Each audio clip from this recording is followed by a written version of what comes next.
And we are back. Welcome back, everyone. Sorry to interrupt the awesome track that you guys were listening to, but we have Pokemon SoulSilver and % Glitchless from JTMagicMan, and later on we'll have Skoago be joining us for commentary, but for right now, JTMagicMan can take over for us. Alrighty, well, I'm pretty much ready to go. I'll count down from 3, 2, 1, and go! Alright, so what I did before I started the run was RNG manipulate for a certain ID. Sometimes on a 3DS it does take a little bit longer. Like, it has taken me between half an hour and an hour to get the ID, so I thought for a marathon setting it's best for me to get that ready to go. So this ID gets me not only a great Cyndaquil, but it can also get you the Master Ball from the lottery, which is used to capture Raikou. Now these steps here may look like I'm doing a bit silly, like, JT, why are you not going to the lab? We do these certain steps to get a very good Cyndaquil that's a mild nature, and it will always have predetermined stats, so I don't need to check it. Now if I do my movement correctly, I'll only get 2 encounters. One of them is a Pidgey, and the other one is a Sentret. Pidgey we defeat for experience in this route, while Sentret is caught for Surf, Cut, and Whirlpool. So hopefully I can get the movement in a marathon setting. It is quite difficult to do, so if I'm not too active with the chat, I'm going to be focused a lot on my movement here in the start of the game. So we pick Cyndaquil. So Cyndaquil is the best for this speedrun. I forgot to mention, this is a remake of the Gold and Silver games that came out on the DS in 2009 in Japan, and the rest of the world got it in 2010. So in this game, we pick Cyndaquil because Sprout Tower is forced. And Totodile does not have a good time in Sprout Tower with the Bellsprouts. Also, it does struggle with quite a few fights in the early game. And in this route we get Fire Blast as well, which makes this very, very powerful and the best starter to use. So right here is your friend, or I think he's your next door neighbor here, is Ethan. Forgot to mention that we picked the girl because if you pick the boy for yourself, the girl will stuff up the catching tutorial, so it is faster to choose the girl for yourself. Saving around about about 6 or 7 seconds, which is why we picked the girl for this speedrun.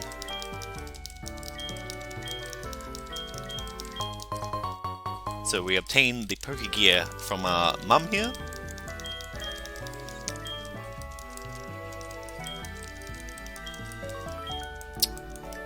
And all of this movement that I'm doing has to be precise, or I will get encounters coming up.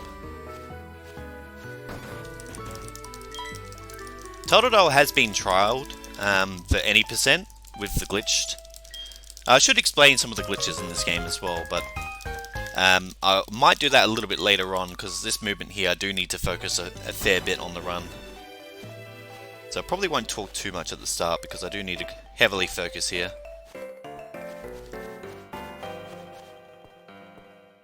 So all of this movement here that I'm doing has to be precise to get no encounters.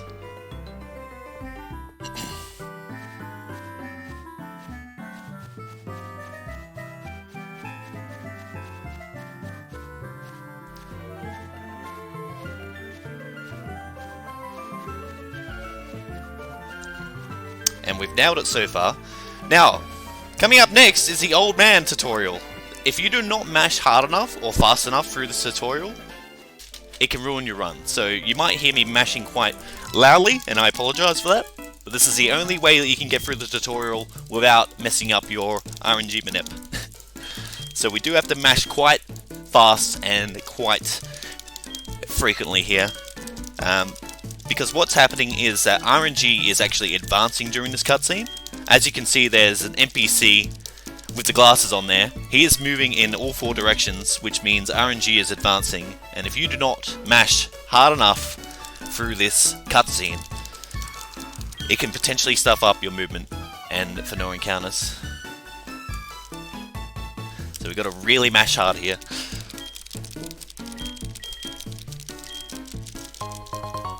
So we obtain the running shoes from the guide, or whatever you want to call him. And that's the mashing done for now.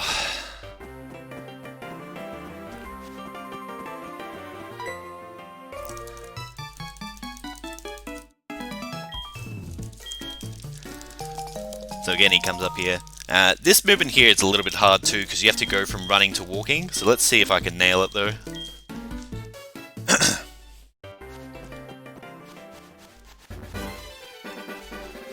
Got it so far. Beautiful.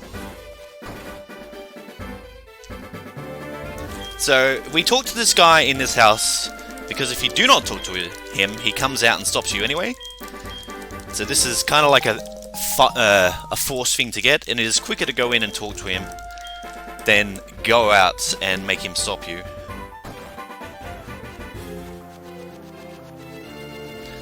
So coming up here is my first forced encounter for this seed. It is Pidgey, level 3, male. It will always be the same if I've nailed the movement. Okay. Good. So we fight this Pidgey for experience. This Pidgey will let us evolve after Faulkner. In the new route with the Voltorb flip, we do not fight anything. So having Quilava for that one fight in Slowpoke World does help out. And again, more run to walk, and we made it to Mr. Pokemon's house. Beautiful. And again here, this cutscene isn't as important because RNG is not advancing. So it's a little bit different to your regular route where RNG is advancing.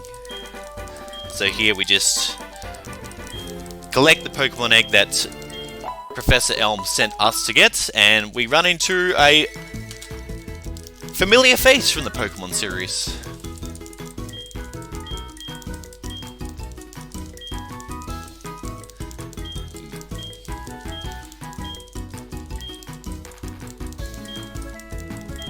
Professor Oak.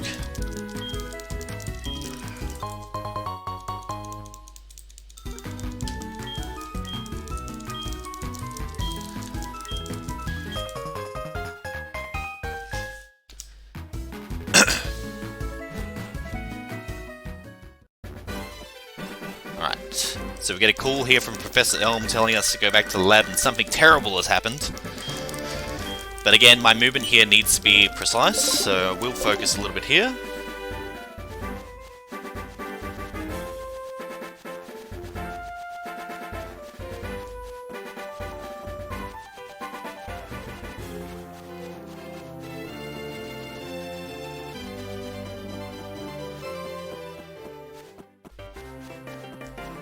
And we got it so far, beautiful. And here comes Passerby Boy in this game, not question mark, question mark, question mark. I have a theory around this. I guess they renamed him to Passerby Boy because as a kid, I actually thought this guy's name was question mark, question mark, question mark, and that's what I named my rival originally. Just like, wait, I've ran into him once, and his name was question mark, question mark, question mark. That must be his name. But no, it ended up being not his name after all. So we leer here once. Sometimes we do go for double leer strats, but I found that one leer is more consistent as we just miss a tackle, so we could actually die to this fight if we get unlucky here. Okay, just hit this one please. Thank you. Alright, not bad.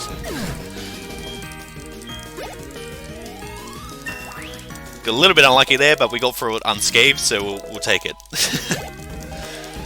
I have died to this fight a few times in a practice run, and did actually continue the run and route it out just in case we died in a marathon setting. It has to be said, if I save and reset at any point, the RNG that I have for my 0 steps would reset, and I couldn't do it. So it has to, like, not saving for that fight is fine. I will save for other fights like Faulkner and Hoot Hoot, because that's where the movement ends.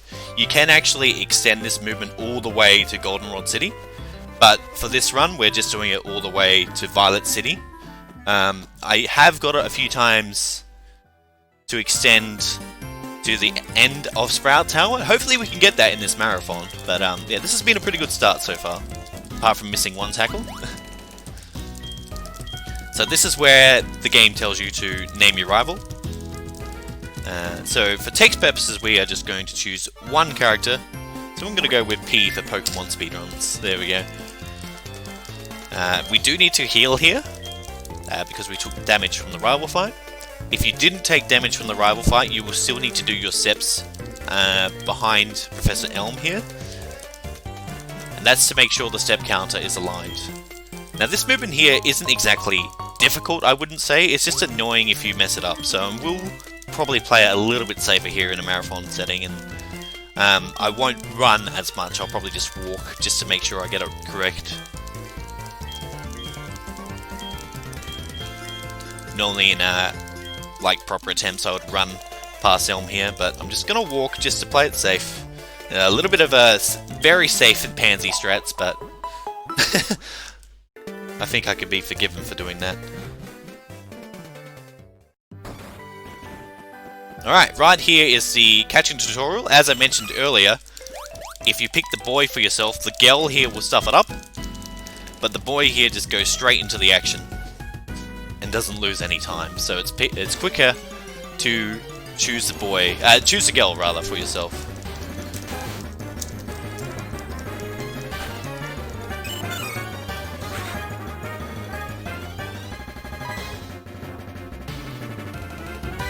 This is the one of probably two places you can take a water break. I wouldn't say a bathroom break, but definitely a water break here. So reminder to stay hydrated, chat.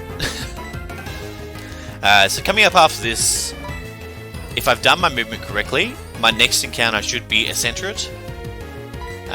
So we do need Centret, like I mentioned earlier, for Cut, Serve, and Whirlpool. Think of it as a HM friend. I don't like using the term slave, I guess, but he's a HM friend in this game, Centret.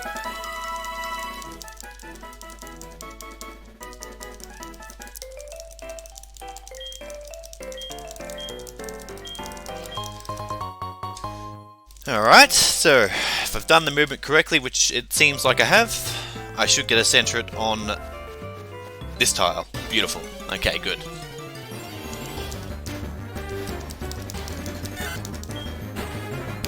So after tackling once, this Centret is around about 62% chance to catch. So hopefully it just gets in first ball and beats a pal.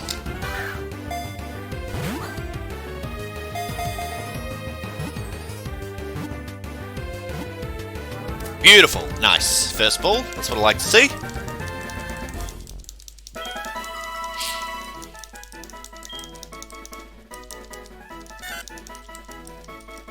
Not going to give a nickname, and more movement required here, so I'm probably not going to talk so much. Ah, and I've stuffed it up. Well, oh dear. Yeah, that's unfortunate, but we stuffed up the movement. But we do have the Centret, which is fine.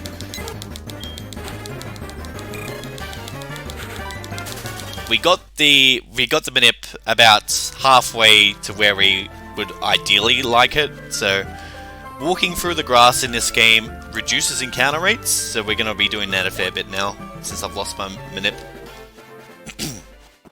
It's unfortunate that I didn't get it further than that, but that's how it goes sometimes.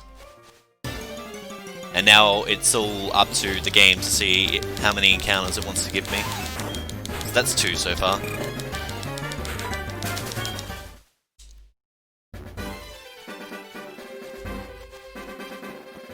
So again, just taking the wider route here because I've messed up the manip. And walking through the grass because it reduces encounter rate. Alright, that's not too bad, having one additional encounter. So this is the first trainer battle of the game. It is a 1% or 1.6% chance to get the 2-shot here in the Pidgey. So, can we get it? That's the question. That first roll was not great, so I think we need a crit here to get it. Oh, we got it! Wow, there we go. A little bit of marathon luck there for you.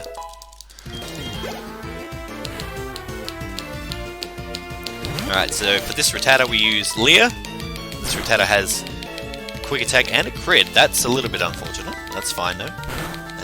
Hopefully we don't see quick attack again. Tackle's fine. Alright, that's good. Not a bad fight. 8 health is kind of mediocre. I did forget to mention that this Cyndaquil is a mild nature. I'll tell you the IVs in a second. A little bit more movement here coming up. That's really unfortunate that we're getting a lot more encounters than I would like. So the Cyndaquil's IVs are 22 HP, 22 attack, 8 defense, 30 special attack. Whoops, 1 second. 16 special defense, and 24 speed and a mild nature.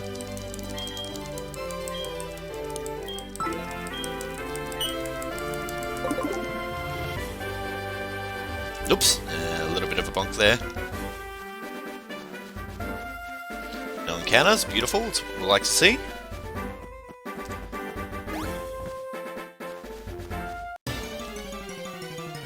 A little bit unfortunate. So that's 4 additional encounters now, I think? No, or 3.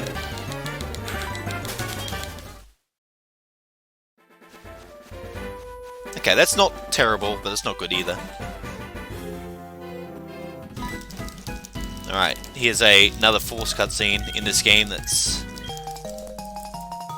not in the originals. And like I said earlier, coming up is Sprout Tower, which again in the originals was not forced, but in this game it is. It's a little bit of a deterioration here.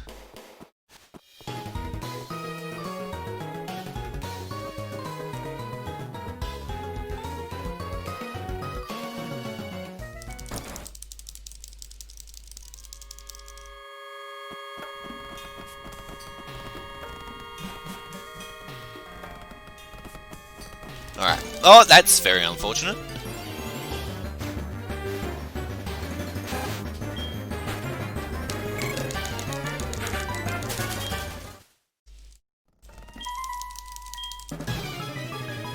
Alright, so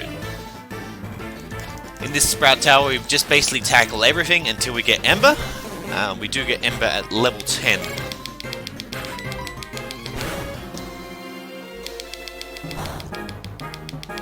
A crit from Bellsprout can do 5 damage, so let's see how many... I think I'm going to heal this just for safety though.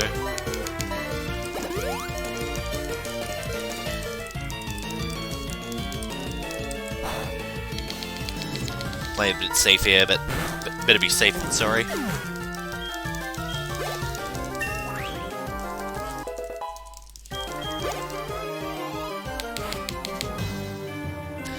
Not really that much to talk about in the run during this section, but there is a major fight. Well, I wouldn't say major fight. Think of it as like a mini boss sort of thing coming up that can kind of just troll the run a little bit. These fights, in particular, pretty easy for Cyndaquil to handle. Obviously, having that fire type grass type resistance rather, and being a fire type itself.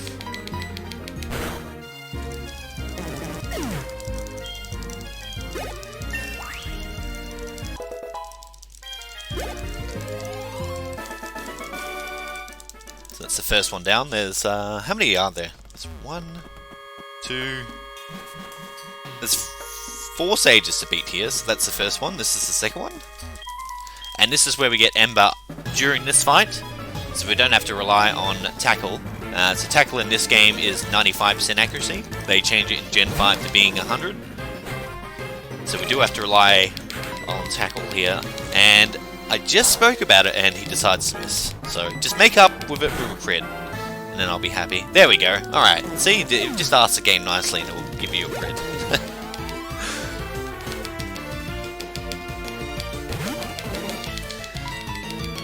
Alright, this is the last Bellsprout that we have to rely on Tackle.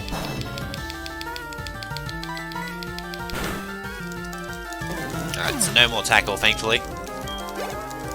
Now we get a much better move, Ember.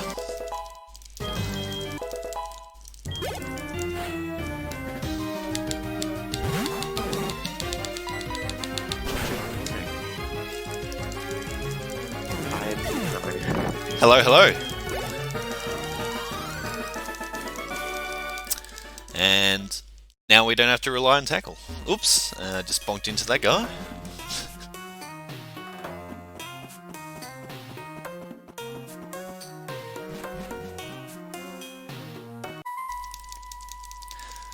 So in this route, it is quicker to run up and get this guy to run into you rather than going and talk to him. In the new route, we talk to him.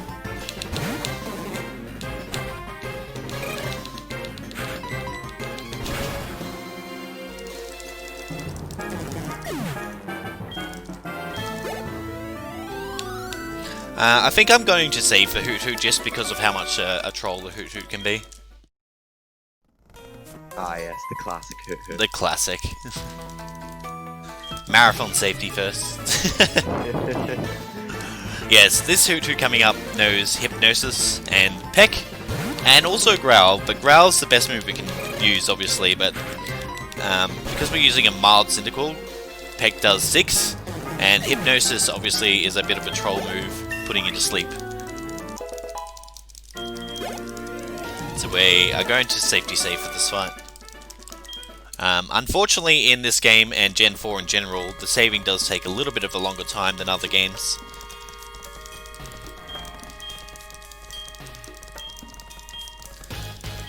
And this is where you run into Rival again. Rival has some nice progression throughout the game, and you guys will see that as well. It's unfortunate that we're getting a lot of encounters here. But that's because I lost the manip after we caught the Sentret. So I think that's... how many additional encounters now? I think that's 4 or 5, right? I didn't save. Well, I said I was going to, and I just didn't. Oh dear. Okay, I'm sure it will be fine. Don't worry. It will be fine, I'm sure. It's fine. We'll just get the non-hypnosis Hoot Hoot, I'm sure.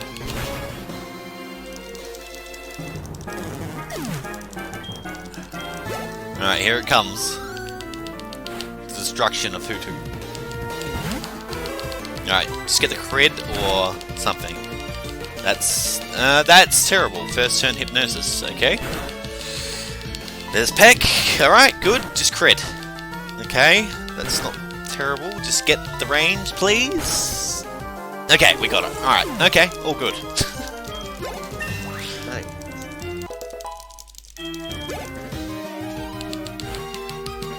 So you can see how that Hoot Hoot can be a troll if you get more than one turn of sleep. We got a bit lucky there with only one turn.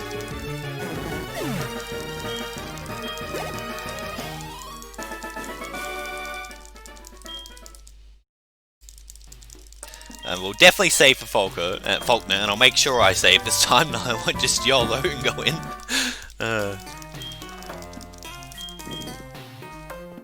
So I'm gonna walk to the escape rope here to decrease my chances of an encounter. So we're going to potion here,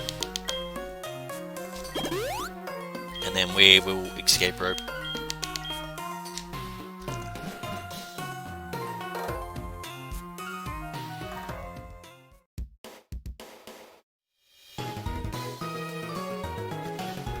Alright, coming up first, gym leader in the game is Faulkner, and he specializes in flying types. This Pidgey does have Sand Attack. Ideally, we do not see it. But of course, knowing Marathon Luck, we'll probably get it.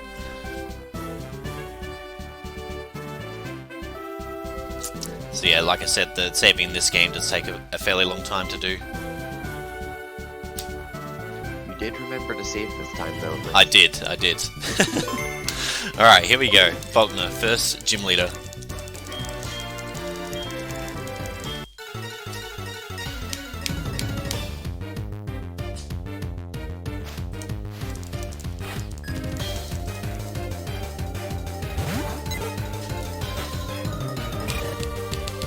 Alright, so no Sand Attack please, Pidgey, just use Tackle. Alright, we got the Tackle, beautiful.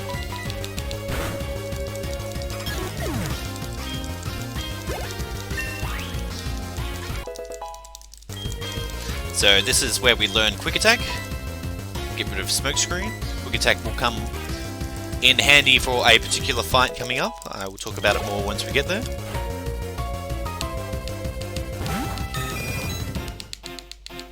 Alright, Pidgeotto's next. Ideally we just see 2 tackles, but it does have another move which I won't mention because I don't want to see it. Okay, use tackle. Can we get the range from there? Looks like it. Maybe? Please? Got it? No, we didn't! We did. What the heck? Alright, we're just finishing. Alright, that's fine. That's a good fight. No roost, we'll take it.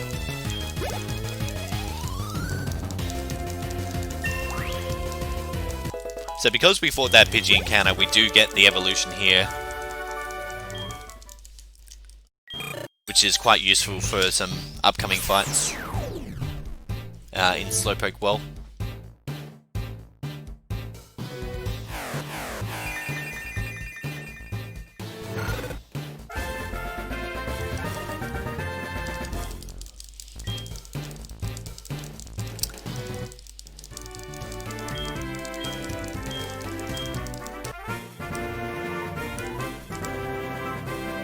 We get the Zephyr badge. We also get that TM of the move that I didn't want to have happen, and that is TM from Roost. So for those who don't know, Roost is basically recover for for flying types. That's why I did not want to see it, but fortunately we had a good Falkner fight.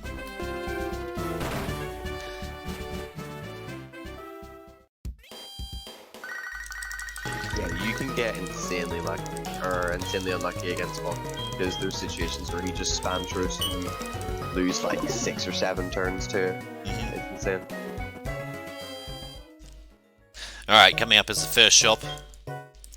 So I'm going to trust myself to get the Raikou Manip, location Manip, and only buy 14 repels. If I don't trust myself, I normally buy 15, but hopefully we can just get it. I'm gonna buy an antidote here for backup, just in case I need it. Normally I would not buy that, but there is a chance that we get poisoned in Slowpoke Well, and we have the money for it, so we may as well buy it. So getting this egg is forced in this game as part of the storyline. And something new that you'll see after this is a Kimono Girl. They play a major, well, I don't want to spoil too much, but they play a much more bigger role in this game than they do in the originals.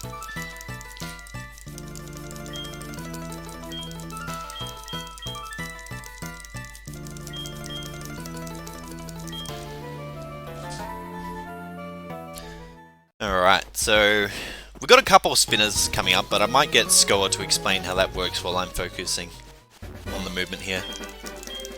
Is this all of your fancy methods of passing spins? Yep. Yeah, so what JT is going to be doing here is, I assume he's going to be doing the tile before method. Yeah, so he's waiting for the spinners to turn away from the, as in like the direction that he wants them. And then he's going to be moving one tile forward and opening the menu. If they haven't already turned back, it's a guaranteed pass, because they can only spin once they only have an opportunity to spin once every 16 frames. So once if they haven't turned away, their next opportunity to turn is going to be after he's already passed them. So hopefully this works in his favor, and some of these spinners are actually a bit easier on the timing. If you mistime it horribly, you can still get seen if you're really slow on focus. But I believe some of these spinners don't even react to running, so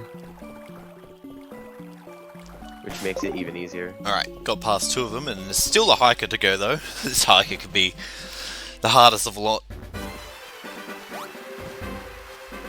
Alright, good. Pass them all. Good stuff. A little bit of a bonk there, but well, at least we'll pass them.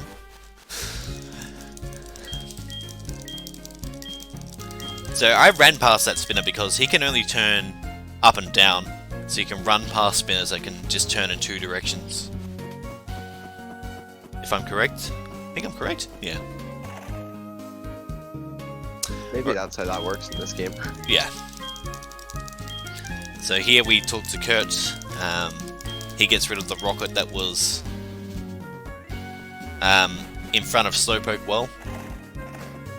And I'm just gonna... Oop! Nice movement into the ball there. It's a classic JT movement. I'm just gonna quickly take the center here. So I'm going to PC heal Quilava, and I'm also going to deposit center. Now, you may be wondering, why am I depositing Centret now? Didn't you say you needed Centret? Yes, I do need Centret, but by depositing Centret there, I can skip a double battle in Bugsy's gym, which is quite useful. While also healing up Quilava without using any potions.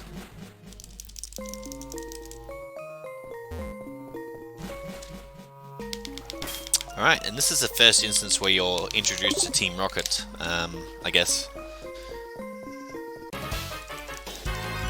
Returning from the original Red and Blue, but this is obviously a remake of Gold, Silver, and Crystal, so they're returning again, trying to sell Slowpoke Towers, I believe.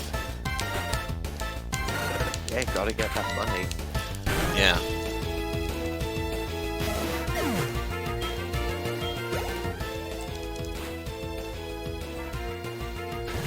So having Quilava here is very, very nice. We can just one-shot these Rattatas while Cyndaquil doesn't.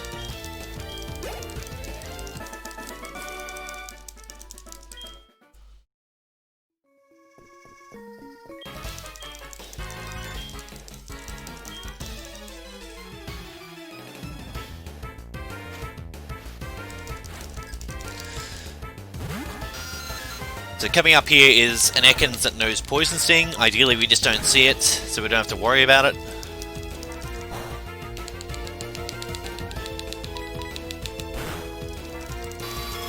Best move we can use is Leer. I'm happy to see Wrap as well.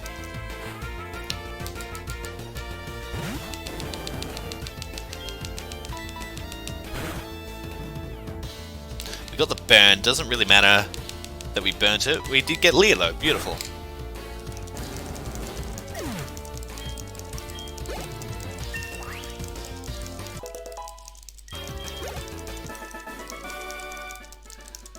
Alright, I will pick up the Super Potion here for safety.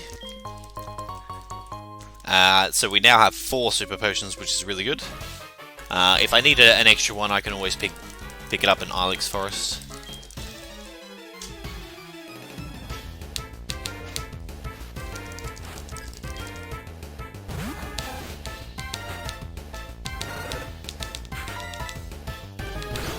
Which takes a bit annoying, not much I can do about that.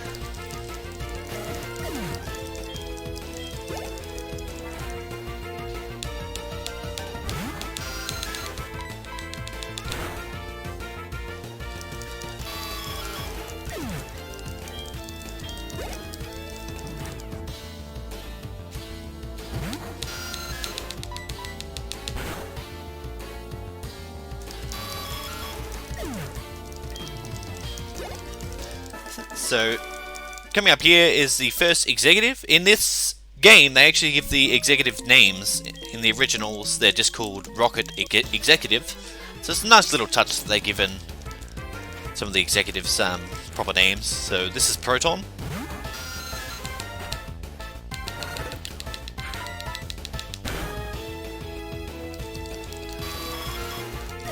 Now this Coughing does have Poison Gas and Smog. It also has Smokescreen. I think the best move we could use is Smokescreen, and we can just hit through with Ember, but we'll see what it wants to do. It does use Poison Gas. That's fine because I did buy that antidote. For some reason I found in this game, if you have Poison, it can potentially mess up Raikou Manip and Location Manip, so that's exactly why I bought an extra antidote. Oh wow, really?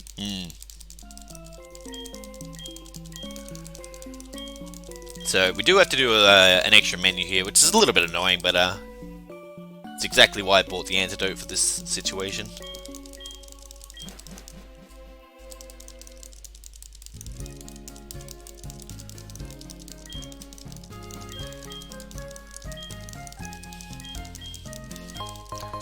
So after saving Kurt from the rockets, he gives us a fastball, and his granddaughter wants me to get his number, and we just say no to her. Because it's quicker to say no rather than register anyone in your Pokegear. You'll see that throughout the run as well, that we just say no to numbers.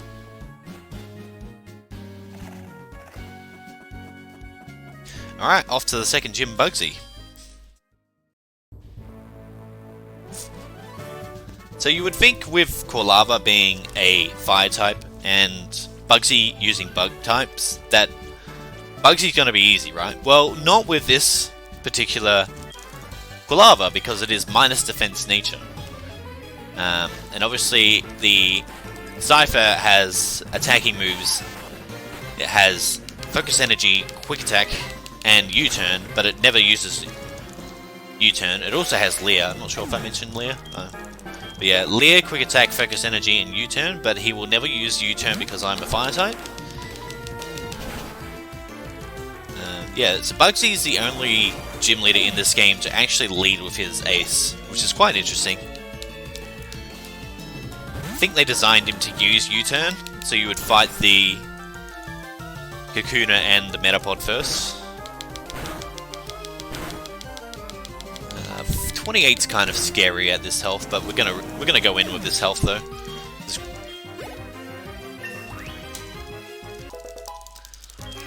And I will save for Bugsy as well, just in case we die.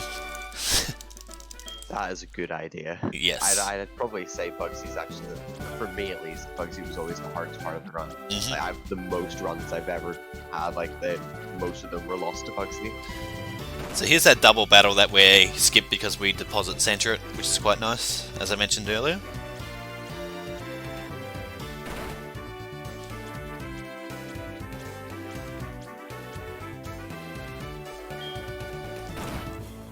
Okay, not going to talk to him yet. We'll take the save. Saving a lot of data. Like I said, this is probably the worst function of Gen 4 in general. It's just like the game takes forever to save, but gotta play it safe. Good old 36-second saves, or however long it is. Alright, there we go. Alright, let's see what Bugsy decides to dish up today. So Quick Attack without a Leer can do between 16 and 19. With a 1 Leer, it does between 23 and 28. So ideally we actually want to see Leer turn 1, but we'll see what happens. Focus Energy is okay as long as he doesn't do that word that I'm not going to say. Okay, we didn't get crit, and that should be a win. Nice, alright. Nice, easy fight. Normally doesn't go that well, so we'll take that. That was a really good fight. That was an immensely good fight.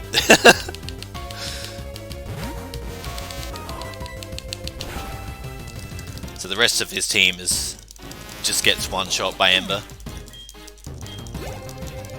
Fun fact, I have died to that analog you just killed. Oh wow.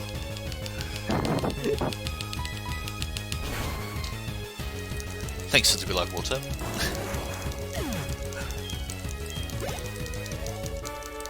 Alright, and that's the second gym leader down.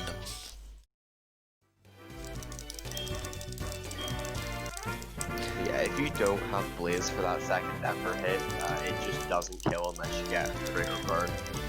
And then he heals, and then your HP is like really low, and he can kill you with crits and all that kind of stuff. Like, it's just really bad. Yeah. If you don't kill Scyther in 2 hits. He's also holding a Citrus Berry. Is that how you pronounce it? Some people say Citrus, but I say Citrus Berry. I say Citrus as well. Citrus, yeah.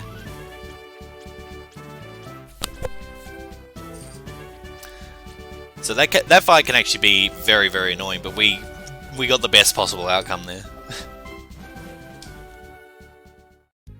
We saving for Rival 2? I think we do, just in case.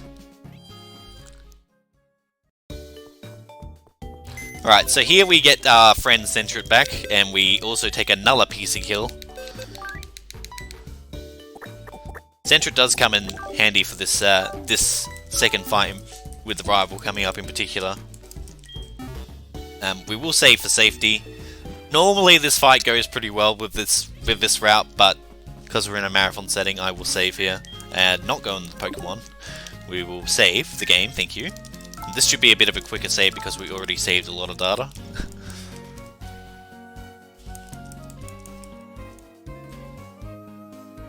Still taking a fairly long time, but that's quicker than the other saves that we've done, so...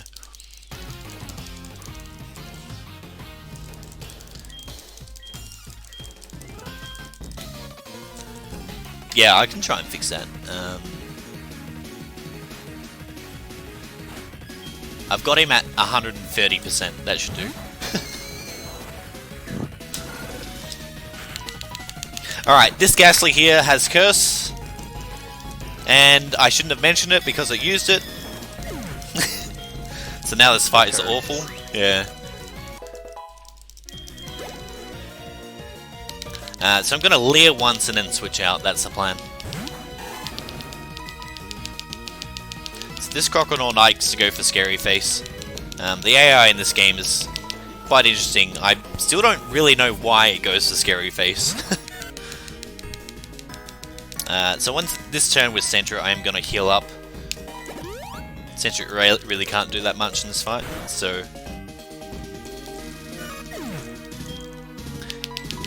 what the Crocodile will do, will keep using Scary Face until I'm at -3 speed. So at the moment I'm on -1, now I'm on -2.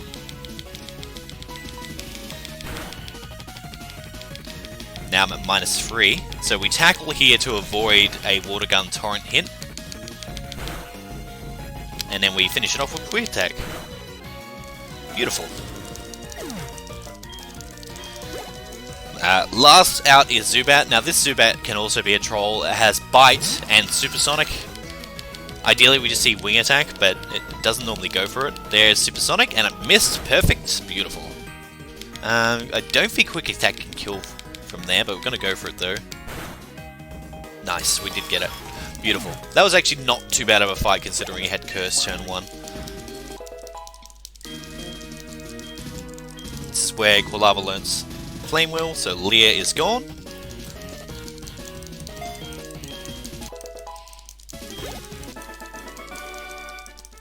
Pretty good fight considering we got Curse.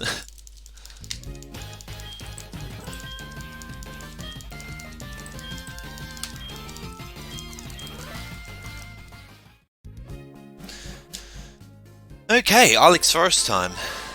So in this game they decided to add an extra Farfetch to save. For whatever reason, I'm not sure.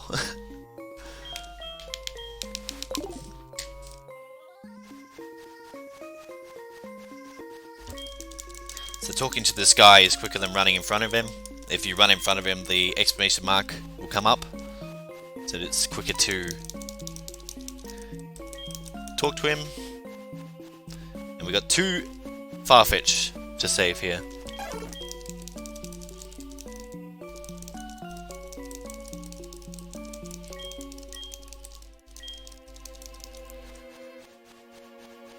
Oops, nice bonk.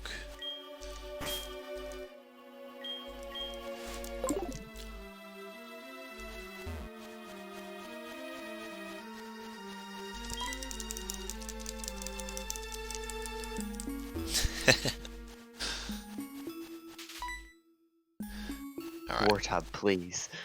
We save the second Farfetch here.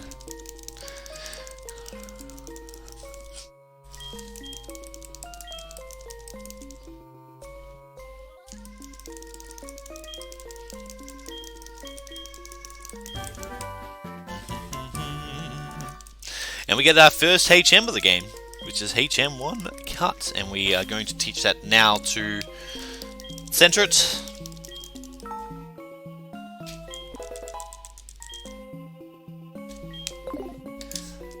This game, if you actually tap cancel, it saves 1 input from pressing B. So I'm going to be doing cancel menus quite fairly often in this run. It's only something I discovered recently about this game. Like tapping cancel saves 1 input. So we're going to skip the super potion here because we're pretty good on supers. And here's another Kimono girl.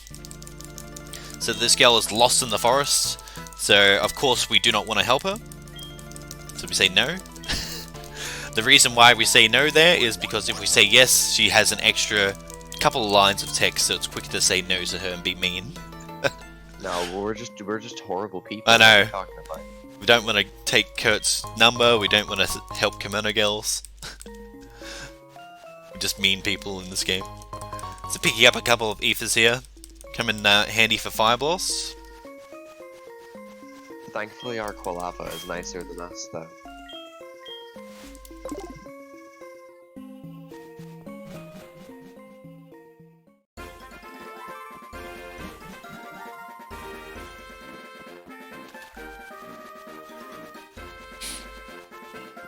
Alright, and here is another forced cutscene in this game that you don't see in the originals. Just making sure that you know what a nursery is. Is that what it's called? Nursery? I think so, yeah. Yeah.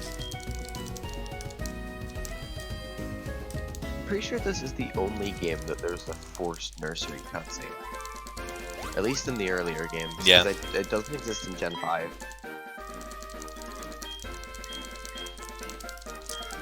And yeah, Ethan's just convincing his grandma that we're just friends.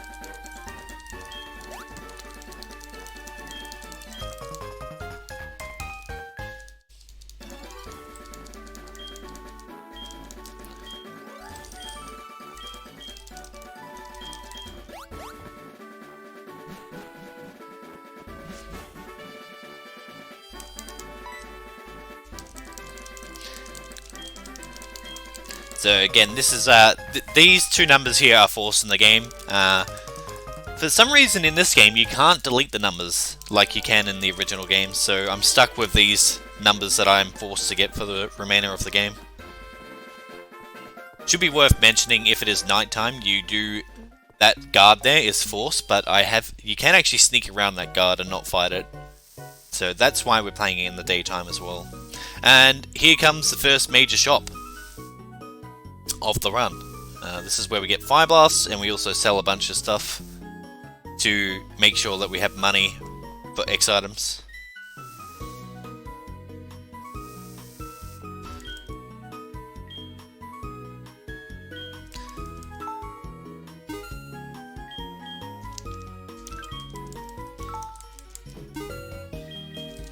Selling roosts, flash, and U-turn.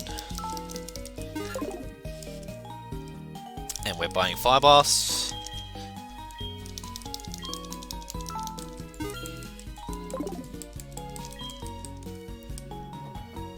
Score. Selling TMs is also like, it's one of the better parts of runs. It's like you work all the way through those gyms and you just sell the reward. Buying 1x speed, 1x attack,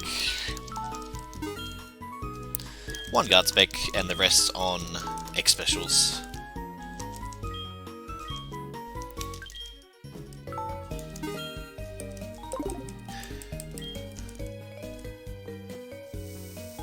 So I actually sold 2 Pokeballs too many, but it's better to be safe than sorry.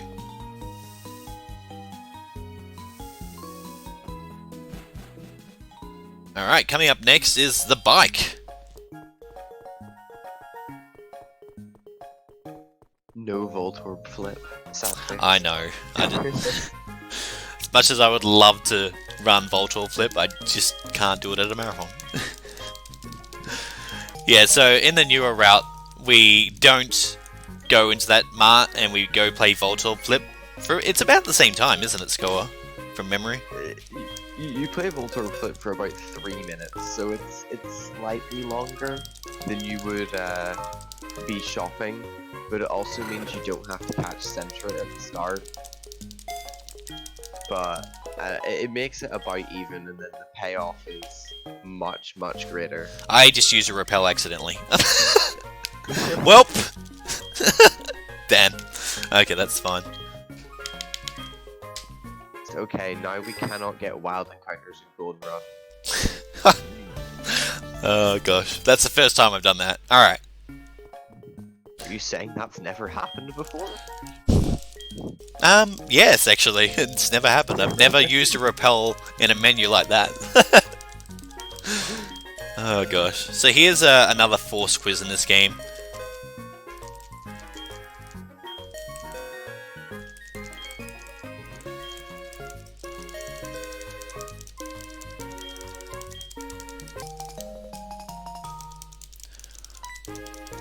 Yeah, unfortunately if we use the Voltorb flip route, it is a lot more riskier in a marathon setting, so using this route is a lot more safer. And I'm feeling a little bit lucky, Score, so let's check the lottery. Let's check the lottery. Good luck, man. Thanks, man. Everything's difficult to win. Oh my gosh, congratulations. All 5 digits? Oh my god. Oh, the Master Ball, can you guys believe it?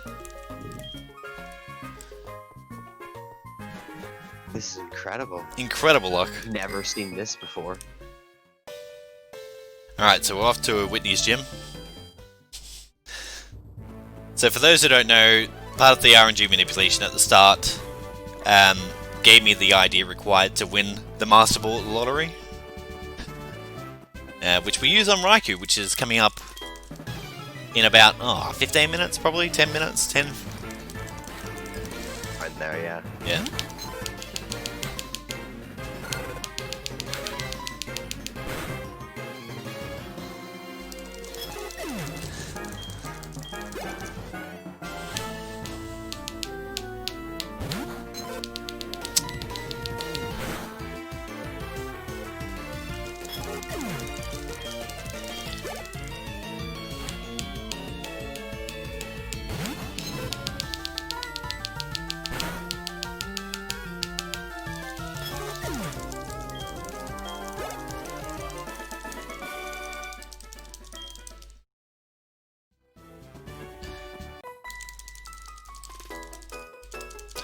Alright, so I'm not going to mention what happens in this fight until we've actually beaten it.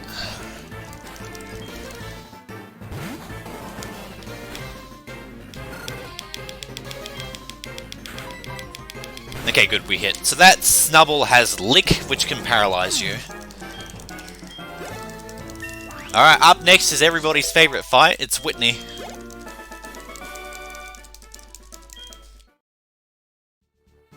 So I'm going to save here as a safety precaution. It is actually pretty easy to beat her in this route, but there's been numerous occasions where I've gotten very unlucky during runs using this route, so we will save here for safety.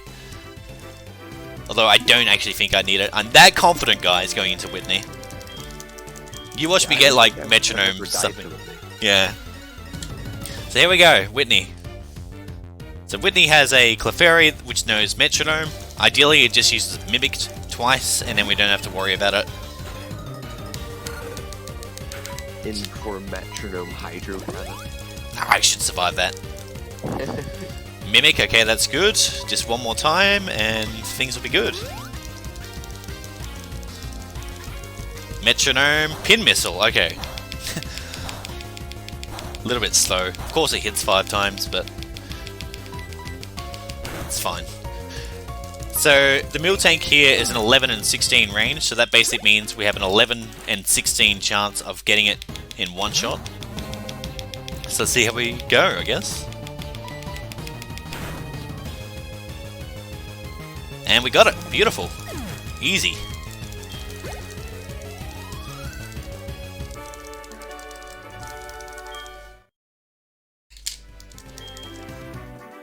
So Whitney cries, and you are forced to talk to her minion, I guess, and then go back to her. Then she gives you the badge.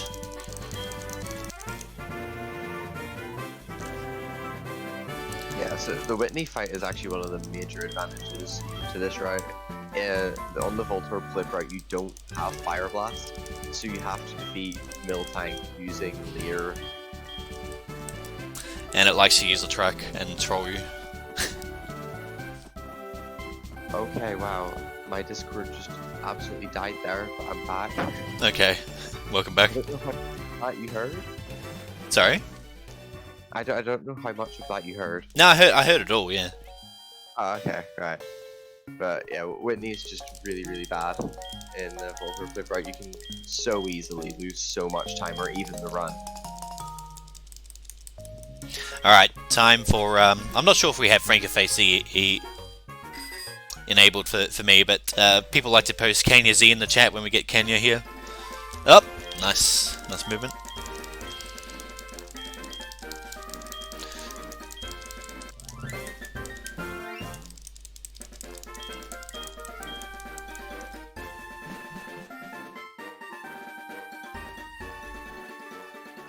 Alright, so this is a bit of a detour compared to the Voltorb flip route again. A little bit slow going this way, but it is just safer in the long run. Yeah, so if you're on the Voltorb flip route, you get an Abra with all the points that you get, and then you have your warp set in Violet City, so you just use teleport with Abra and go back there. which does mean you cannot use the center in Azalea, which is the primary reason that route is so difficult, because Ember PP becomes a lot tighter, and your healing management has to be a lot better as well. But it does mean you get to skip all of these trainers and spinners that we're coming up on. Yeah, I'm a little bit scared of doing the biking here, so I might just put off the bike. Actually, nah, we're fine. We're fine. I'm gonna wait for this guy though. These guys don't react to running though, so their passes aren't as bad. Okay. Repel and Ether. Don't need a potion, do I? So Kenya's, sorry, Centra is not alive, so I don't need to switch places with Kenya, which is nice.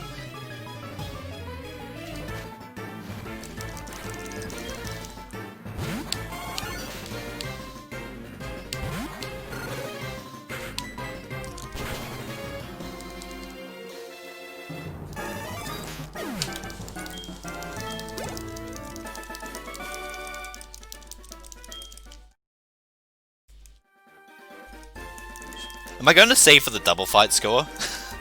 I've died to that numerous times before.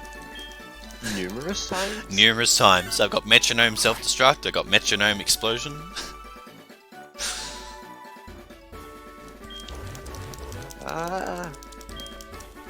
Maybe we should err on the side of caution. Okay. Because it would be quite the journey to get back if you did die somehow.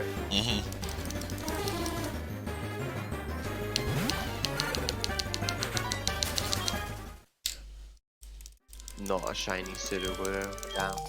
What a shame. Well, I save a repel. I won't. I'll have to YOLO the water, I think. Unless I don't get the Raikou, and then I'll just use my backup cart.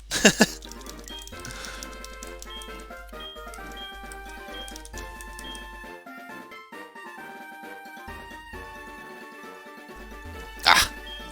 I would maybe YOLO the grass before you get to Olivine, because then there's less tiles to getting encountered, so you keep the repel for the water.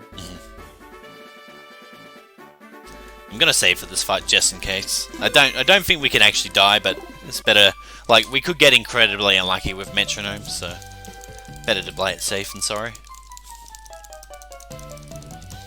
This is where Kenya gets his time to shine. In the Voltorb flip route, you use Dratini, so this is Kenya's chance to prove that he's worthy, I guess.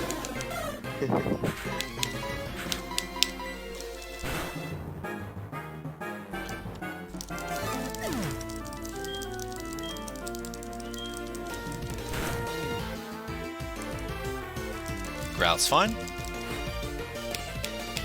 Well, I forgot that Fire Blast one-shots those. Ah, I didn't get the clefable range. That's unfortunate. Double slap. And double slap again. Okay. Stop, please. Thank you.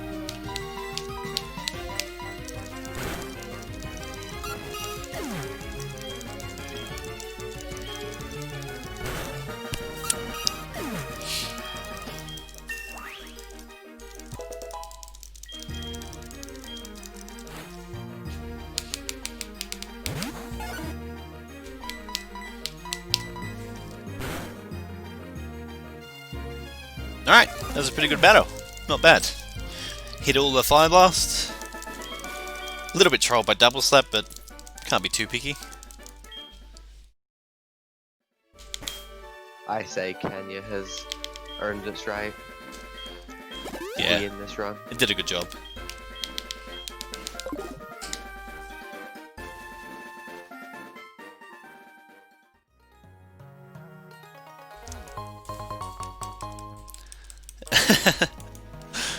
I'm sure it will happen at some point during the run, War Tap. There's no doubt there. Some classic JT menu, man.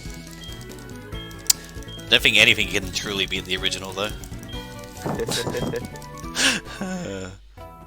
Not one of my finer highlights in my speedrun career. But a very important one.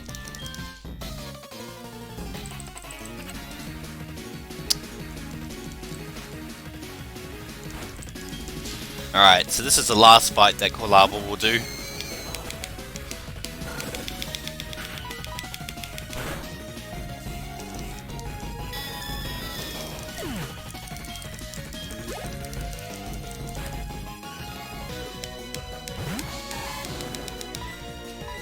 Alright, so guard spec here because the Crocodile likes to keep using Scary Face. But it doesn't decide to go for it just to make me look like a... I don't know. Alright, it did that time, that's good. Do I go for the range here? Nah, I'm not gonna go for it. It is a range to kill with Ember, but...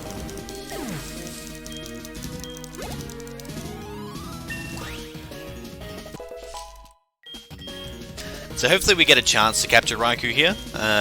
I'll let Skoa explain how it works, and I'll focus on the inputs and everything once we beat the rival. Okay, so basically what JT's going to be doing is he's going to be going down to the bottom layer of Burn Tower, and he's going to be turn framing to get encounters. He's going to be determining how many advances he has to do via turn framing before he can get to where the Raikou is, just like by the encounters that he's getting. So he has like a table in his notes that he's just gonna match up encounters with the number of steps that he has to do. Alright. So hopefully he can do it. Basically, it's basically a lot of counting. But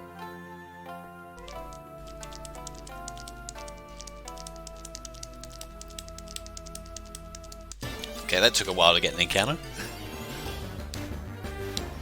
Magma, level 16 female.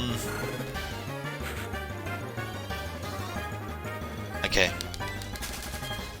It's a 10. male, 5, 6, 7, not 8. female. Oh, it was male. Yeah. Okay, so I've done 8.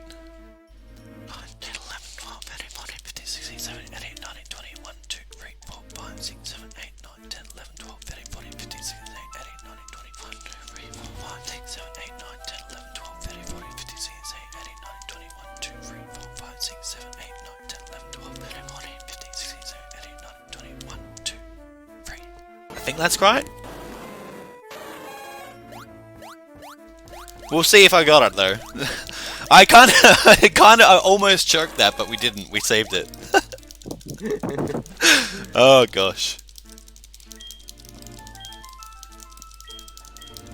All right. Hopefully that's correct though. Up here is a location manip, so I've got to focus again here.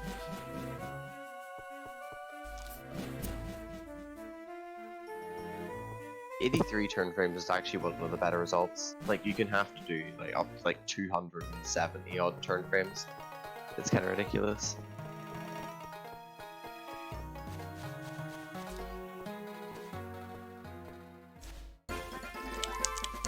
Ah, dang, didn't show up. Must have done the location manip wrong. Where is it? Okay, so now we have to manually find the Raikou, which is a little bit annoying, but not 100% sure what I did wrong there with the location manip, but obviously I did something wrong. So this is just down to good old RNG to see how quick the Raikou is going to show up. That's Entei, we do not want Entei.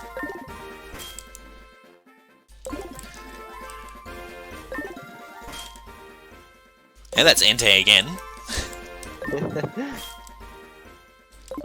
Entei really wants you to use it for the run. Does.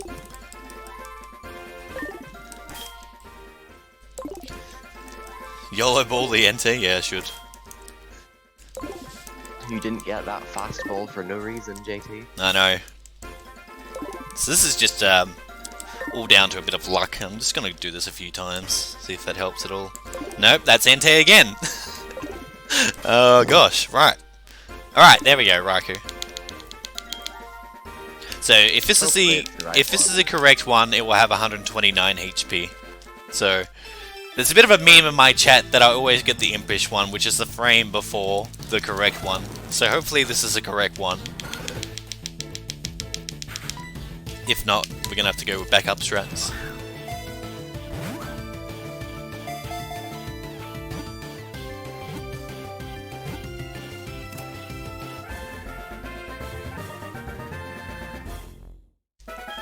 Impish, heck yeah. I know, right?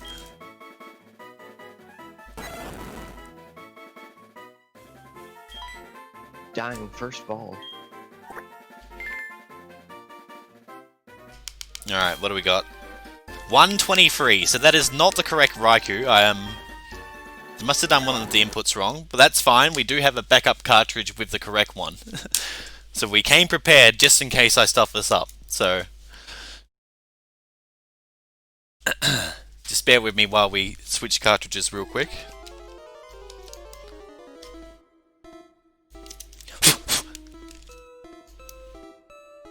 So I am going to set the date here. I'm not actually sure if this will work. I've been assured that it will work.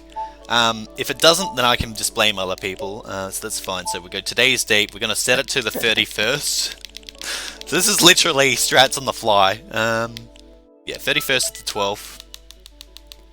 And then we want it to tick over to midnight when we're in Kanto. So I'm going to set it to, what are we, like an hour and a half to go? Yeah, that will do. Alright. Yeah, you can class this as cheating, I guess, but this is the only way to do the run.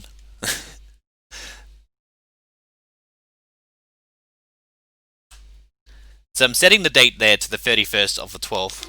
Well, 31st of December, sorry, because the hopefully the game will tick over to the 1st of the 1st where there's no hail at red. So that's exactly why I did that. Hopefully it works. I haven't actually tested it, but I'm been assured that it will work, so... Alright, so here's the backup cartridge with the correct Raikou. And we're just going to continue on like we, like nothing happened. What do you mean? Nothing did happen. Exactly. Yeah, it's Diamond Dust on both the 31st and the 1st of the 1st, but I want the game to click over to the 1st of the 1st, basically.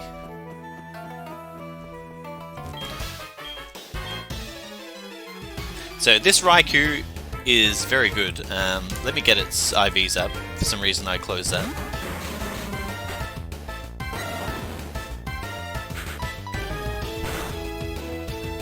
So its IVs are 19 attack... Sorry, 19 HP, 24 attack, 29 defense, 26 special, 22 special defense, and 27 speed. And it also gets the HP Hidden Power Ground, and it has 66 power, so it's quite a very good Raikou. And right here we obtain the TM for Surf, and in this game you don't have to fight any kimonos.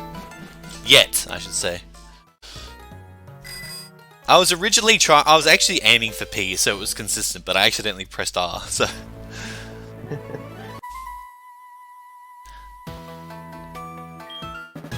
And now that we've got the Raikou, there's pretty much nothing that can kill us until probably blue or red, I reckon.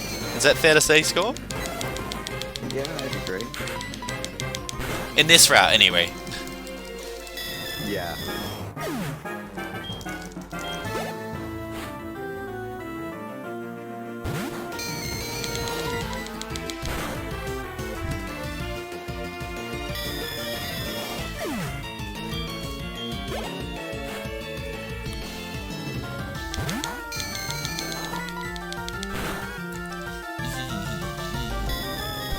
The execution in this gym has actually like always been one of my weakest parts of Hardcore. Oh yeah, me too. Run off the edge. Yeah, it's either you play it extremely safe or try and be fast and get off the edge. There's like no real in between.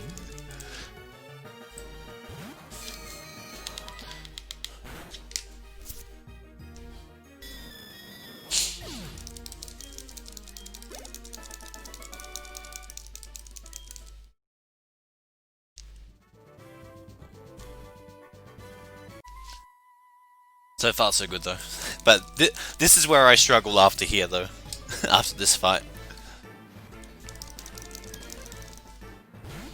Oh, for me, it's always the fight after, where you have to be like. Ah, yes, yeah. Bit. Mm-hmm.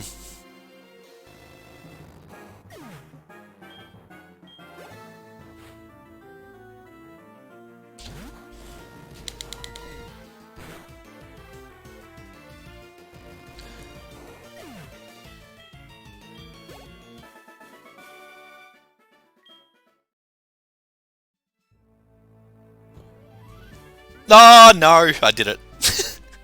Oh, damn. We tried. Alright, play it a bit more safe now. It was always going to happen though.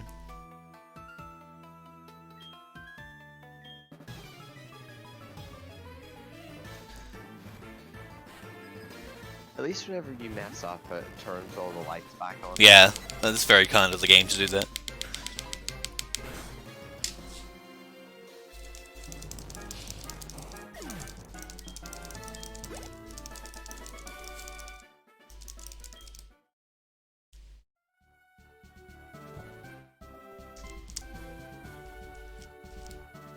Alright, a little bit slow there, but I'd rather be slow than fall off again.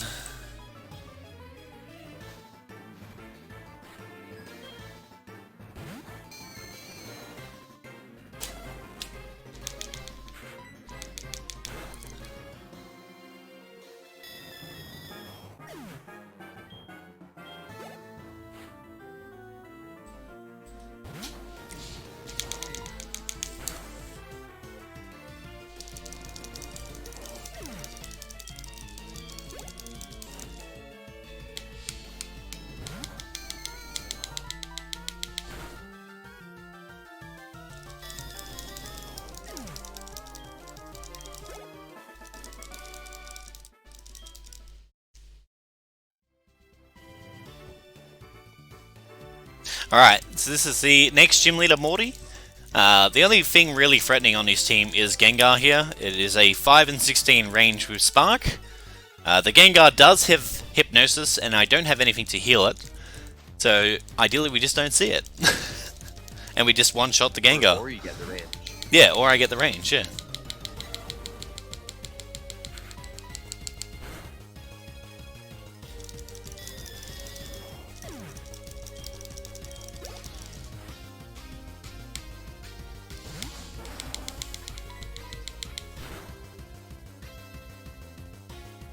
Didn't get it, unfortunately. Mean looks fine. Sucker Punch is fine too. It's a win. It's a win. That's all that matters. And of course we get the cred on the turn that it doesn't matter, but that's okay.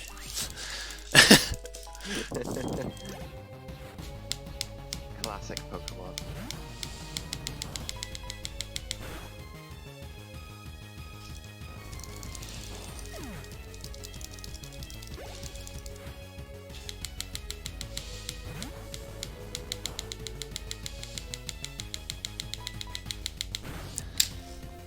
It's a little bit low on sparks, but that's fine. Still need to spark the Noctowl. Actually, yeah, this is a little bit concerning, my spark count. But that's fine. We'll improvise.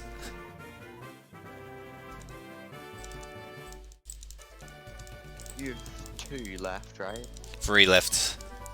So I have to use one on the Noctowl because there's no other move that I can hit it with, unless I hit it with Quick Attack, but that would be slow.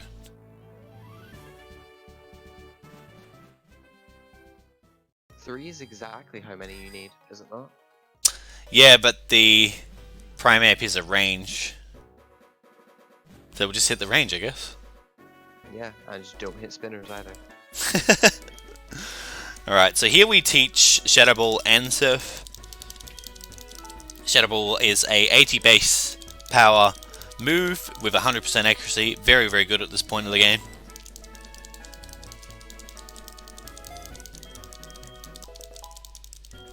And then we are teaching Surf to our friend Centrid.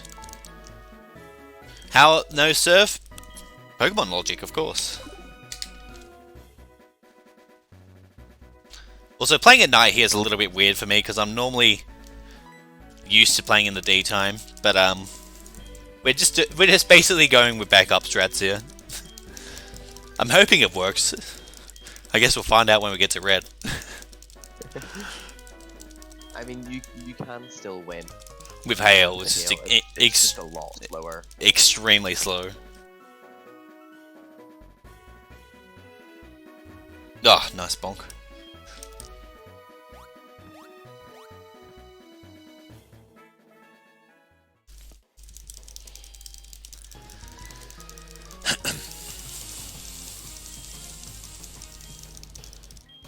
So the rival just basically pays out the gym leader for being weak and wimpy, and basically gives us a hint to go towards the lighthouse, so that's where we're going to go. Because I speedrun this game a lot of times, I don't really pay too much attention to the story, and I'm sure Skull is probably the same. Yeah, especially whenever I play Gen 4. I always read it in Gen 5 for some reason, but not so much in Gen 4.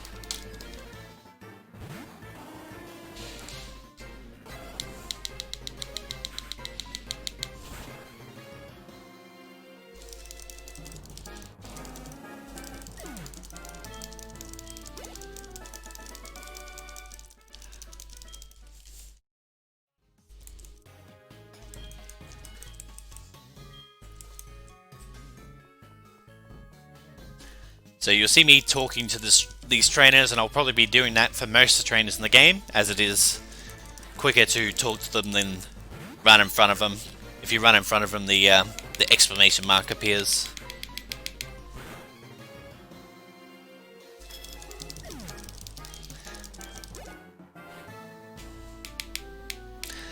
Am I risking Pidgey going, Scoa, or am I playing it safe? I'll leave it in your hands. Given your spark count and your current PP, I would say probably play it safe. Alright.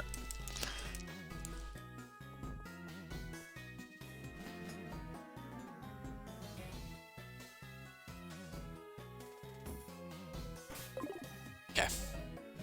That is the worst spinner in the game that you can hit, so I'm glad that I'm at least dodged him. He has 5 Pidgeys.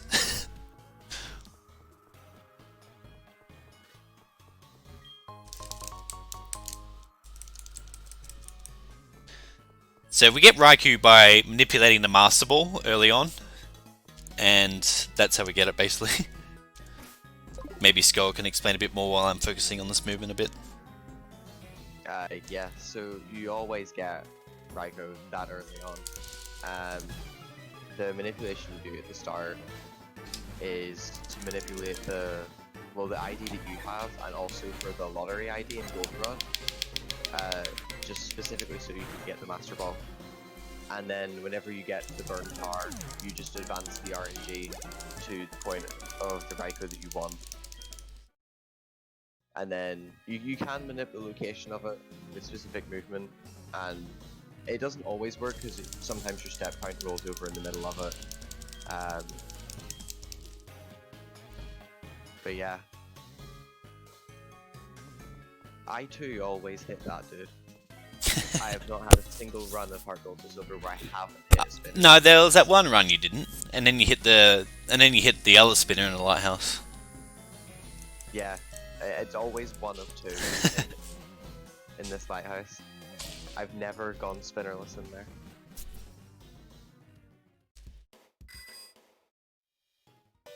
Yeah, there was another method of passing the spinners that JT just did. You can't always do the method of going one tile before. Sometimes, you know, there just isn't the space for it. So you can... Oh, wow. Sorry. Nah, you're all good. You can go, like, the tile before and turn frame. Oh, wow. Alright, well, she only has one Pokemon, thankfully. But that was... I don't know why I didn't go left there. My brain was just like, yeah, let's just not go left. Oh dear, that's unfortunate. Anyway, sorry to cut you off there. No, you're all good. So if you are on the tile before, as soon as they look away, you can do a turn frame, but that method is a lot riskier because it's very easy to do the turn frame too quickly, and then you just get seen if they spin instantly.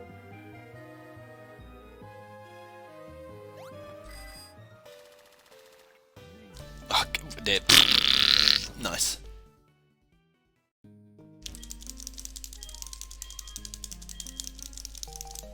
Oh wow, you go on the bottom of the Whirl Islands. I have never seen that. Is some great movement. Classic.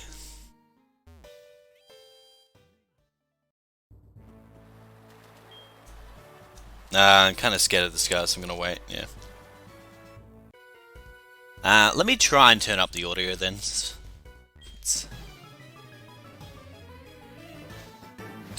Alright, maybe that will work. I just turned up OBS, so hopefully that helps a bit.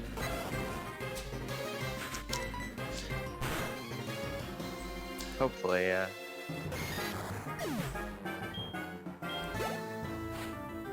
Alright, you're now 140%, so if that doesn't work, I don't know what does.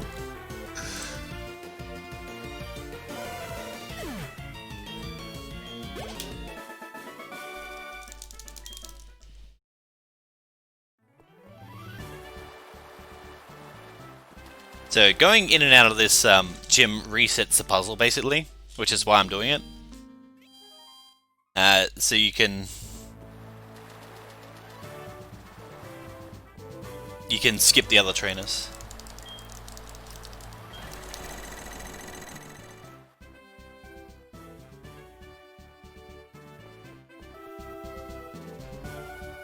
That walking karate bit is still like the scariest part Yeah, of this. I entire gym.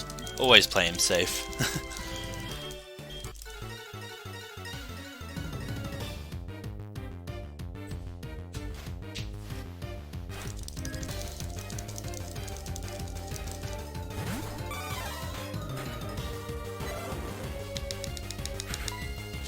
What is the range on this primate actually? I 13 and 16, my notes tell me. My notes don't even say it's a range. Alright, we got it.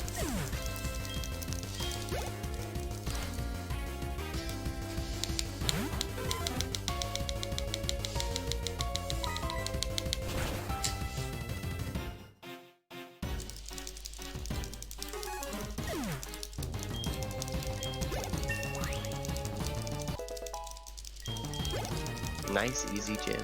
That's what I like to see.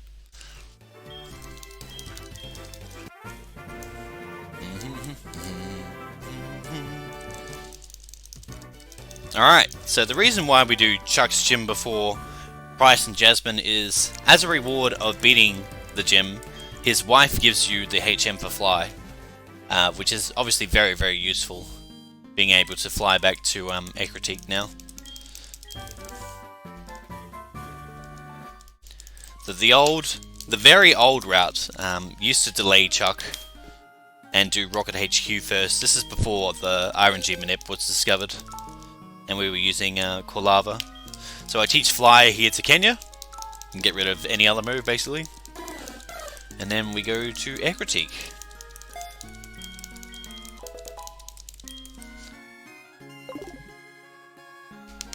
See how good my Fly menus are. Alright, good. So far so good. One of many times we'll be using Fly. Alright, so I'm going to pick up a rare candy here, which is useful for later on. And then go shopping because we are very low on items. And we can finally buy some max repels as well from beating Chuck, so that's what I'm going to do.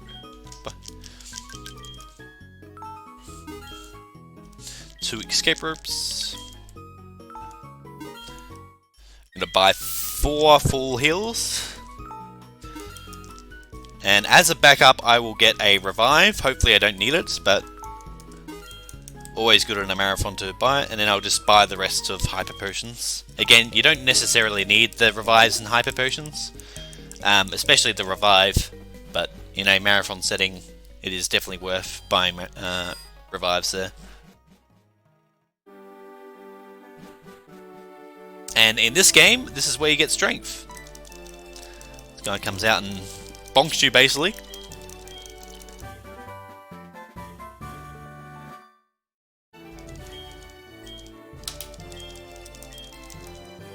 And we go through Mount Mortar here because it is quicker to go through the cave than it is to surf over.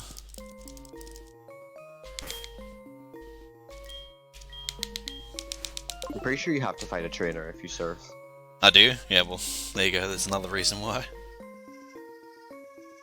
To be honest, I've never really gone the other way, I've always just gone this way, so... I've done it casually. I'm pretty sure there's a person with a gold aim that you have to fight. Okay, fair enough.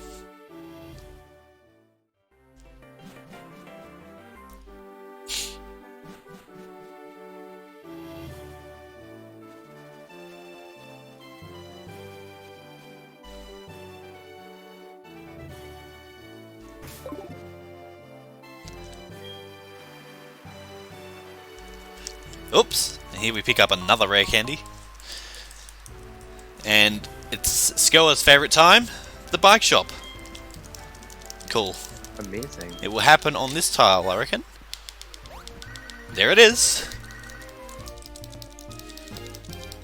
Predict it.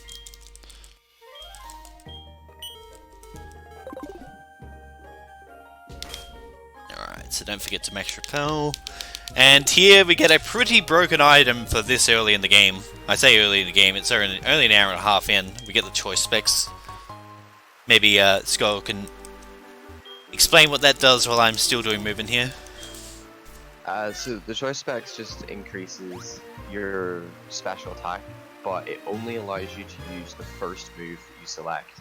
So if you go into a battle with the choice specs equipped, and you use Shadow Ball for, like, as an example, you're using Shadow Ball until you switch out or the battle ends. Whoa, was shiny as well. Unbelievable. This run. First lottery, now a shiny. I know. We've got some insane luck on our side.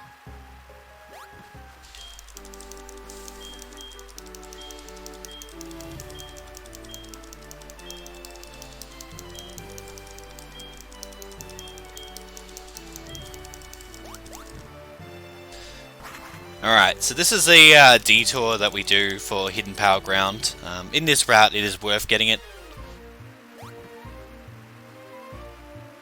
Let's see how good my surf movement is here. This part is the true test of the Lake of Rage movement.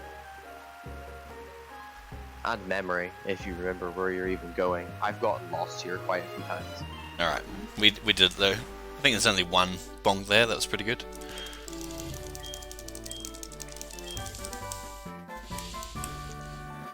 And in this menu here, before I fly back to, I've just gone blank on the name, Mahogany Town, I will teach Hidden Power and also Strength to Raikou.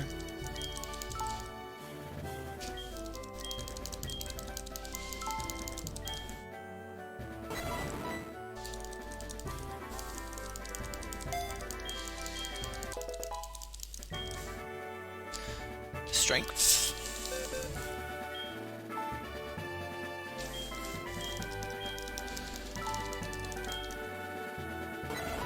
The lava coming in useful. Mm-hmm.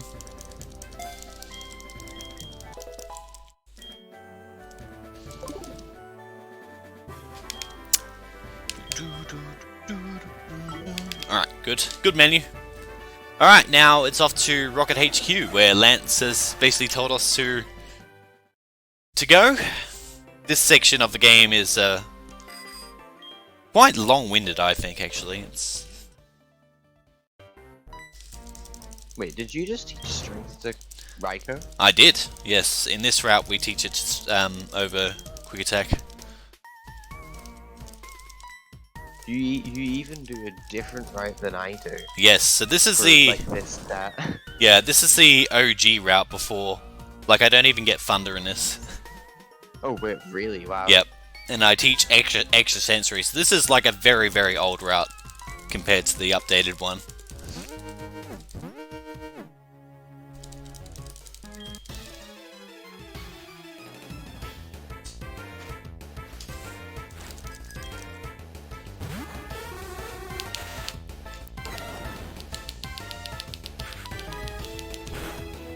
So in more recent versions of this route, you would teach strength to Quilava and keep quick attack on Raikou. And you would teach Thunder later on. But I guess Thunder's not really a very marathon safe move. Yeah.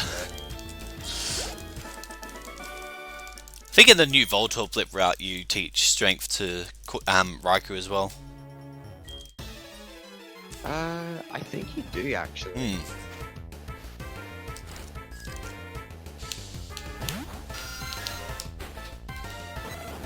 Yeah, you do.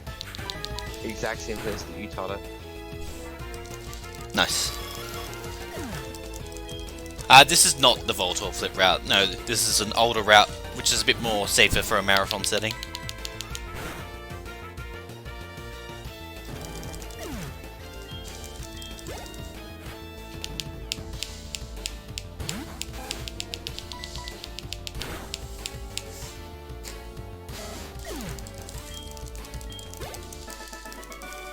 Well, yeah, you can manipulate the Voltorb Flip game.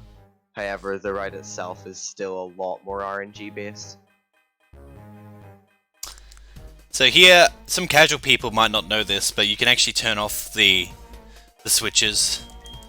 It's a secret switch here. And you can skip all the other battles here, which is quite nice.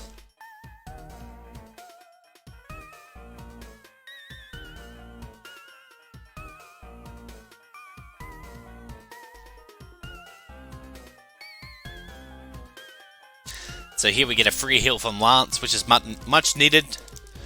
So we have 0 sparks left and we're quite low on some other moves, so quite useful free heal here from Lance.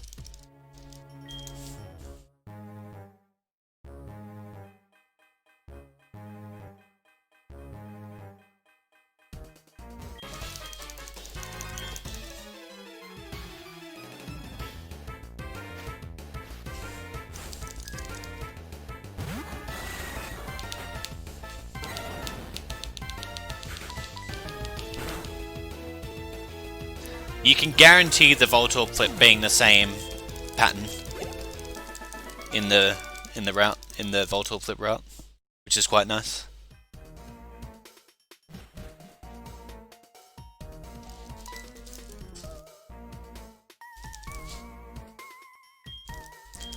So basically you route out the results before you do the attempt, and the results will always be the same as long as you do the same movement along Route 31, which is where the secondary RNG advances. And I'm meant to be talking to this guy.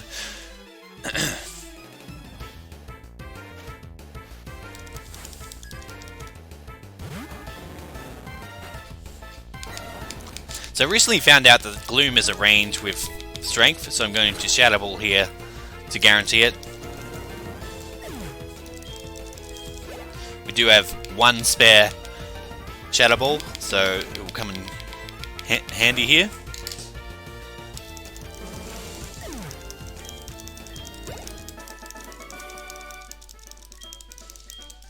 But even if you hit the predetermined seed, you still need to understand how the layouts are generated in order to manipulate them. Another change to this game compared to the originals is you don't have to talk to these guys to give you the password, they just give it to you straight away, which is quite nice. Nice little change.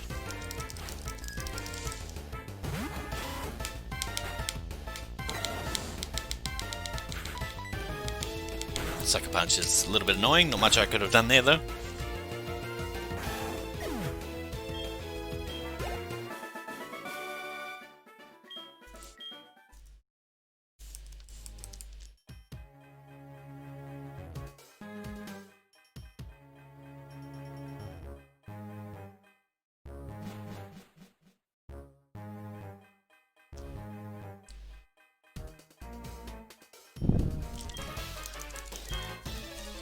This is actually one of my favorite parts of Heart Gold SoulSilver.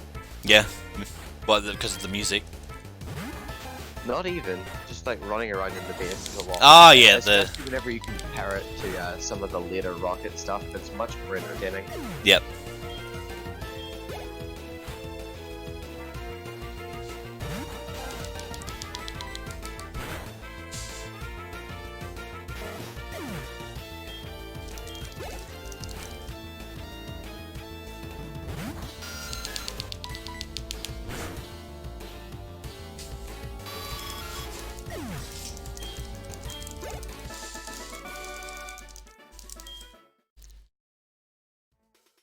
Oops, nice bonk.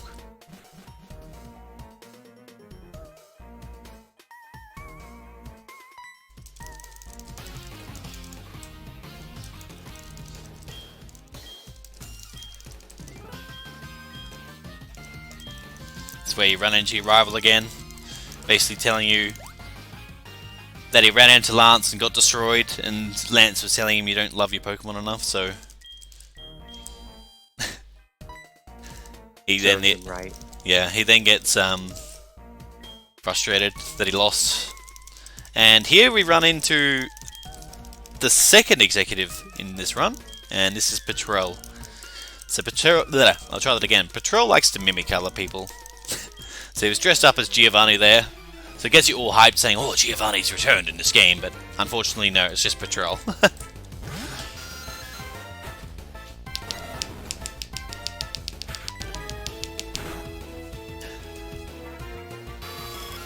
Don't think we've mentioned what's actually happening in the story, but Team Rocket are abusing the signal and forcing Pokemon to evolve, and it is our job to stop them.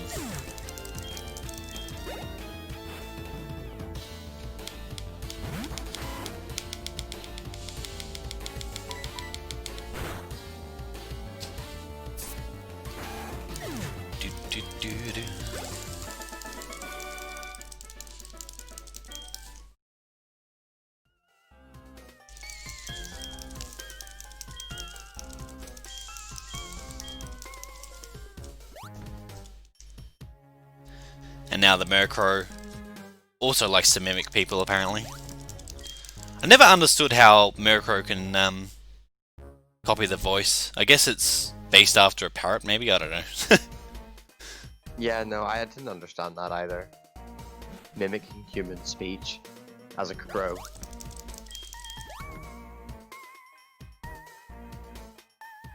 I could understand if it was like Chatot or something, because that's literally known for that, but Yeah.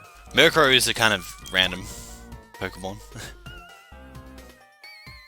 Alright, up next is the double battle with Lance, and obviously Lance has been using the evolution signals to his advantage, because he has a level 40 Dragonite. That's my theory Totally anyway. legitimate. Yeah, totally legitimate. So these two that we go up against have no clue what's going to happen. No clue what's going to hit them. We've got a Raikou and a Dragonite versus like Grimers and Glooms and stuff, and Drowsies. This can only go well. Yeah, so this Dragonite likes to use Fly. It has other moves like Twister and Thunder, which ideally we like to see, but it will normally go for Fly. If we can get some maybe Marathon luck where it would use Thunder, that would be great, but I'm not certainly not banking on it. Here's the first instance where we use the Hidden Power Ground to destroy the Arbok.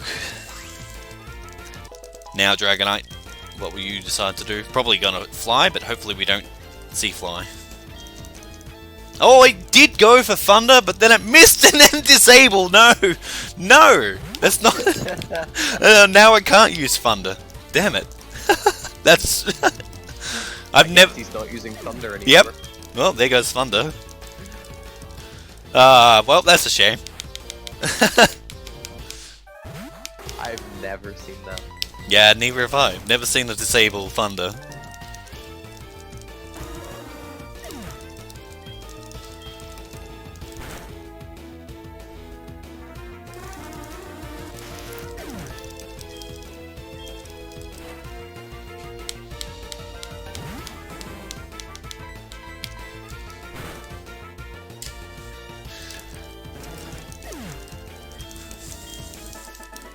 Drowsy literally stole your thunder. Mhm. Wow. Not bad.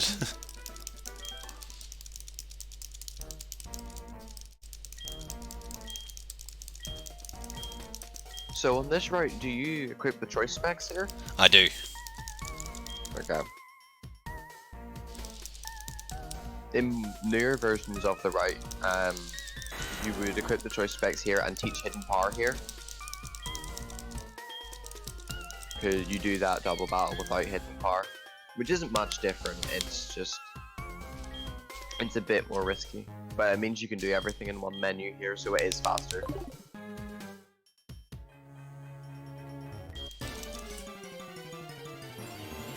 So we have to defeat these electrodes to progress with the story. If we run away from them, they'll still stay there.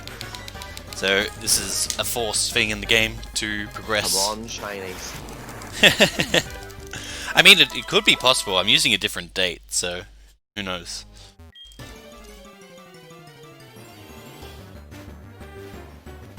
Nope, that's 0 from 2. One more chance. Come on, 1 in 8,000.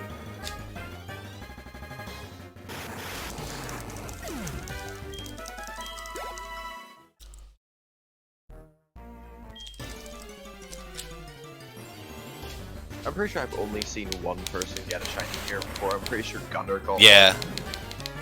No shinies today, though, unfortunately.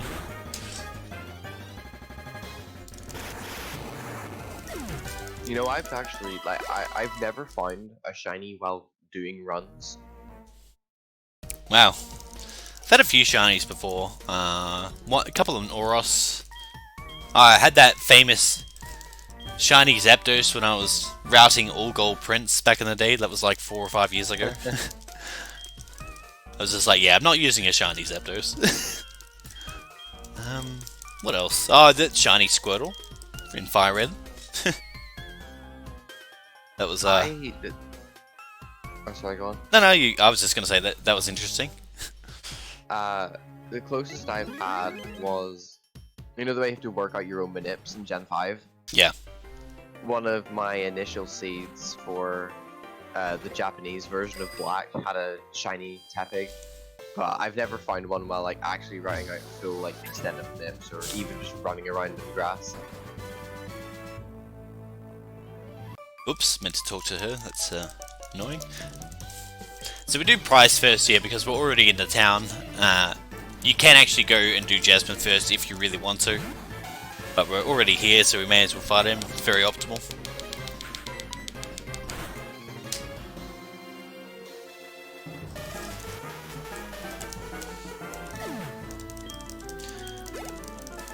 Morning, Yara.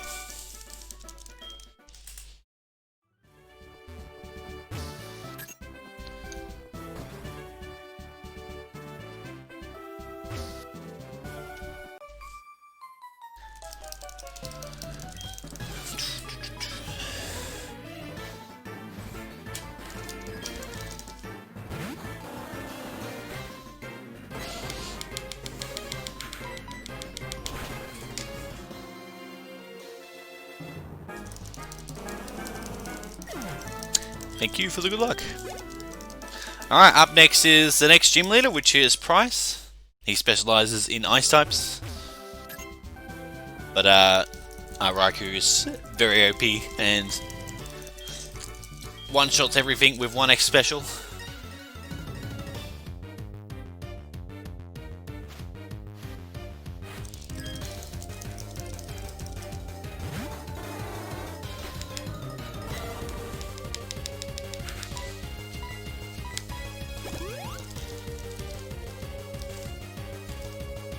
Hail is a little bit annoying.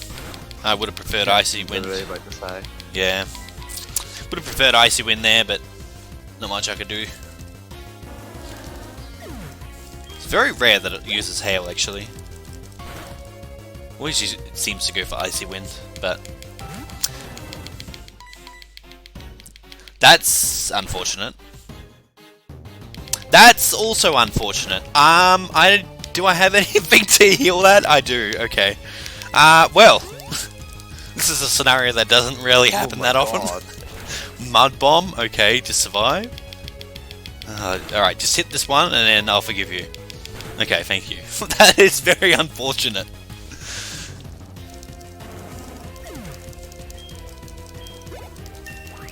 Blizz Freeze into Snowcloak Piloswine. Alright, at least Hail has stopped now. I didn't even know that thing had Snowcloak. Yeah, it does have Snowcloak. I'm gonna be 1 Shadow Ball short now, though.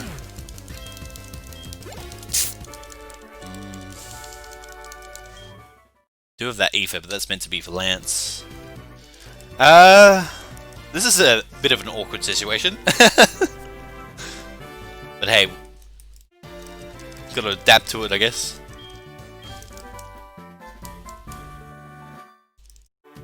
Health is kind of scary too, being only at 34, but we should be okay.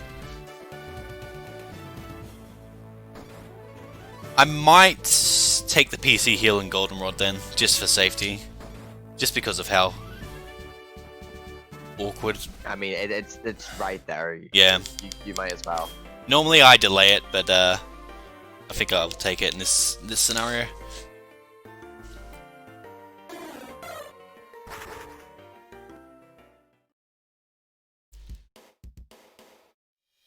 So we fly back to Olivine and deliver the secret potion we got earlier to Jasmine.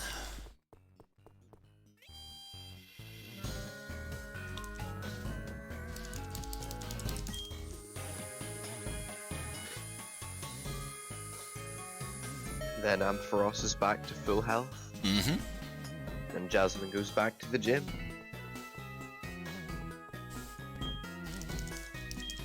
Jasmine's such a straightforward fight with this, right? Mm-hmm. It makes me a little sad. Yeah, you guys won't see the trolley fight that the Voltorb flip route does.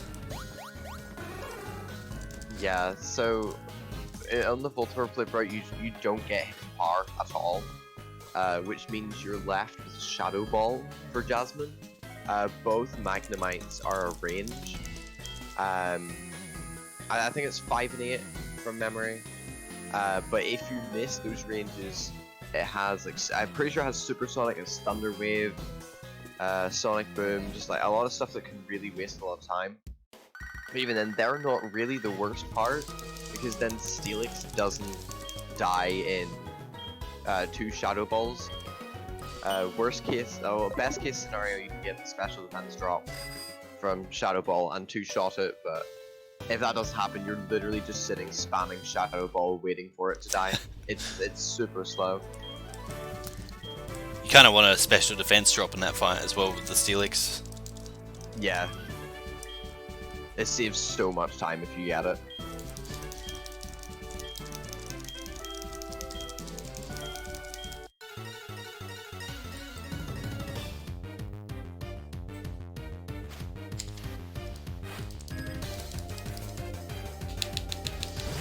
This is where HP ground comes in very, very handy. Makes this fight a breeze.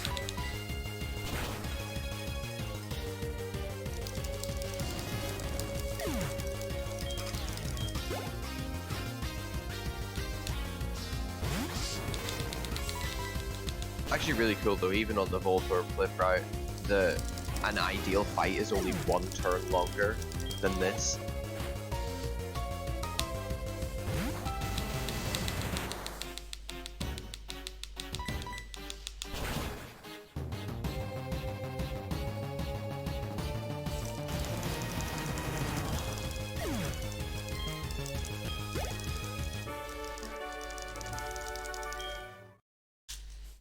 Pretty straightforward fight, as I said. And up next is a bit of a long section of the game, where Elm will now give you a call saying to go check out Goldenrod because something shady is happening over there. So that's Everyone's favorite section. Yep. I'd definitely say this is probably the most boring part of the run. But we can make it entertaining, right, Scoa? Absolutely.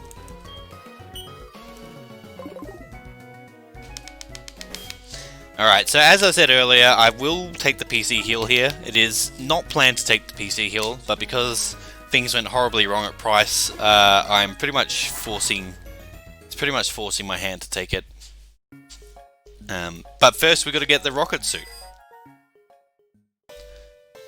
Arguably the best costume in the game.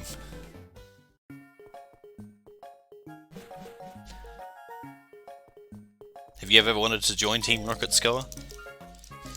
Every day, dude. Every day. Although to be fair, if I was joining one of the evil teams, I actually wouldn't pick Team Rocket. You wouldn't, or you would? I wouldn't. Oh, who would you? I'd pick Galactic. Probably. Controversial opinion there. Yeah, absolutely. Team Plasma are too intense though.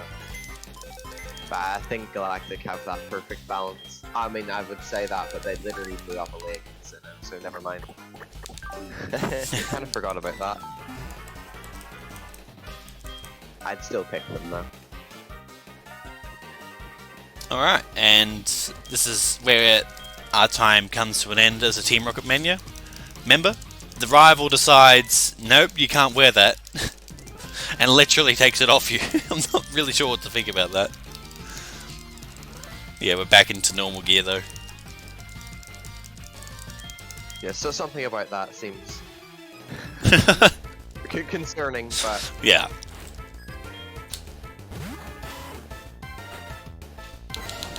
And because it's with PC heal, Raikou is now at full health with full power points as well.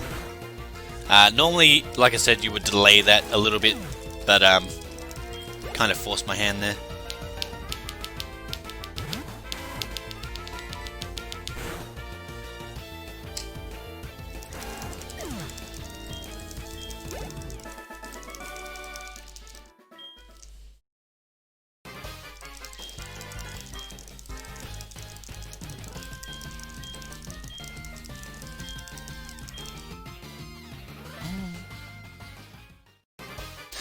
Alright, so fighting the bottom trainer here is better than fighting the guy at the top because this trainer only has one Pokemon, while I believe the trainer at the top has 3. I'm pretty certain it's 3, but I could be wrong.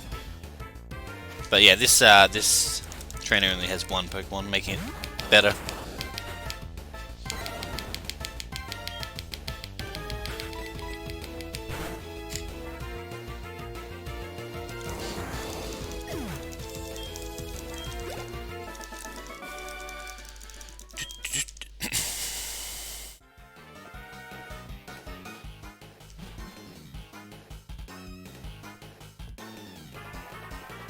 So most of these trainers here you can actually skip, which is quite nice. Alright, not to interrupt the most amazing part of this game, but it is time for Garfield to take over my shift for the night. Don't worry, all of you will hear from me tomorrow night as well. Alright, thank you very much for your work. Have a wonderful night. Well, for some of you, have a wonderful day, everyone. have a good night. Have a good night.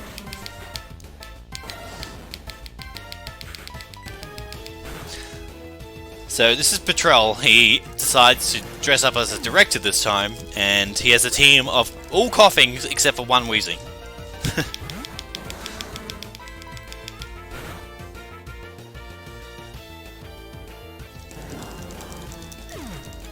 The best fight in the entire game. Absolutely.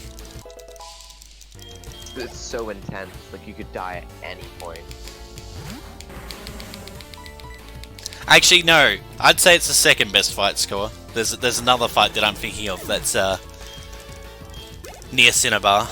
That's a bit more threatening. Oh, yeah. Yep. You're right. Yeah, never mind. This is the second best fight. Second best fight.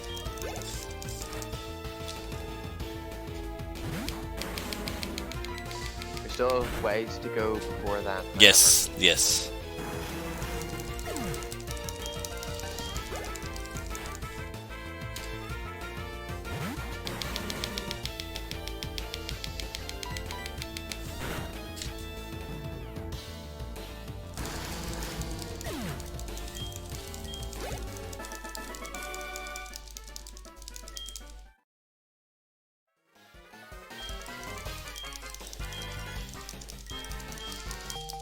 So we get the basement key here for defeating... No, I just spoke to him twice. That's unfortunate. And so we can access the basement where they've hidden the real director, I should say.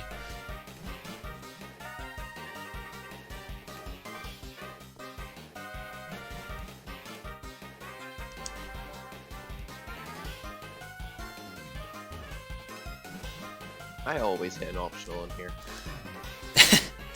Yeah, that's why I did a little bit of funky movement there to make sure I don't hit that guy. Thankfully, the range on their vision isn't that big.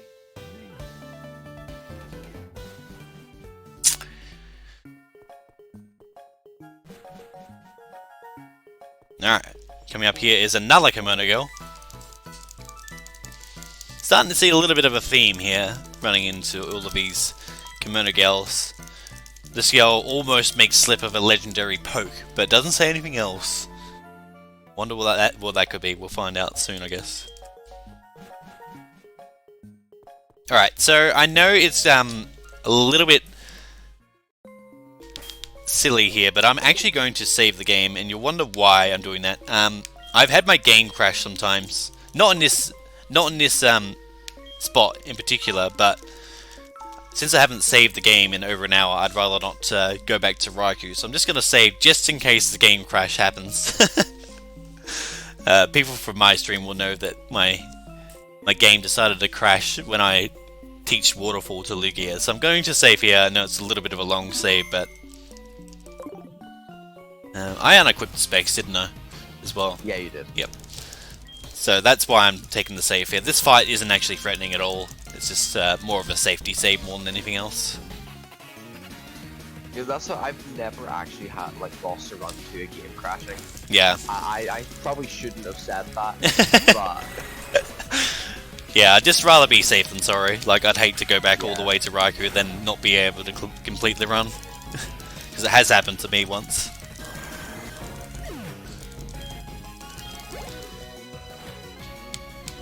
So this is a 1 in 16 range with Spark. Can we get it? Probably not. We got it! With a crit! We'll take that.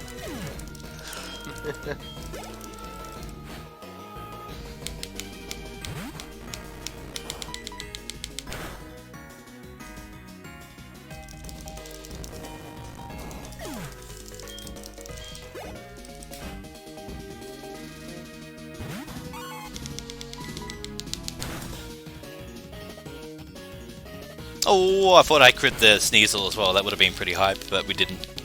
So Sneasel will outspeed me now because of that icy wind, but we still will outspeed the Magneton. Magnemite, sorry. For some reason I thought it was Magneton at this point. it probably should be a Magneton at this point. Like everything else in his party is evolved except for Magnemite. Hello, I Emily? guess Sneasel as well, but a Weavile at this point would be far too overpowered. Yeah.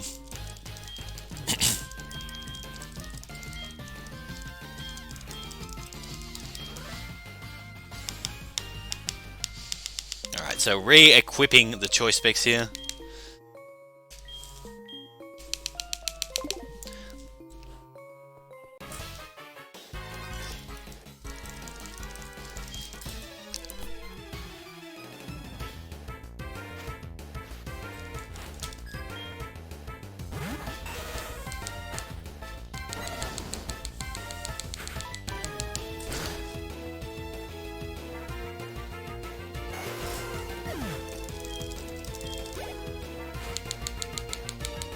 Is this section shorter than in the originals? I feel like it definitely is. I feel like there's a lot more fights that happen in the original. I think so, yeah. Not 100% certain though.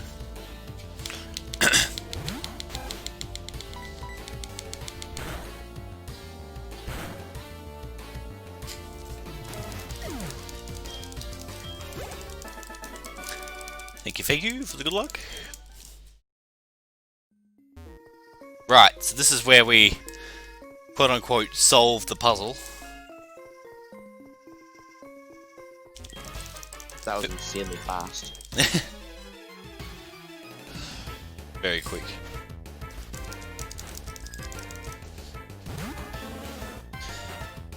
Right, after this fight, it is worth mentioning that, I'm not sure how many years ago it was though. It would have been a couple of years ago, maybe. There was a guy who was planning to run this game called CJ045. Remember who it was, and he actually discovered that this next trainer is skippable and for a couple of years, we thought that it was a mandatory trainer. So, quick shout outs to him, I guess. I did not know that, actually. Yeah. So if you go all the way, hug all the way to the left here, you can skip that trainer, which is quite nice. See, all these names are before my time. Yeah.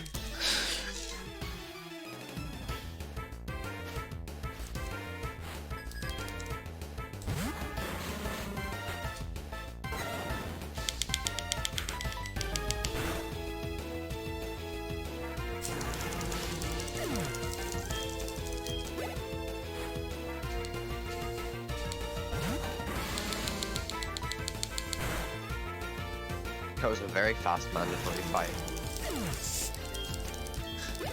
Totally mandatory. Alright, and this is where we rescue the director, who will give us a card key, I think it is. I forget the name of it. Yeah, card key. And we'll tell you to go back to Radio Tower and save it from being transmitted. Oops. You remember, my notes literally just say it's a card. My notes don't even mention it. So just like, talk to the director, that's all it says.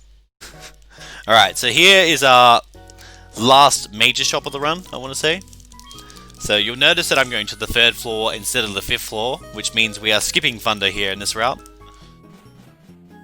Feels bad, man. Oh, I know. Such a safe route this is. So I'm going to buy 34 X specials apparently. It wasn't meant to buy that many, but hey, we can afford it, so why not? Just buy a couple more extra X items than I normally would here, just to be safe. And that's all the shopping done. We do have one more shop to do, and that's at the Pokemon League or the Indigo Plateau or whatever it's called. Oh yeah, because right enough, you don't need to buy X accuracies with this, so you get extra money. And I will take the PC heal here, even though I already did take it earlier.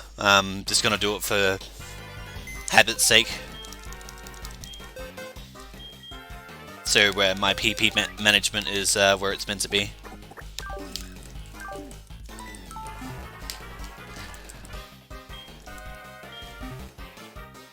Alright, and back to saving Radio Tower.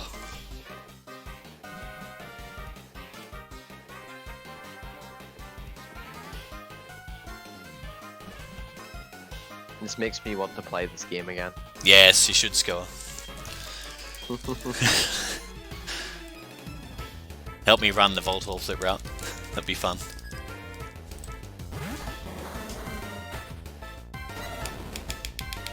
Yeah, if you're interested in speedrunning this, definitely join the Discord and check out srcspeedrun.com.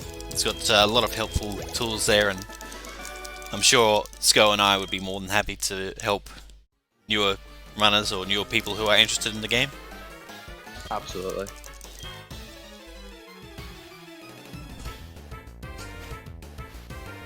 This game is one of the more difficult ones, but it's definitely worth the effort to put into it, because it is a lot of fun.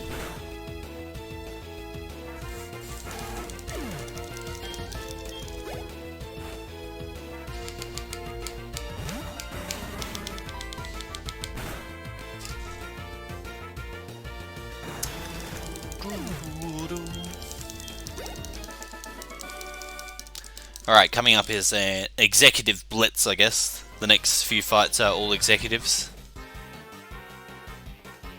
I'm meant to talk to him, that's okay. This is probably supposed to be difficult, but Raikou just doesn't struggle at all.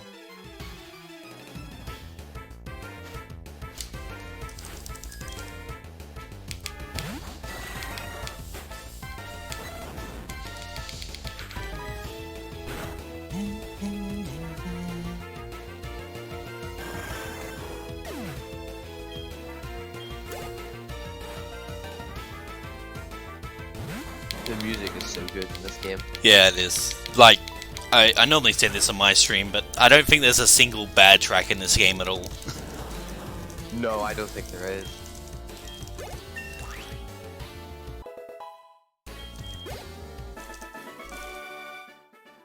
It is an insanely good soundtrack. Oops.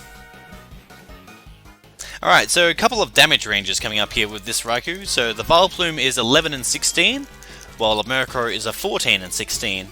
And I can't remember the last time I got both of these, so it would be quite nice if I can get them. Marathon luck. I know, surely.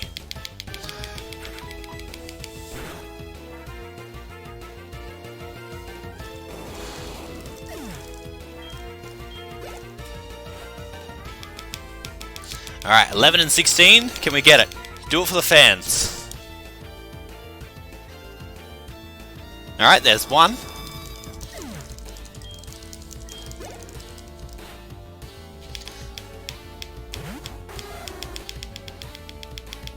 Alright, and get this one for the fans as well.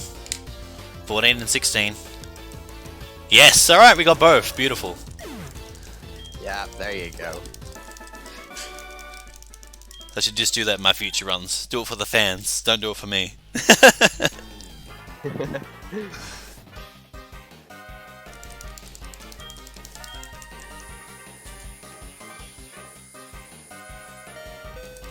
Alright, coming up is the penultimate battle here with Archer.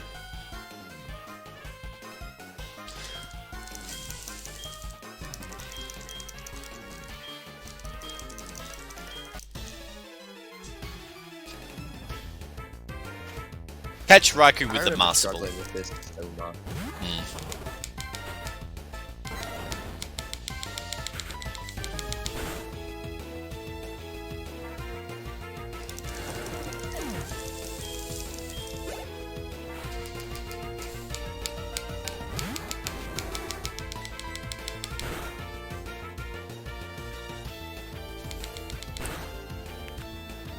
Okay, no burn, that's good.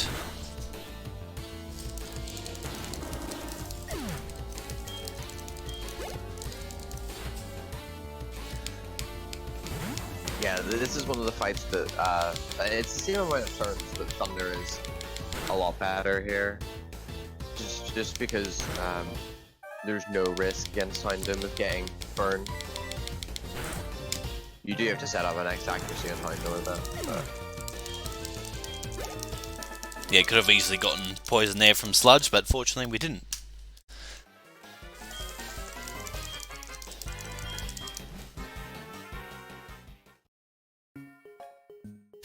And now comes a very long cutscene with this director. So thanks you for defeating Team Rocket. Gives you the Silver Wing, which is quite a cool item, I guess. Yeah, that's pretty cool. Wonder what that's used for. And he goes, I have to go back to my office. Nope, Sykes. Almost forgot legendary Pokemon. And then he psychs you out one more time before leaving.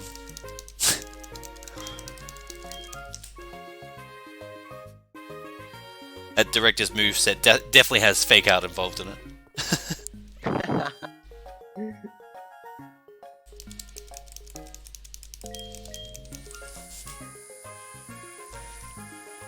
Hello, Dexy. Ah, konnichiwa, Dixie.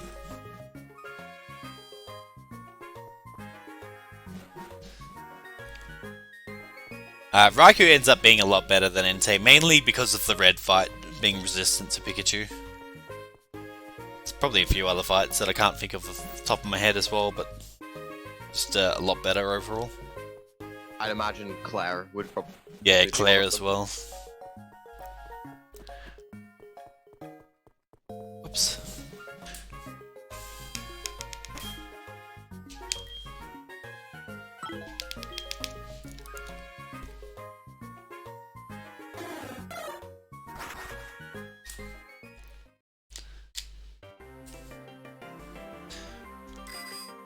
Alright, let's see how good my movement is now on this route.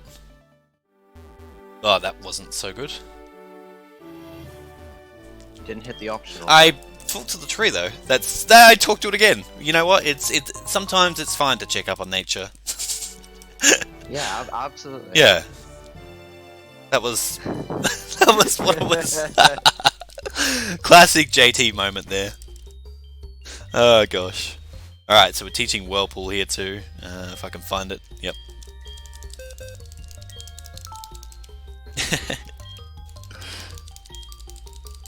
Yes, Dexy.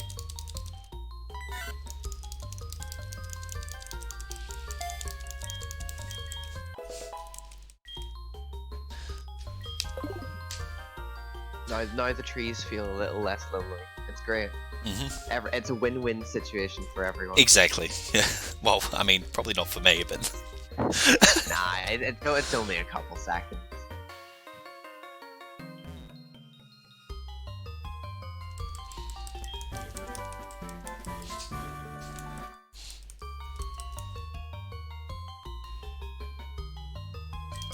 Alright, so talking to this guy is quicker than going past him. If you go past him, he stops you.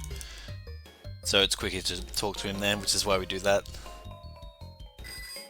Time for the best movement. 100 bonks incoming. This is a really, really difficult,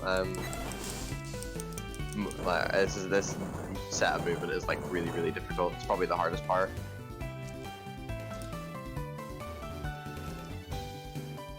At least execution-wise, I'd say this is probably the harder part. Oh. Okay.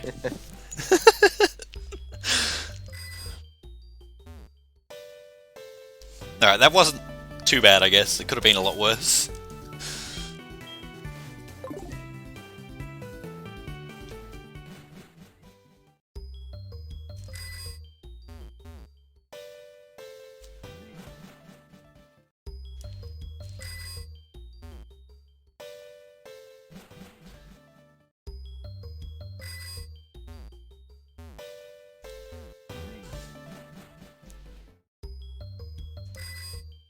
Alright, and another kimono girl here who tells us to push her in the back, so that's what we're going to do. This time we actually will say yes.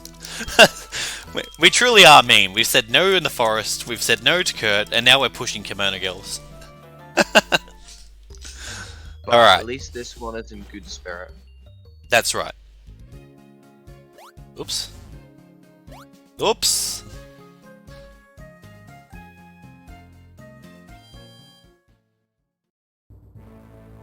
Alright, so again, talking to this guy is quicker than going past him because he'll stop you. And we got spinners coming up, so good luck to us. Yeah, this is a really, really scary gym if you're on like a PvP run, because you can lose a lot of time in here really easily. Or you would. Okay, past one. 2 more to go.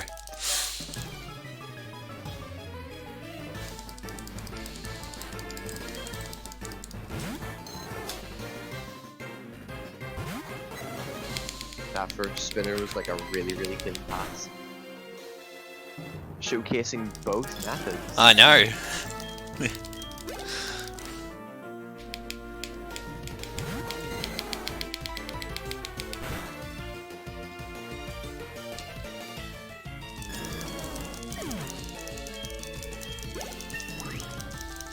So something that differs from the Thunder route is I won't be candying here. We're just going to keep on rolling. I'm learning. Alright, so this guy I'm going to wait and then go. And wait again. So we can actually run past this.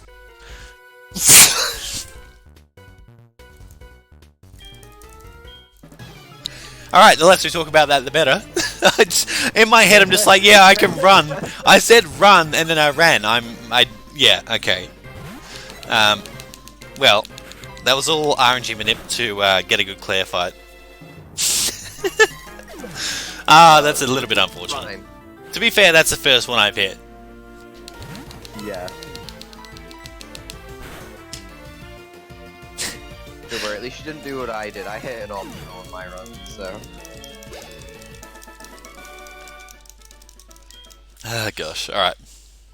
We can just say that I just got quick spun. Oh, how unfortunate. Alright. 2 out of 3 is not bad, though. We'll take that. Oh, that's right. I hit that one when I was surfing the chuck. We forget about that one, though. That was all... That one didn't actually happen. Yeah, that's Don't worry about it. that's not a spinner. That was an optional. Completely different.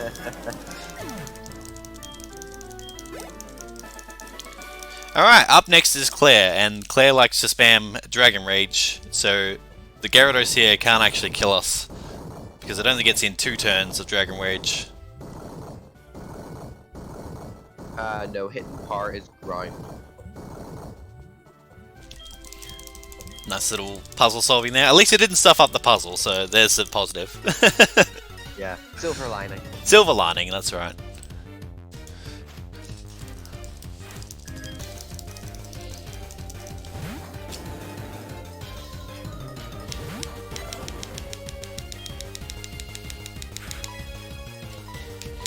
Alright, so we just set up 2 X specials for this fight and then Shadow Ball everything. Pretty easy fight. Not much to talk about with this.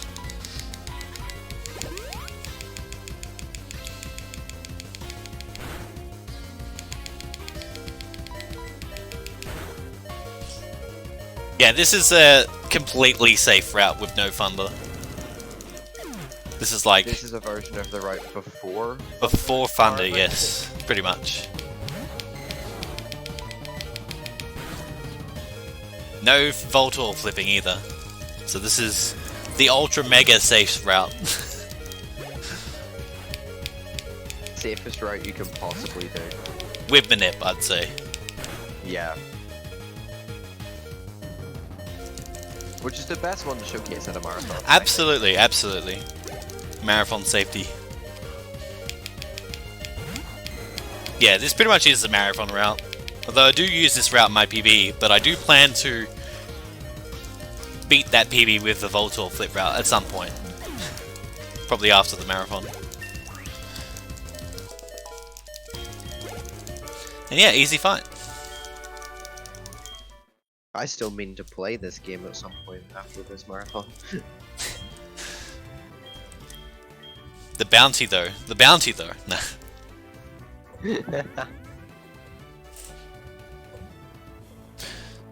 Anyway, after you beat Claire, she tells you to go do a mission, not mission, I guess, quest, and do the Dragon's Den.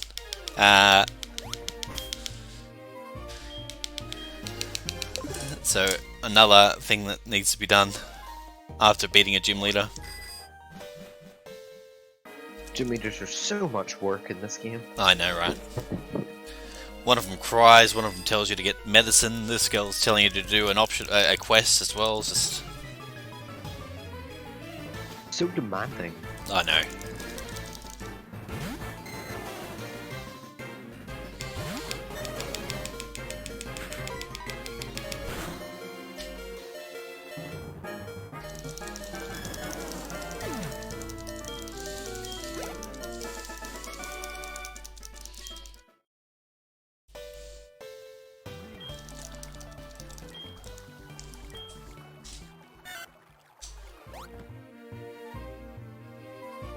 Oops, nice bonking, as usual. Wouldn't be a JT run without bonking. Alright, up next is the hardest quiz in the game. So if you somehow get one of these questions wrong, the Elder will be like, "Huh? I didn't hear you," and will continue to do that until you get it right.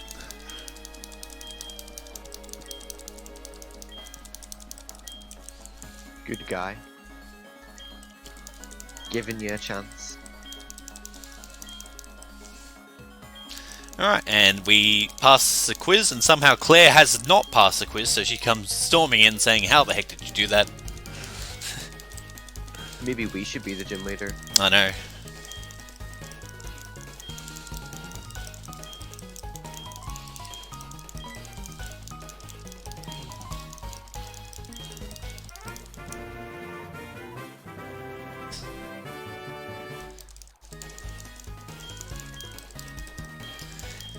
That can't be.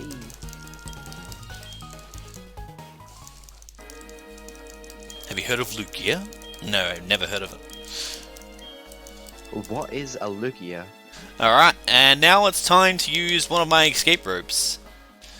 So it is quicker to escape rope out here, obviously, and it also skips a cutscene where Claire gives you the TM for, I think it's Dragon Breath? Yeah. Dragon Breath? I'm pretty sure it's Dragon Breath, or is it Dragon Pulse? I can't remember. Either way, we skip that text by doing that. So now, Professor Elm gives us a call and tells us to go visit him in his lab, which is what we're going to do.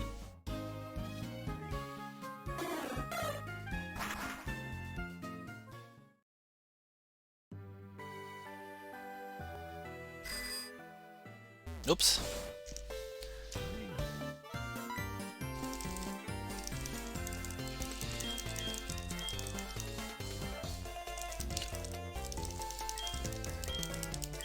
And we get another Master Ball from Elm here. Thank you very much, Elm.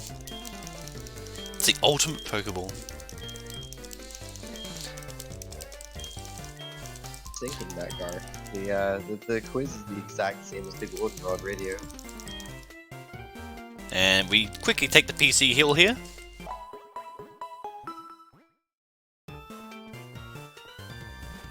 And then we go and to Ecritique Theatre where 5 beautiful kimono girls are waiting for us, apparently. That's what we've been told from Professor L. So in my PB, for some reason, I went to Burnt Tower. I guess I just thought, oh, I'm in Ecritique, let's go get Raikou again. And look, we're saving time over my PB by going to the correct place straight away. Wow. I know. What an insane time save. I know, right?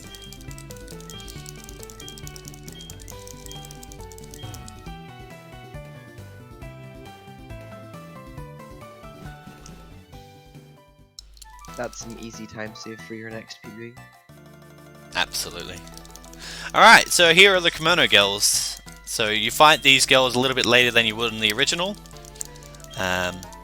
These are the 5 kimono girls you've helped throughout the journey. They want to give you one more test before you can challenge the legendary Pokemon. So that's what we're going to do.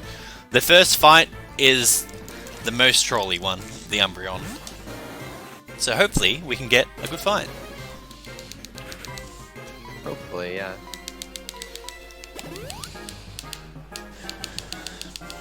Okay, there's confused. Don't get trolled. Alright, there's... It's fine. Nice! Snapped out! Beautiful! Alright, good fight. And that's the only threatening kimono girl. So that's pretty much it. The rest of these go down in one shot except for the Vaporeon. I will say in advance we use Shadow Ball on the Vaporeon because Spark does not one-shot it. So it's quicker to use 2 Shadow Balls with a move that is neutral effective than one that is super effective to save for text purposes.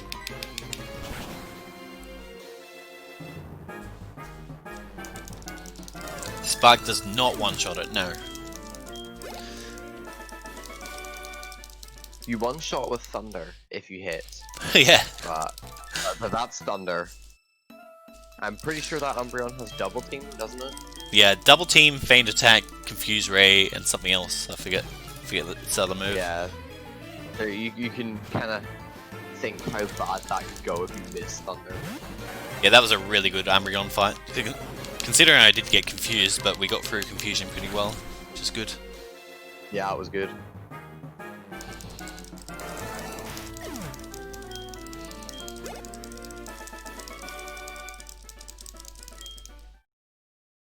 My personal favourite kimono girl's next.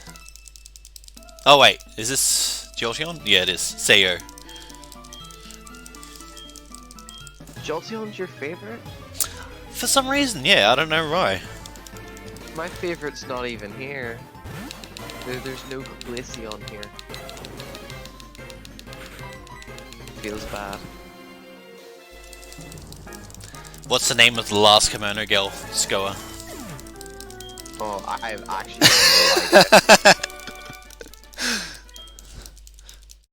know, like you know what, in my notes they're literally just Kimono 1, 2, 3, 4, 3, 4, 5. 5. Kimono 5 is the name. Kimono 5, and you used Thunder, that's all I know. Yeah, that's all my notes say. Cooney. Cooney's a name. There you go. I'm gonna add that in. I'm just gonna put that in brackets and there's gonna be no context.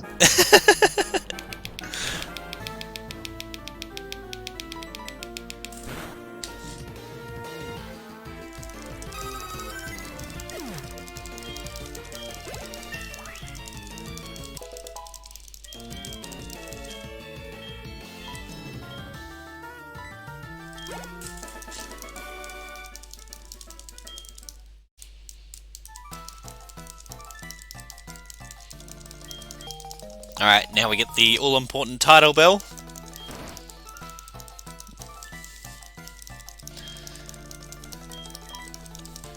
So where do you actually use your candies then? Victory Road. Okay. Yeah, it's very old, this route, but it's very safe, so... I'd imagine you use them after you get the one in Victory Road. Yes. Okay. Now, Max Repel's still up, isn't it? I'm pretty certain. Yeah. And for some reason the game wouldn't let me go on my bike, but that's fine. I was pressing Y, but... Nah, it's just gonna ignore that detail.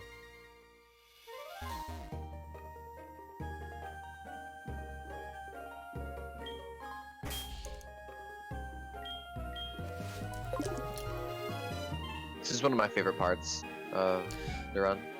Yeah, because you get to listen to the surf music for a long period of time. Is that why, I'm guessing? No, it's actually because there's a massive cutscene coming up. Oh, right. Go to the bathroom. I thought it was the surf music, but that too. Get on the bike! Why can I not get on the bike? Streamer's Y button broke mid-marathon run.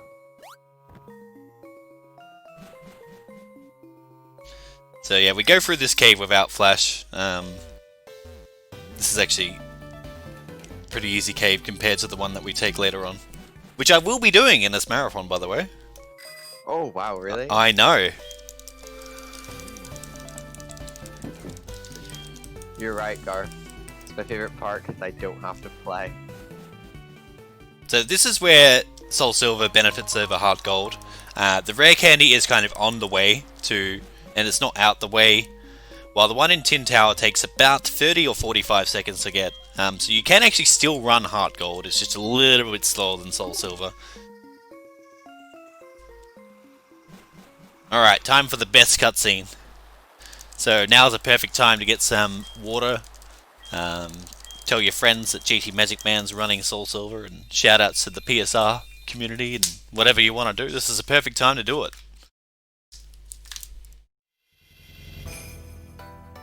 Main shout out is everyone who's contributing, both the runners and primarily the people responsible for setting up and keeping the marathon going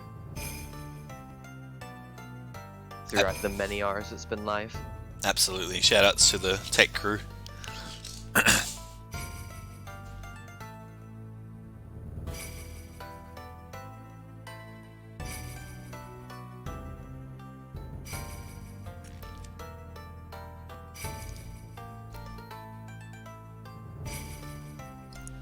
Yeah, thanks for joining me, Scott, again. Not a problem. I was actually really scared because I set my alarm really early. I accidentally fell asleep again. Oh. And then it rang again. No. And then I was like, oh no. And I looked at the run, you were all, and like as I was getting out of bed, you were only at Mr. Pokemon. Dude, my game crashed. I'm not... Wow. Oh, Where did I last save? Shit.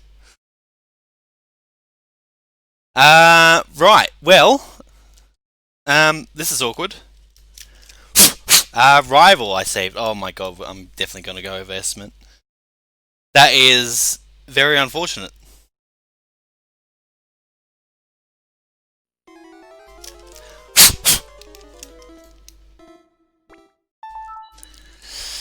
Ah, man. That's, yeah, I'm not really sure what to say.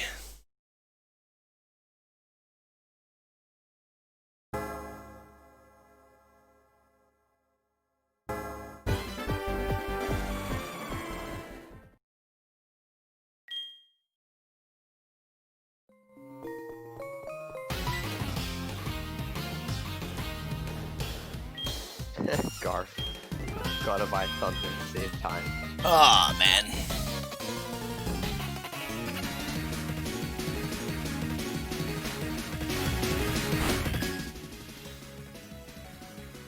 At least you decided to save here, though. It could have been much worse. Yeah.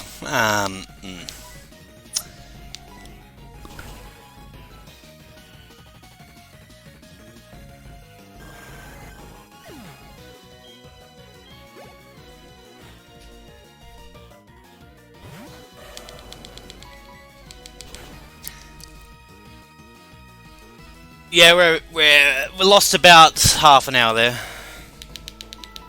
That's really unfortunate.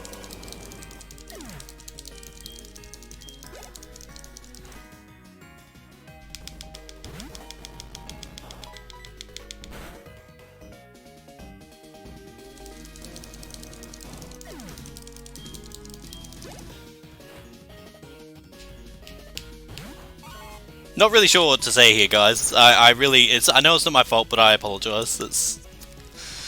I feel really bad.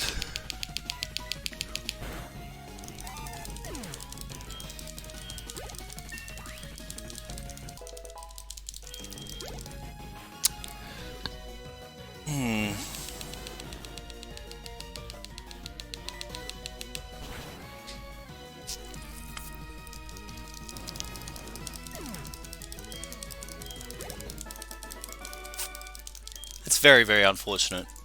That's all I'm gonna say.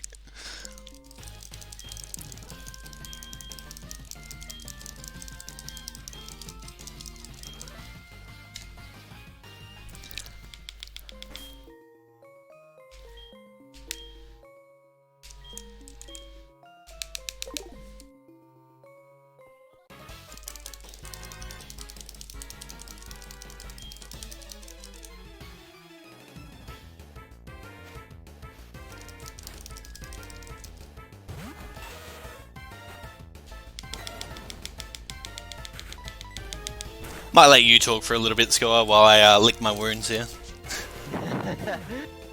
Recover yourself.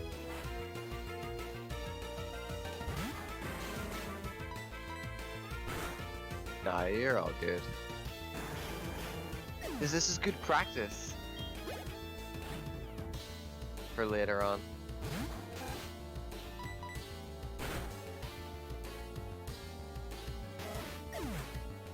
Yeah, it seems to happen in that cutscene. I don't know why, but last time it crashed when I was teaching Waterfall for some reason. But I did it. Something about the Whirl Islands. Yeah. But you have two carts, right? Is it just that cart it happens on, or is it on both? That's a good question, actually. This is the first time this has happened on this card, anyway. Anyway.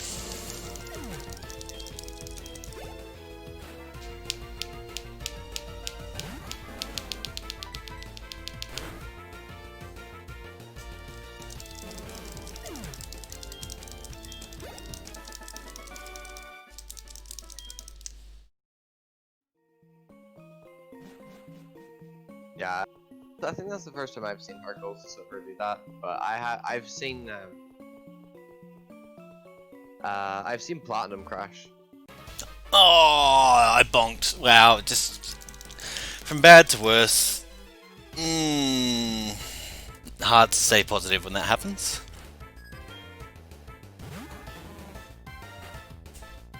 I don't even know what to do here. I think Spark.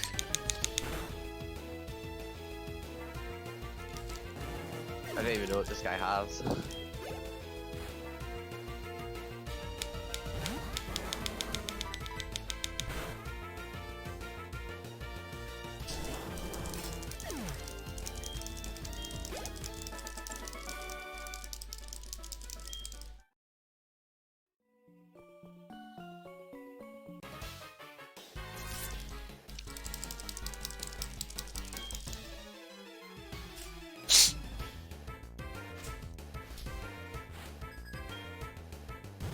Going back, getting that card key again after this fight.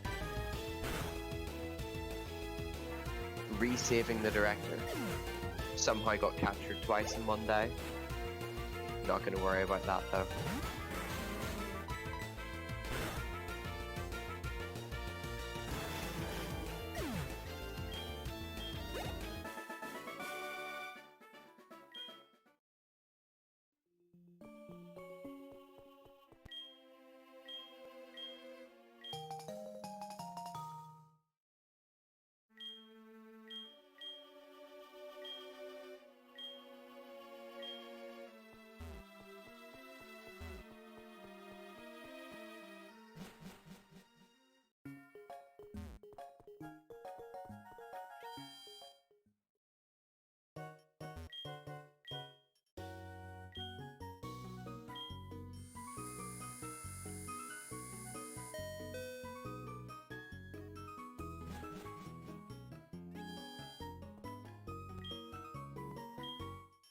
Off to floor 3. To get the X items, no floor 5 because we're not doing Thunder.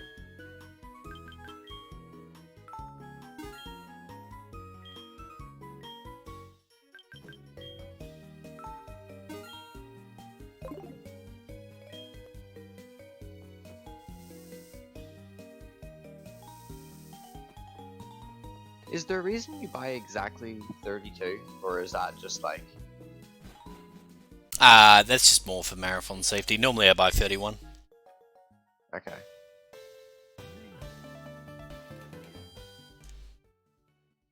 I know whenever you do the Thunder, right, you just get the maximum amount that you do the others first and you just get the maximum amount of specials. So you end up with like 50 something.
Let's get both of these Ariana ranges again.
Did that crit on Binder matter?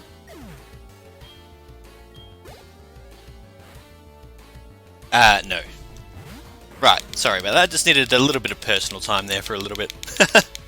No, you're all good. Okay, just hit through and we'll be fine. Okay, good.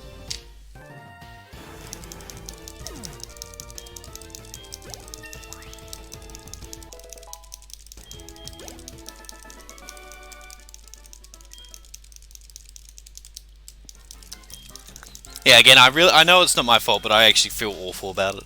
Anyway, right, moving on.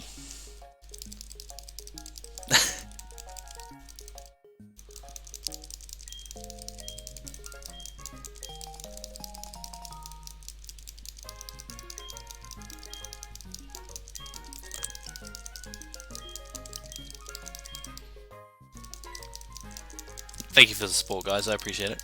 It's exactly what I need in my time of need. Alright. Well, now that that's out of the way, nothing else will possibly go wrong in this run, right? Hopefully. You know, I was actually thinking in my head I'm going to save before Lugia, so that's actually really annoying. Dear. Not much I can do, though. Just gotta keep playing.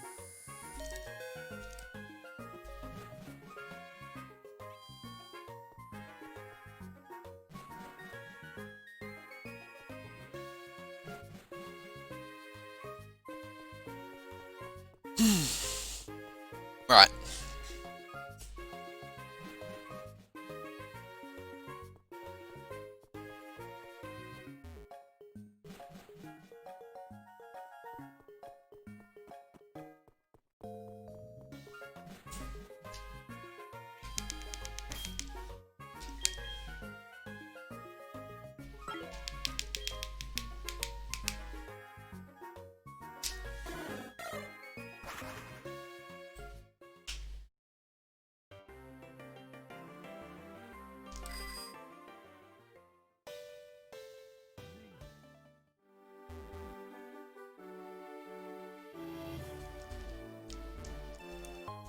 Hey, nice clean pickup of the elixir. No nature today. Yeah, oh, no, I bonked into the tree then, so we're still saying hello to the trees, of course. But we didn't actually talk to her that time.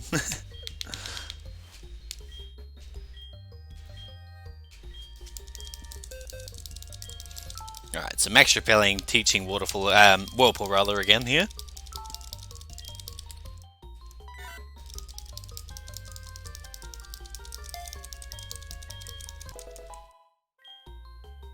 Putting my menu back on the repel and doing ice path again. I mean, that's a positive. We get to hear ice path music again.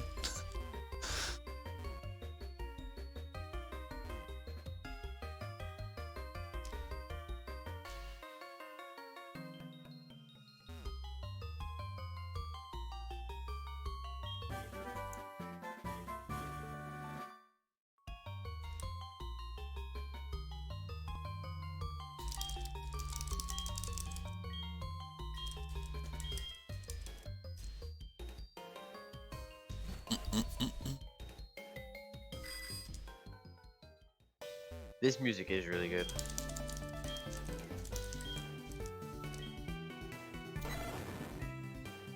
The Heart Goes to Silver soundtrack in general is... It's one of the better ones in the entire franchise, honestly.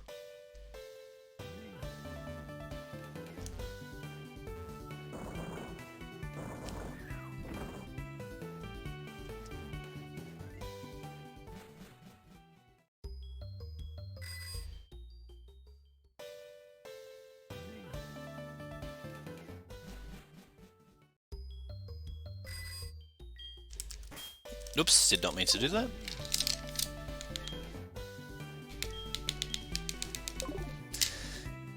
Oh gosh, right.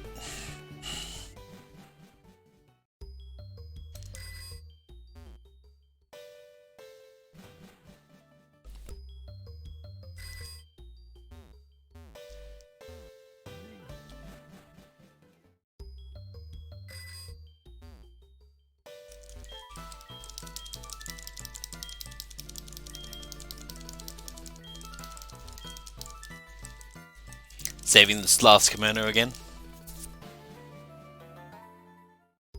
Saving, bullying.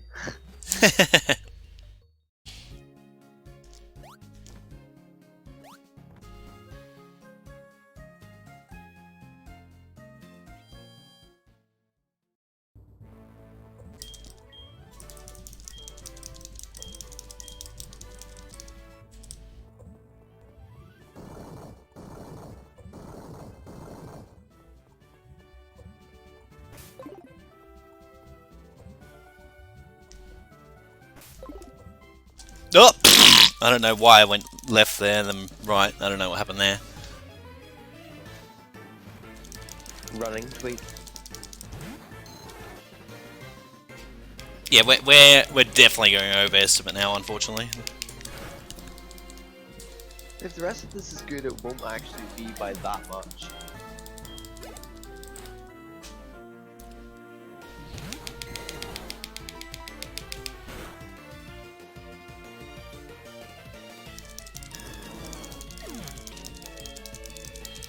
But that's something I didn't factor into my estimate, to be fair.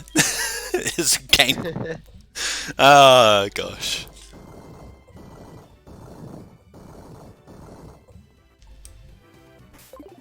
Oh, I should have gone. I'm gonna wait now. Oh, you're a snake that lives under a tree, you know that?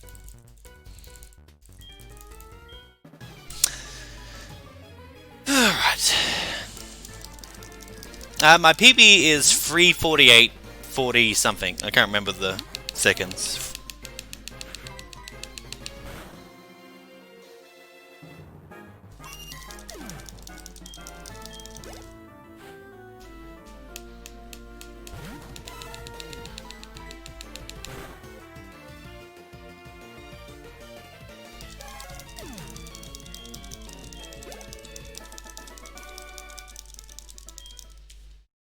Thank you.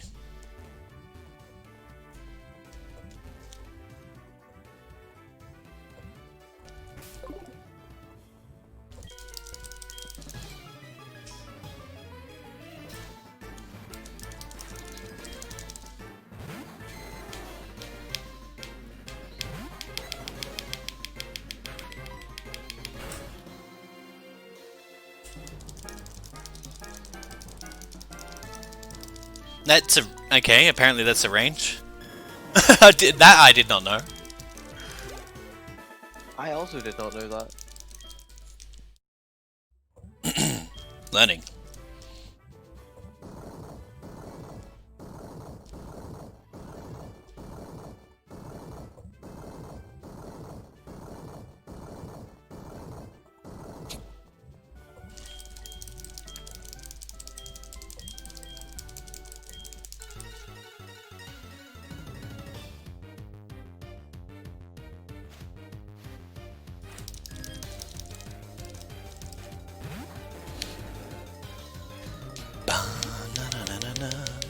Alright, so, same fight.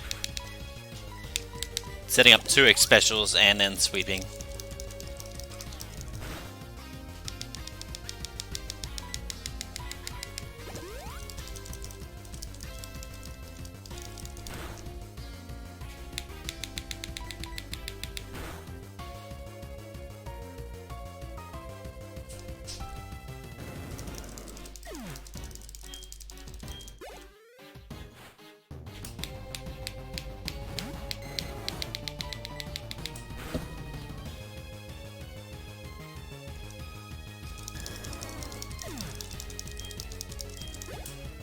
Yeah, once you get Raikou, the route is pretty safe up until, I'd say, blue, and then red is definitely, obviously, the major thing that can stop the run. Yeah, you manipulate the Raikou to have the IVs in nature and all that you want, so... you know how much everything's gonna do to you. All that. You know what, actually, JT, thinking about it, that's maybe why you can't in Claire's gym to eliminate that range in Dragonair. Hmm. That's probably why.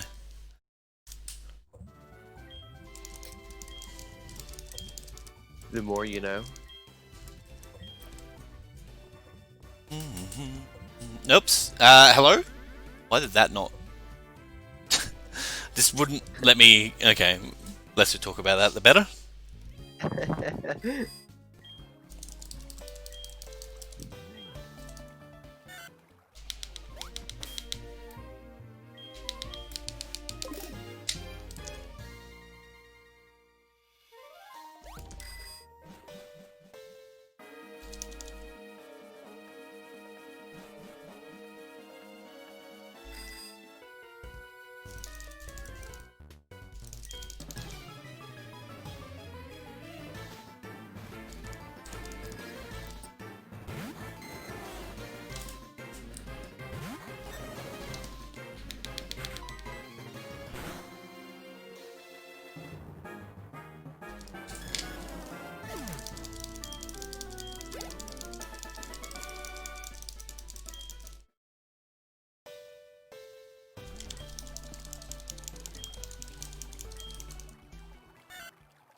We get to prove ourselves once again. Yes, in the hardest quiz.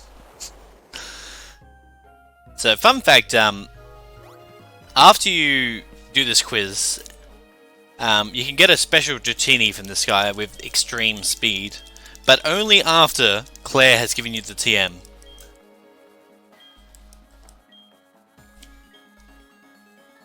Which is quite weird how that works. But we don't even get the TM. I know. Well, Skip that. we're one step ahead.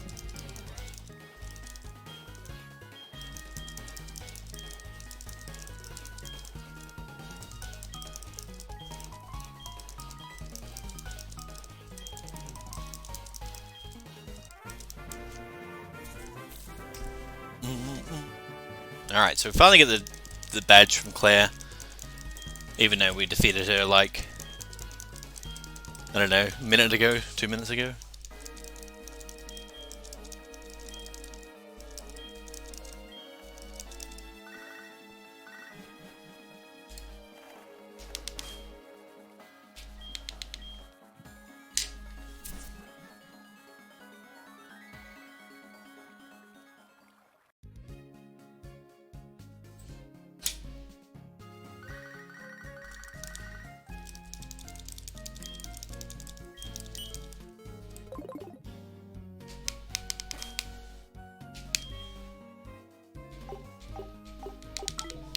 Nice fly menu.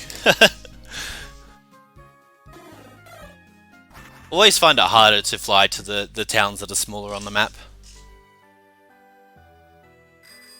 Obviously when you're flying to Goldenrod, it's a bit of a bigger leeway that you have.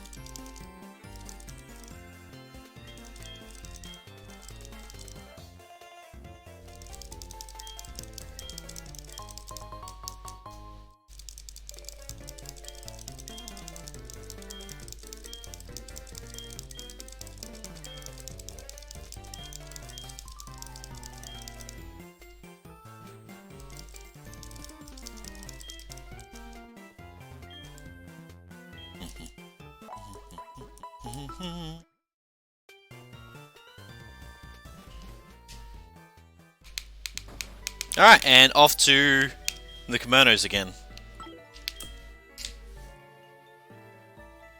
Let's hope we can get as clean a fight as last time. That's right.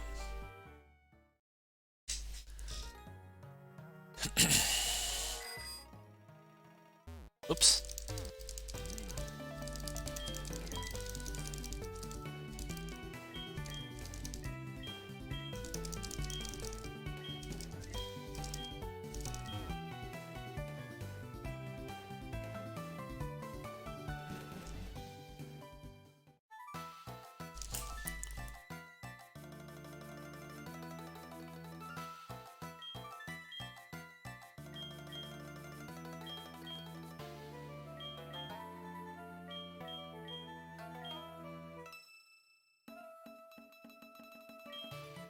I'm gonna write in all of their names as I go now. Yeah, sure, sounds good.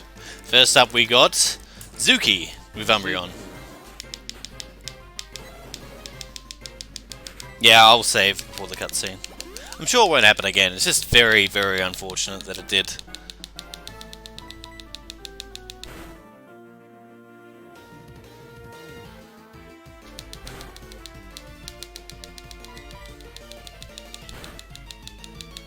Alright, and now we get to see the Troll Umbreon fight, so there's content. That's unfortunate. Last Resort. I didn't know it had Last Resort. There you go. Okay, snapped out. Alright. Yeah, there you go. Now we know its fourth move.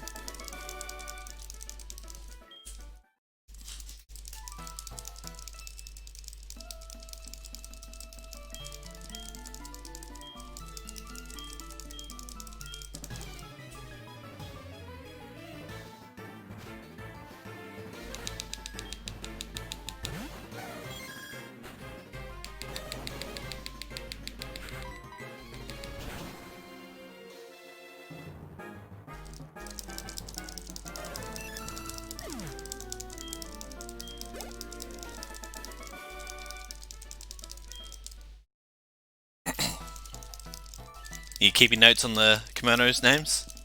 I am. Alright, next up we got... Miki.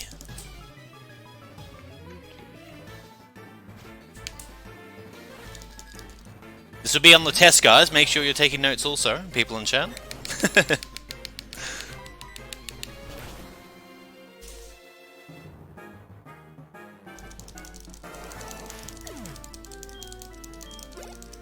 You have to study really hard for this test. That's right.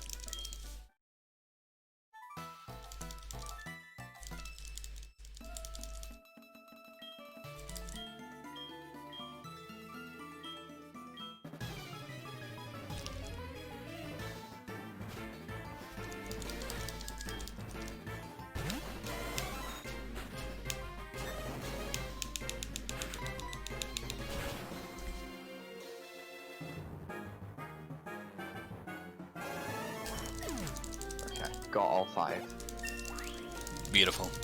Now if it comes up in a quiz, now you'll know.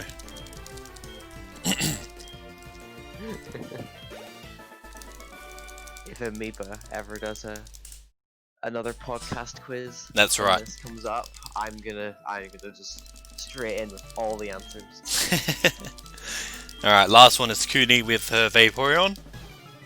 As I did say earlier, Spark does not kill, so we use Shadow Ball here. Save that super effective text.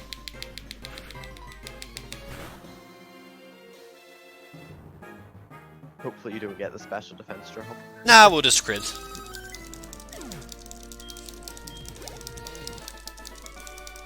That kind of makes up for the bad Umbreon fight, I guess. Easy.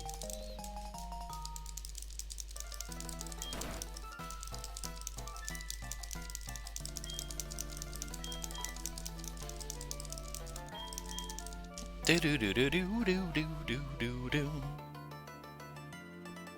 Oops.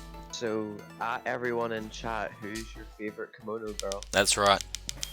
Only names are acceptable, because this is what we've learned. This is a test for chat to see if they were truly paying attention.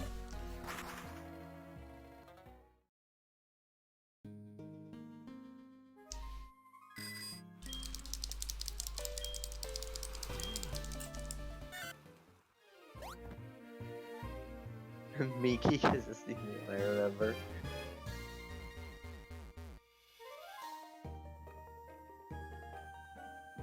Giovanni is my favorite kimono girl.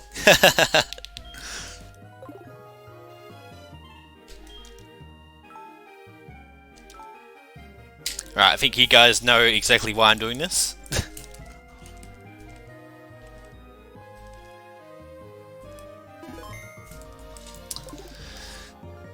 Right. It's still very, very unfortunate. I'm trying to get over it, but... the PJ salt too strong. Stay positive.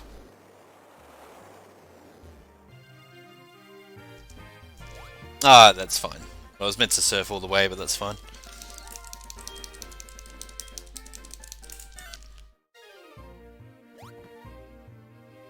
Flareon is Miki.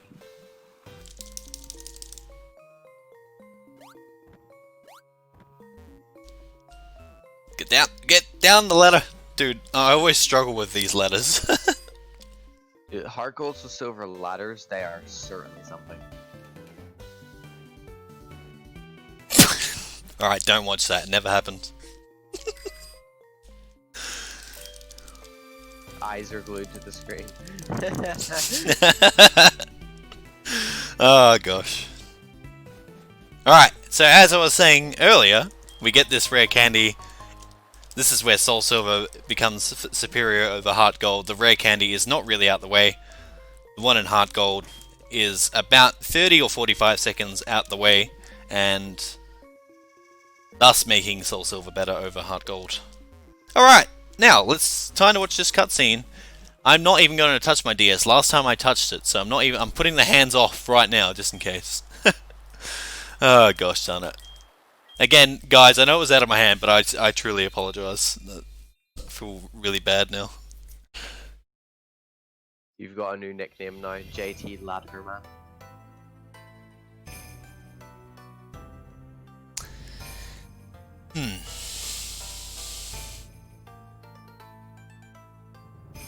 But now we can watch this amazing cutscene, knowing even if it happens, you have a save.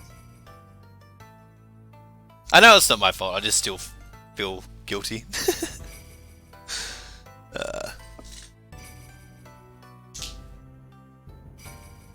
So when does Necrozma appear? This is the question. Oops! Oh, my cat's meowing. Cat hype. Where is Cat Cam on this stream?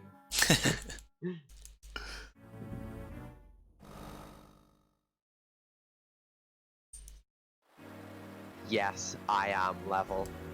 The asymmetrical kimono girl annoys me so much.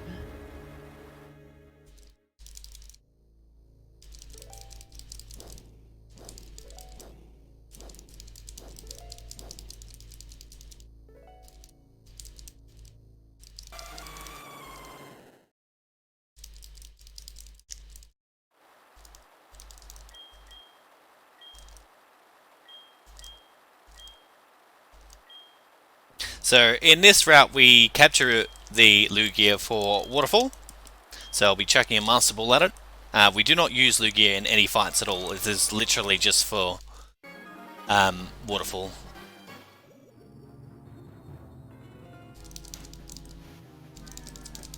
No shiny though. Very unfortunate. Damn. I don't think I have my shiny Lugia anymore. It's off.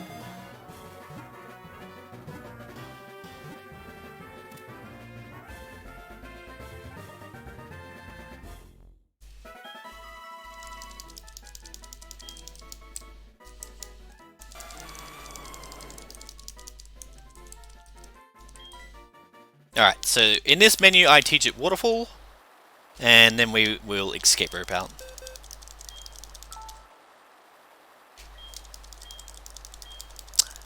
Yeah, that was a one frame YOLO ball trick he just did to catch Lugia.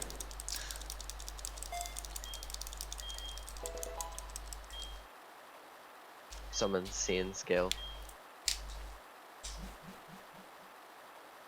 Right, and that is the section of the game done, and we are off to Victory Road.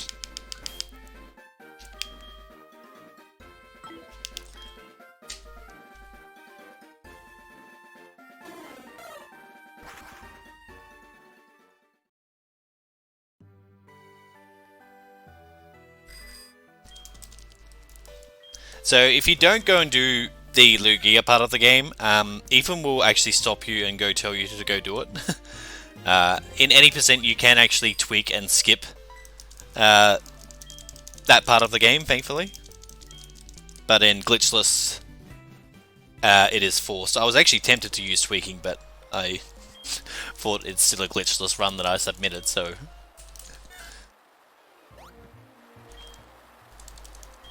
And I'm very, very rusty on my tweaks, only ever run any percent once, and that was 5 or 6 years ago. So fair to say I would not be confident doing it now. You've done any percent? I have. Did not know that. 5 or 6 years ago, yeah. That was like 2 or 3 years before I even showed up.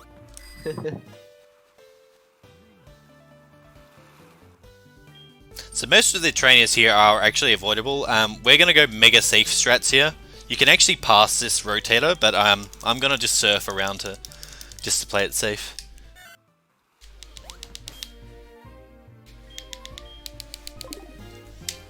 I'm not sure if Skoa does this, but it is slightly slower to surf here than it is to bike, but safety. I surf around the PS. I don't surf around the psychic rotator, but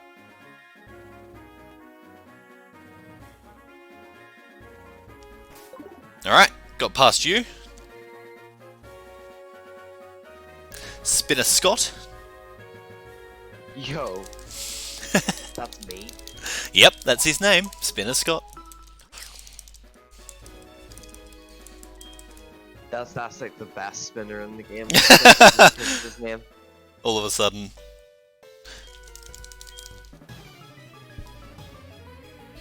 Yeah, I struggle immensely with ladders. Doesn't matter which game. Even in Horus, I struggle with ladders.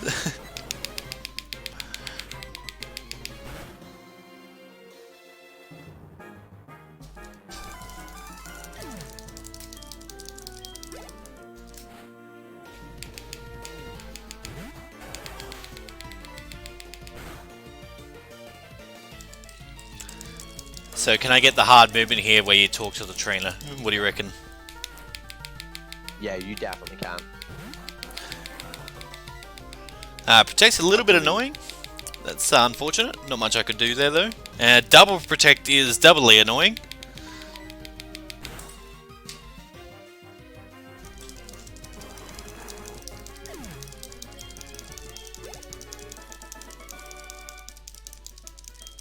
Alright, let's see if we can get it.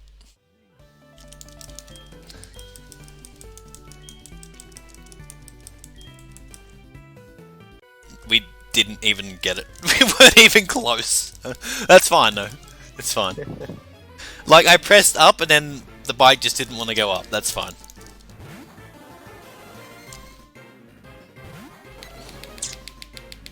We'll get the other movement though to make up for it.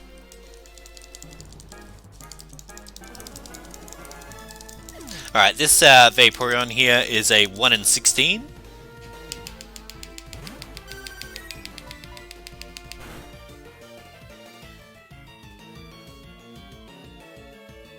We got it! Beautiful!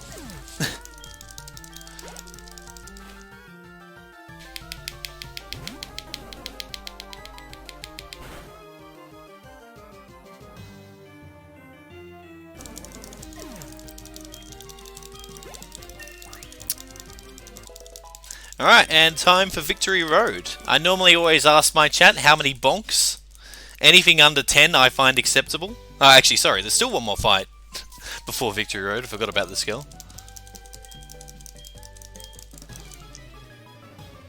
This is the Rapidash trainer, isn't it? Yes, Rapidash and Flaffy. For some reason, this is the one trainer in the entirety of Hard Gold and Silver that I always remember. No idea why, but 8 bonks. Anything under 10, I'll accept.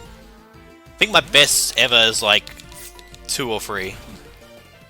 that's really good. Especially because of the rare candy movement at the end. That Yeah. probably adds about 5 to my counter. Yep. Alright, let's see how we go. I'm gonna guess 8. I'm gonna go with a nice round number 5. Ooh, feeling confident. Yep, feeling confident. I normally don't start it till after the first strength boulder though, because the movement up until that it's actually pretty rough. So I don't actually think those guys check your badges at all. No, they don't. They're very lazy. They pretend they did check it. some- Alright, here we go. Starts from now. Let's see how many bonks we get. 1. Oh, 2. Nah, so in any percent you can actually get to this point of the game with only having, I think it's 4 badges? Or 5. No, it would be 5 because of fly. So the guards don't actually check your badges. That is untrue, Gar. 8 is a great. It is a great guess. So I think we're at 3 bonks so far, so not too bad. Or 4. Yeah, 4. Don't worry, chat will certainly count. I know. Oh! Yes, you are correct, Crafted. You only get 4 badges in any percent now. 4, yeah, that's what I thought. I think the old route used fly. Yeah, you did used to fight Chuck. I think that was like 7. Alright, I will take 7. 7's not bad. So this is where we use the rare candies that we collected.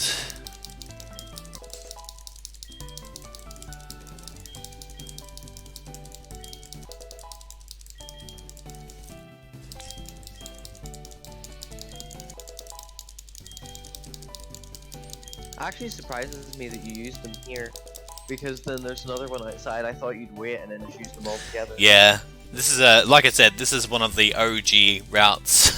It's it's slightly older than the newer ones, and I can't wait to try out the newest route.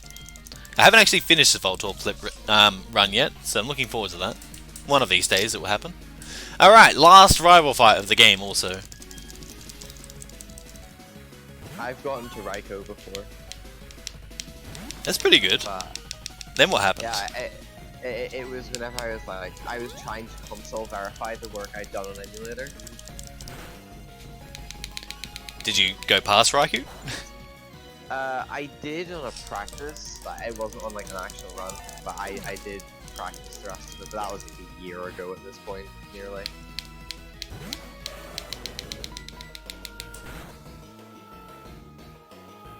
No, Professor Oak just requires that you beat Blue, so you actually, in an any percent run, you had literally finished the game with 5 badges.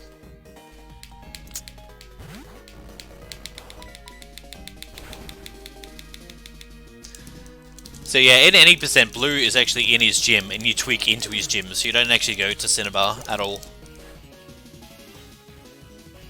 Yeah, you just go straight to Viridian and tweak in.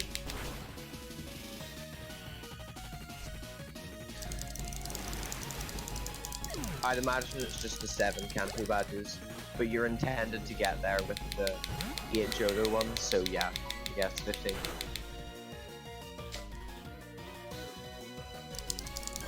But we're playing by the rules, so we're gonna get all 16. That's right.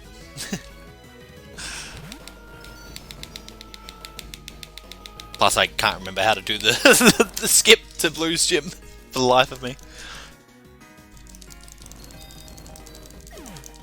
I think I remember how. It's one of the. I think it's one of the easier tweaks. I could never do the one in Mubark Town.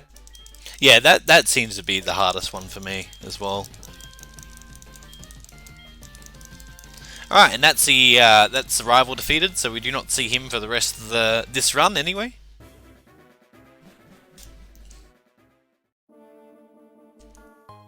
Pick up the rare candy here. And then we are going to PC Hill and get rid of Lugia. We got last chances for nature guesses, by the way. I'm going to go with Hardy. Just for the meme of Raikou Impish. Oh, it was Hardy! JT. He's got it again.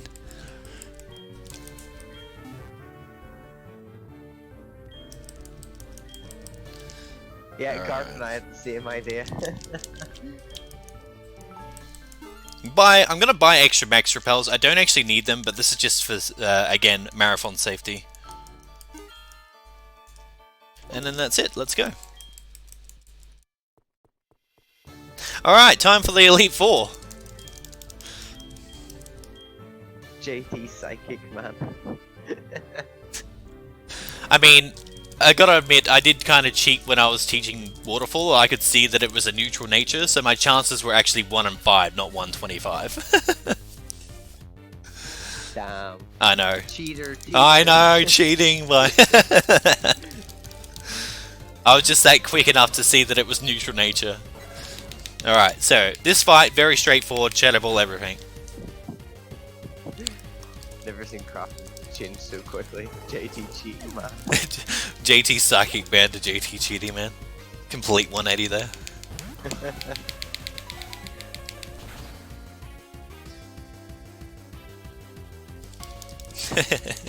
Car.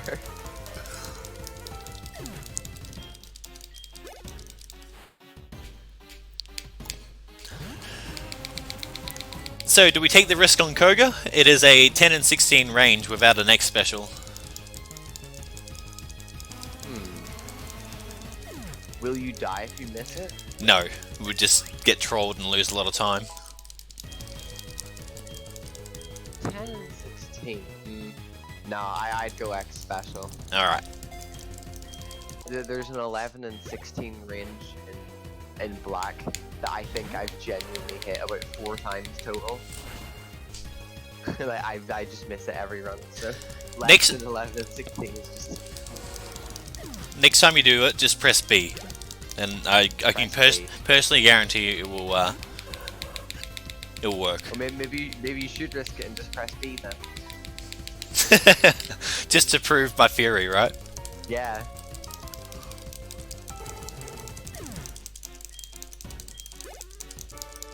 Alright, that's Elite 4 member 1 down. Next up is Koga. You might recognize him from the original games. He has now got a massive upgrade to an Elite 4 member.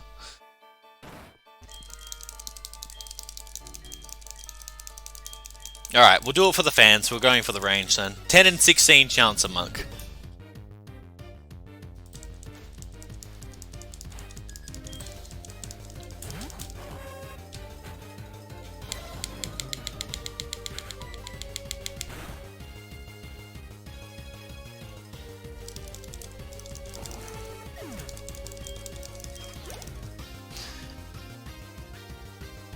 So normally I would set up on Fortress here, because it likes to protect, but it didn't actually go for it, so if we hit the range, then this is the correct decision to go for the range.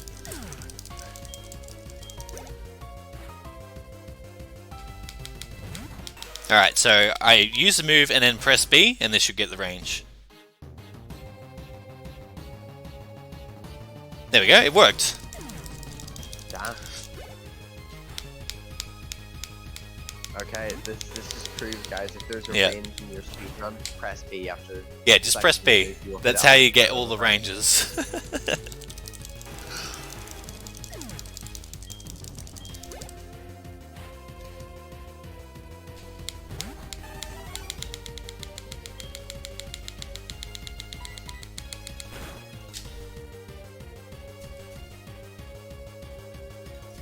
Alright, well that's Koga down. Next up is Bruno. So Bruno's not actually that threatening. He does, he can troll you a little bit with Dig. We do not want to see Dig. So again, I'm going to press B to make sure that the Hitmontop uses counter instead. So normally this works as well. Pressing B while setting up.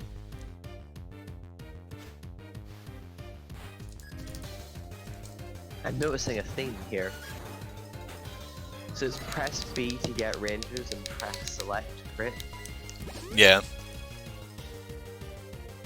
We're unlocking all Okay. the mysteries of There's Pokemon. counter. Now we just need it one more time, please. Alright, double counter. Nice fight. Let's go. Easy. Nice.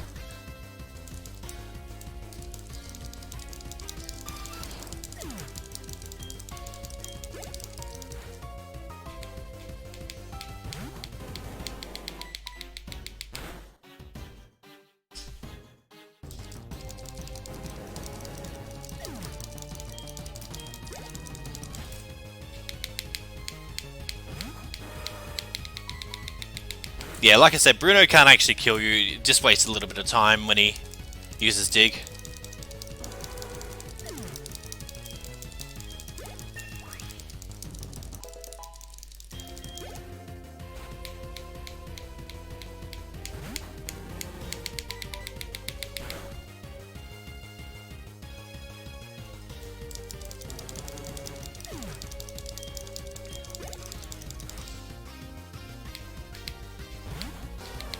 Yeah, so Bruno also gets a little bit of an upgrade from this in this game also. He becomes the third member instead of being the second member.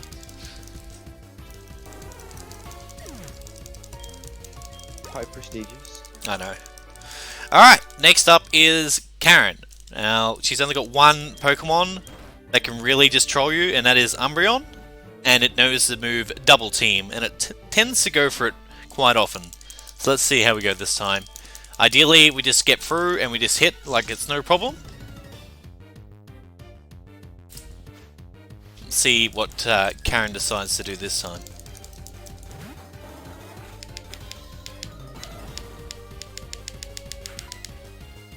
No, I had it last use. Double team, alright.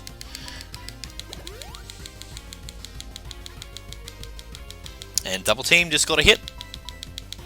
Cool. Good. Perfect. Now, are we going for the Dragonite Rangers? 12 and 16. 12 and 16 without an X special. Well, you know what? You got the 10 and 16 by holding B. I think you can get 12. Alright. We've got to make up some sort of time in this run, right? Absolutely.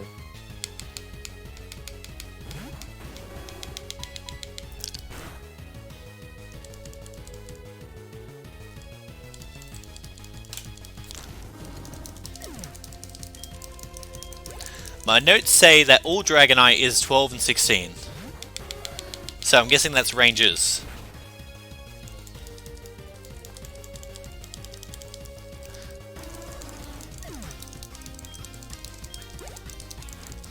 Alright, won't forget to E for Discharge. In my practice run that I did a few days before the PSR Marathon, I forgot to E for Discharge and I had to do it during the fight. During the Lance fight.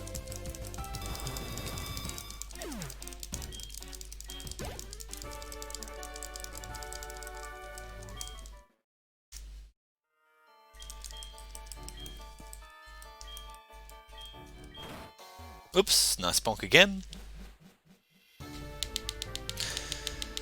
Alright, so let's Ether this time. Let's not forget to do that.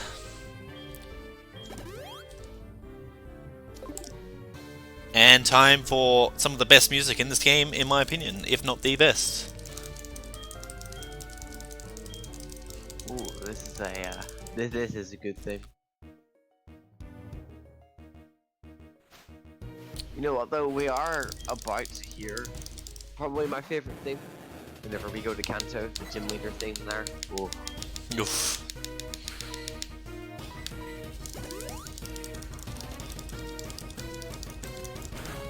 Alright, I'm gonna go for the Rangers, so people want to see drama. We're going for it. Throwing for content.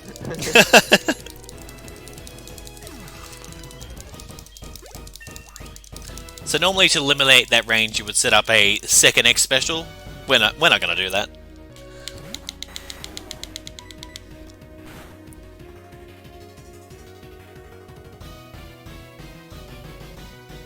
Okay, there's one. Holding B, man.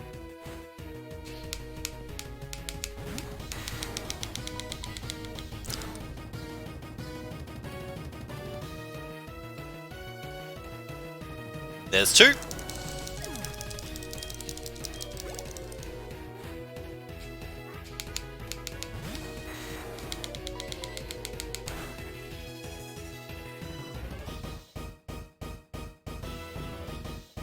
And there's three. Beautiful. Nice fight. Nice. Double X specials is for pansies. Hey, I've got to save some sort of time somewhere.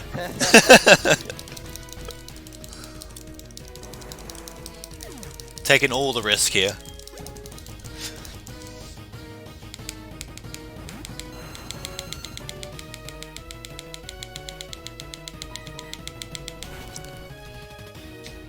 And that is champion down.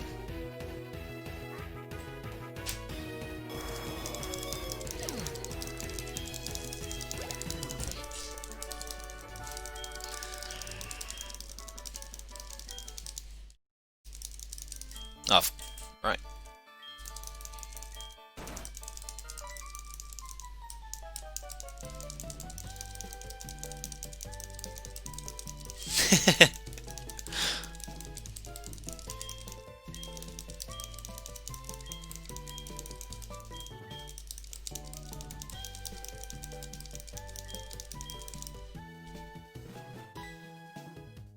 And now we get our glorious team inducted to the Hall of Fame.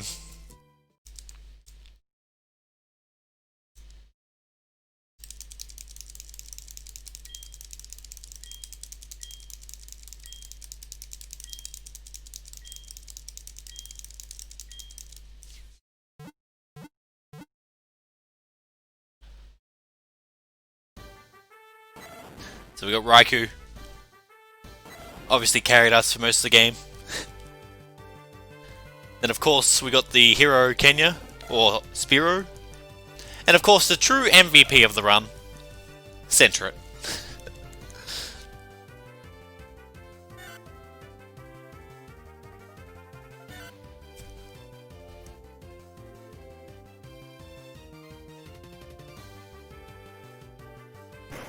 $2:53 in-game time, we're just going to go by that time, clearly. Beat champion underestimate. I am also glad we deposited Lugia. Alright, so what we do here is we skip the credits and we go straight to Kanto.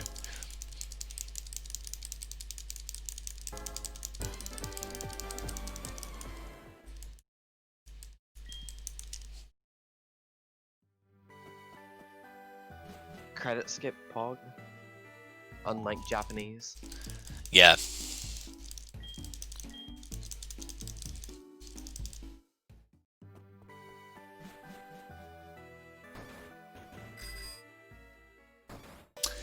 Alright, so we now talk to Elm. He gives us the SS ticket, which allows us to go to Kanto.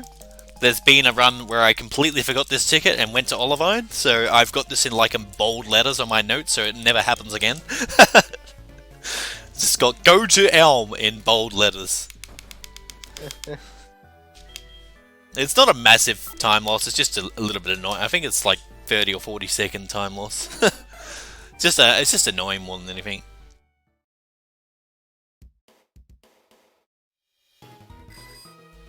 And here comes Professor Oak again. Our favourite professor. Actually, there's one for chat. Your favourite professor.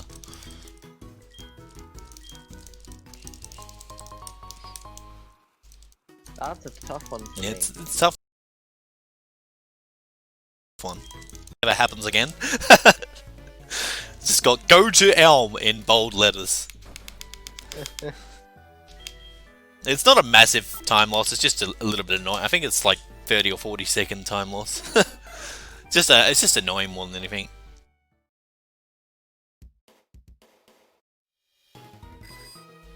And here comes Professor Oak again.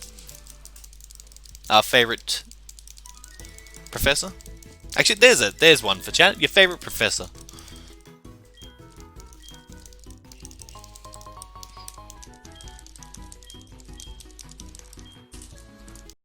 Can't bike here. Alright, time for SS Aqua music. This is not the SSN, it's the SS Aqua in this game.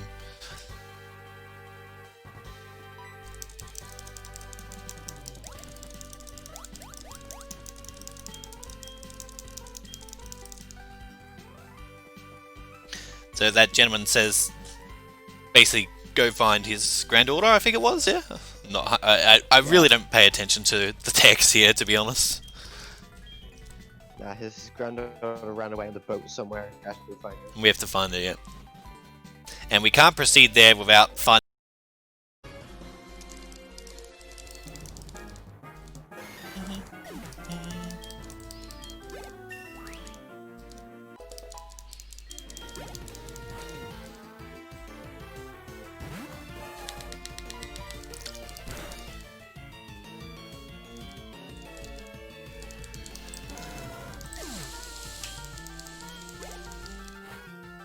Don't worry, that's just the splice. Don't worry about it.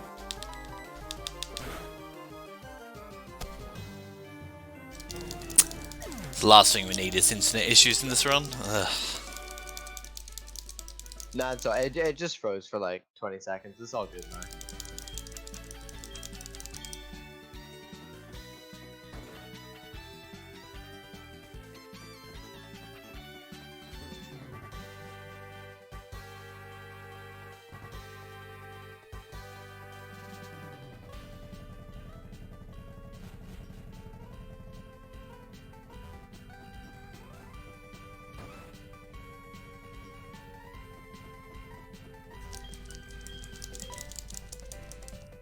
Wait, Twitch doesn't like people streaming for more than 48 hours? What?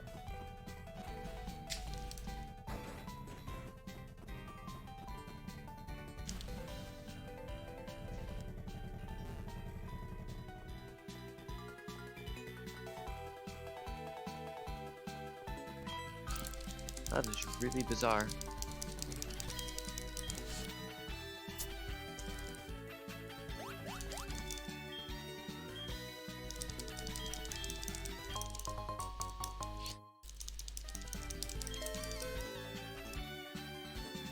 Alright, so we are now... Well, we're not now in Kanto. We are now in Kanto. So think of Kanto as like a little bit of a boss rush, really. You beat all the gym leaders within an hour. It's really, really quick. And our first mission is to look for switches under cans. So this is pure luck. And the way this run has been going, we're due some luck. So here we go. You can actually manipulate these cans, but we're just going good old-fashioned RNG. The best way.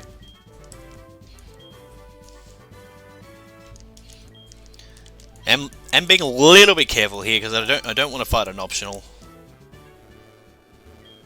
So if I'm going a little bit slow, that's why.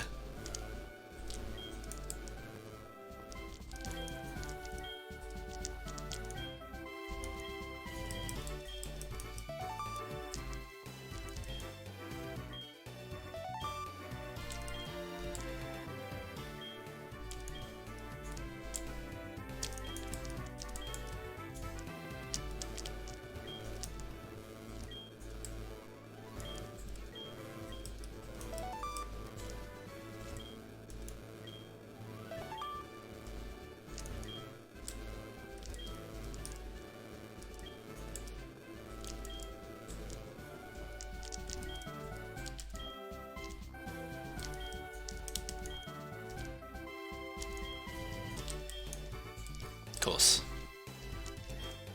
It's gonna be the last one I check, isn't it?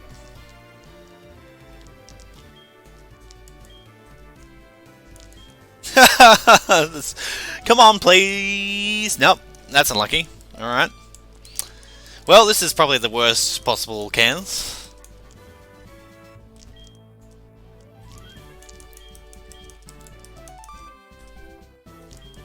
Hey, we did it. Alright.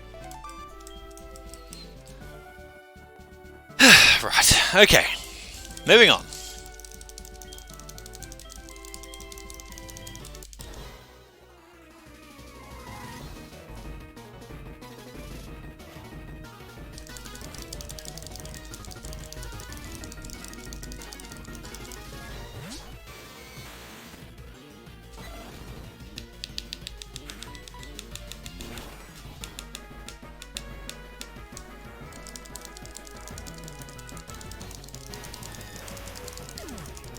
Not much to say about this fight, you just hidden power everything. We get to listen to some cool Kanto gym leader music.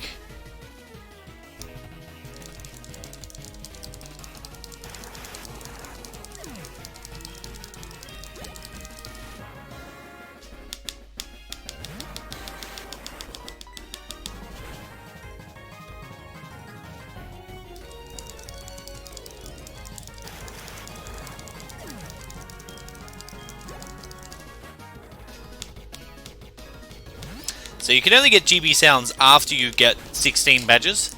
So once you defeat Blue, you can get the GB sounds.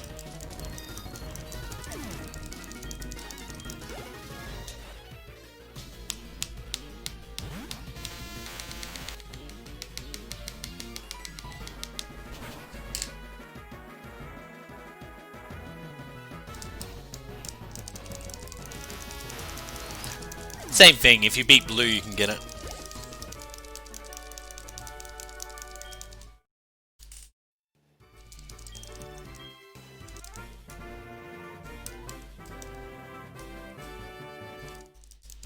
Yes, Ness.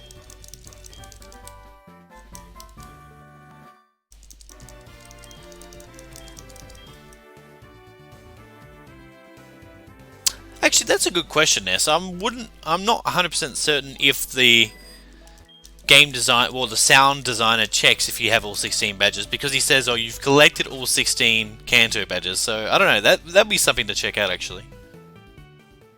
Okay. I imagine it's probably just a check for blue's badge, because you couldn't normally do blue without the others. All right, time for 2 spinners in this gym.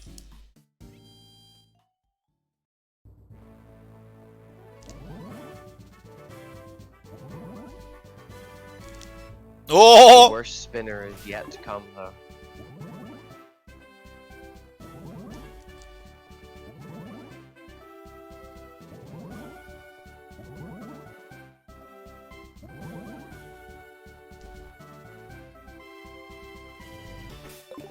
Alright, pass them both.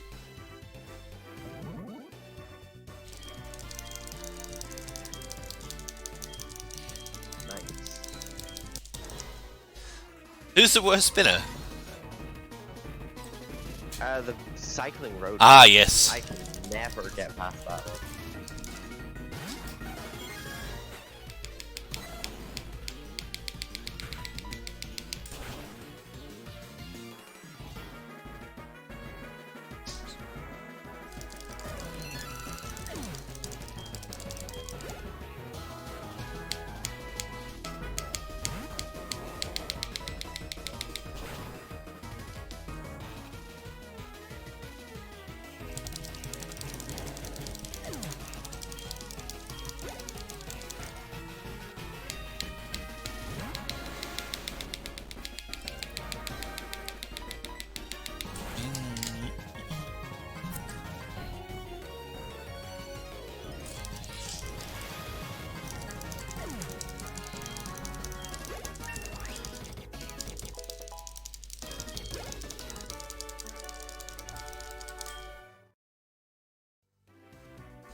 Alright, so after beating Sabrina, we're going to take a minor detour here. We're going to go quickly talk to the manager at the power plant, and then we'll fly over to Celadon to battle Erica.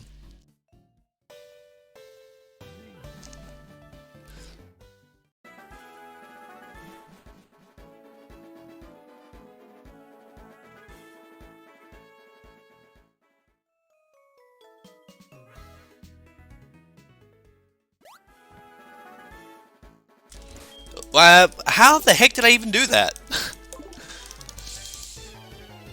I was trying to press A and I guess my thumb slipped to X.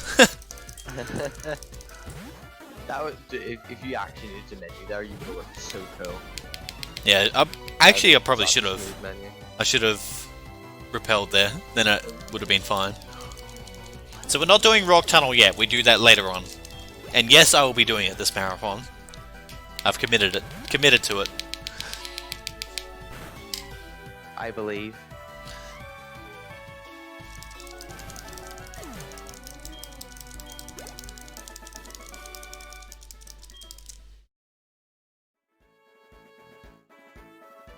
I need the practice anyway for the flip route, so it'll be good. Do you have the map? I do. Had the map Nice. prepared earlier.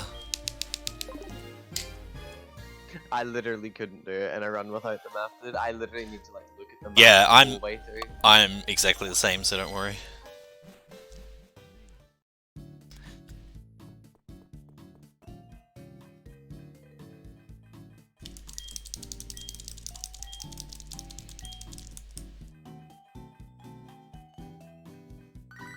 Alright, so talking to the manager there triggers this cutscene. Basically what's happened is that a Team Rocket member has stolen the machine part, and the...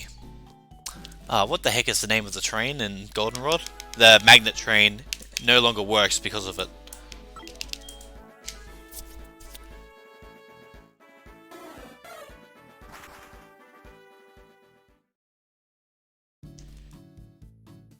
So now we fly back to Saffron, and I don't know why my Y button's just deciding not to work this run, but that's fine.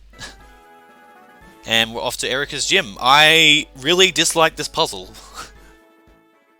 Not sure how Scoa feels about it, but I definitely don't like it.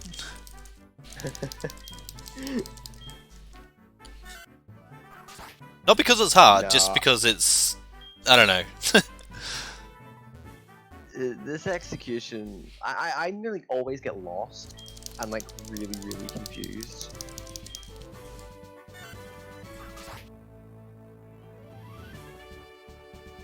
I don't get lost, it's just a lot of bonking and stuff, mainly. Hard to execute really well. Don't know what my voice just did there, but...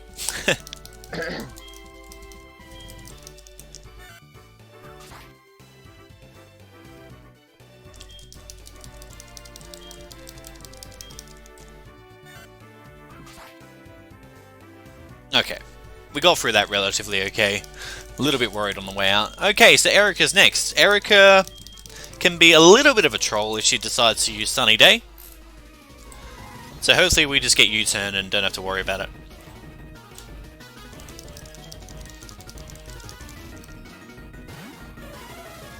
It's weird seeing this gym order as well. Say that again, sorry? It's weird seeing Yeah. gym order. Giga Drain. That is interesting. I've never seen it go for... Yeah, that's very rare that it goes for Giga Drain. I don't know why, but I'm not complaining. Faster than U-turn.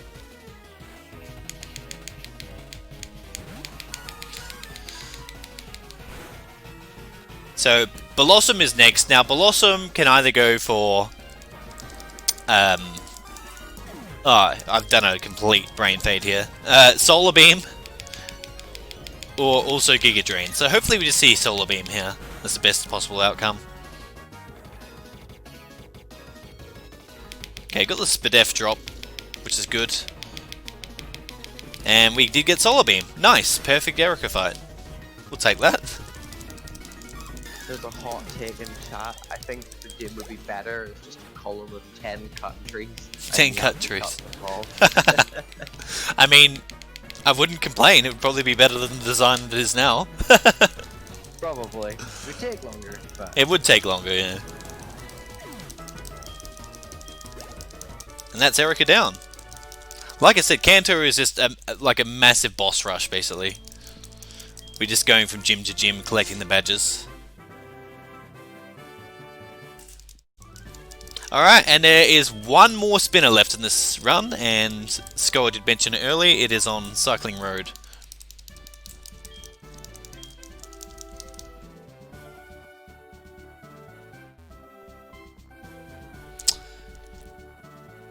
Alright, a few bonks here on the way out, but that's kind of standard.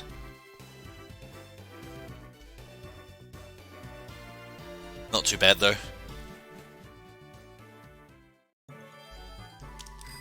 Better than what I would have done. It's such a chore to get out of that gym. It is. Just out the way, isn't it, really? Yeah. It's in a really weird location.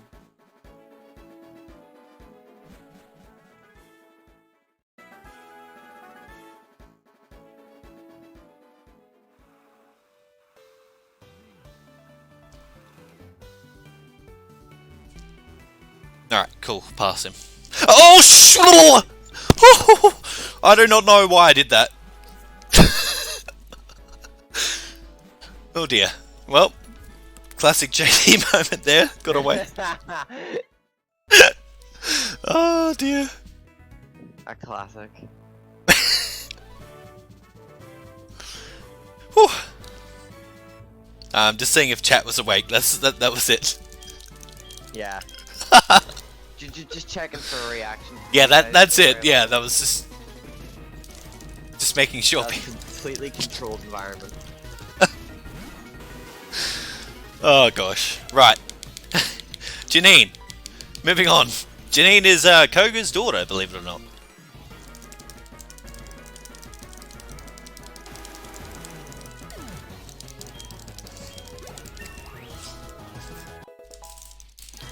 So she replaces Koga as a gym leader here.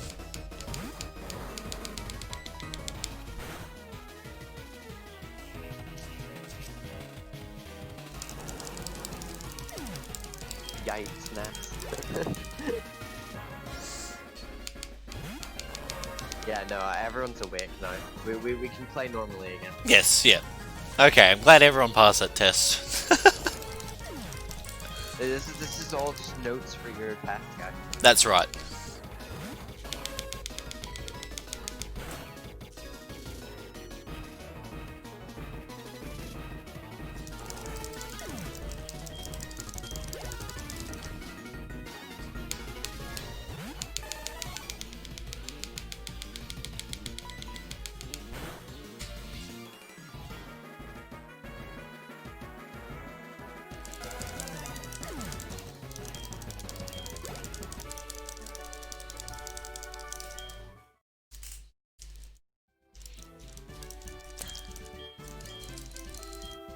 Alright, so the next gym battle, which is against Misty, isn't for another 10 minutes. So this is the longest time between gym battles in Kanto by a long shot. So we have to go... Whoops, not bonk into things, that would be great. Can we not? Okay. We have to go... we have to go to the gym to trigger the rocket cutscene and go to Nugget Bridge to defeat the Nugget Trainers. Good old Nugget Bridge. Yep. This is one of the parts I always find really hard, was flying in Kanto. Because Kanto is like my least favorite region, right? Whoa. So I never remember the layout. That's like a really hot take, I know. But I never remember the layout. Ever.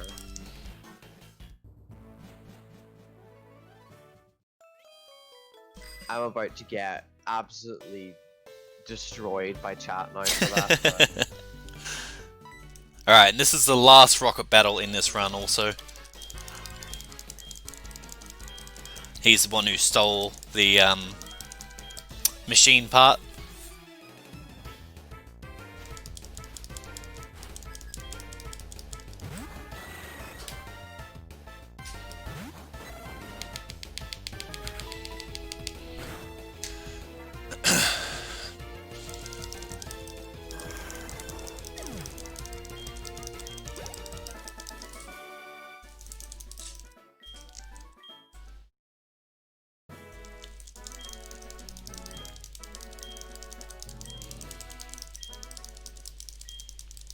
Yeah, neither, Garth.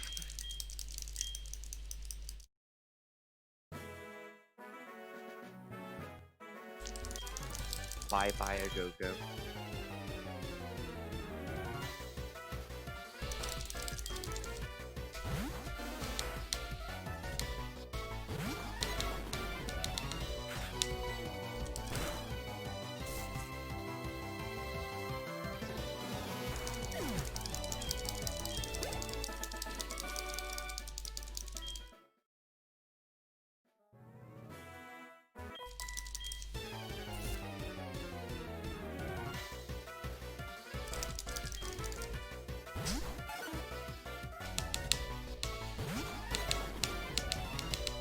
Yeah, there's not much really to talk about at this point. It's, Nugget Bridge is kind of straightforward. Although we do have an interesting battle coming up with Kenya in our team, so...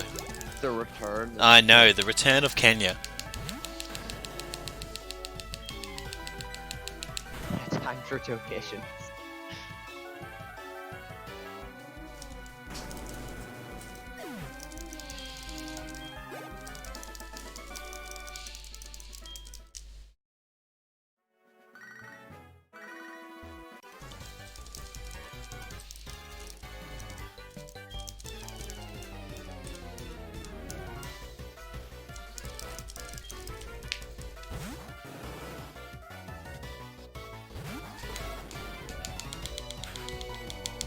So we just... I'll try that again. We discharge this Tangrowth because it's always a one-shot, and the second Pokemon here is Vaporeon. And we are holding the choice specs, which makes us only use one move. So it makes it really good that we discharge the Tangler there. We can one-shot the Vaporeon pretty easily.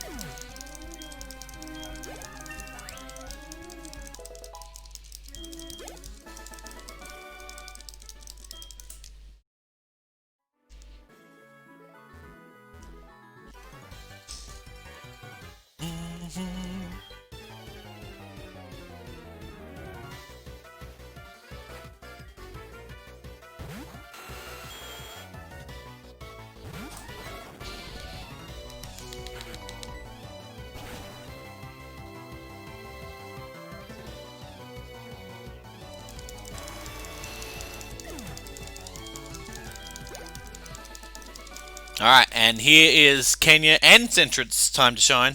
Well, not really, but this is a forced double battle with them. They're gonna appear, doesn't mean they're gonna shine. Yeah, that's all I've really got to say about this battle.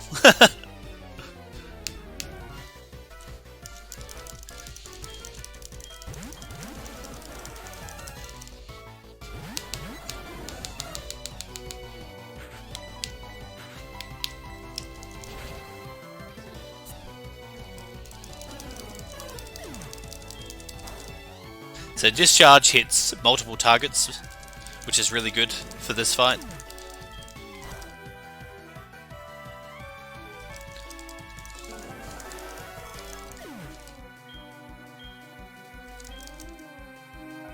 It's also really good because it knocks out your Pokemon as well, so they don't get leveled.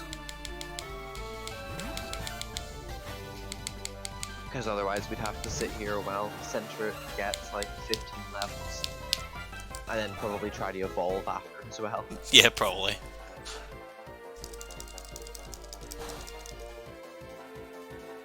Who's the youngest world record holder in PSR? No idea. Do you know, JT? No, I was trying to think. I can't really think of anyone. It was probably Worcester, like, way, way back.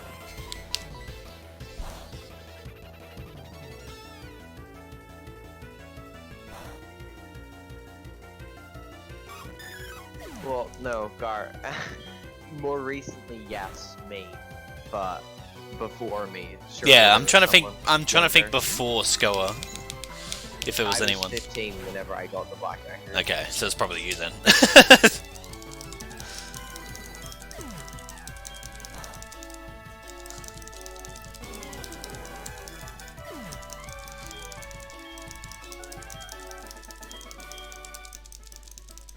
Yeah, I'm only 17 now. Like, I only turned 17, like, in the middle of June.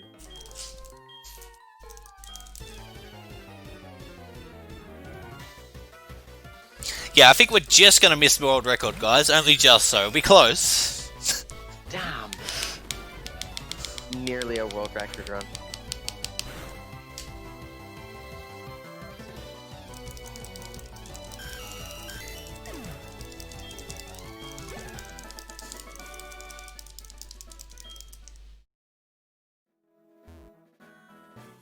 Alright, so we're here to spoil Misty's date. Sorry, Misty.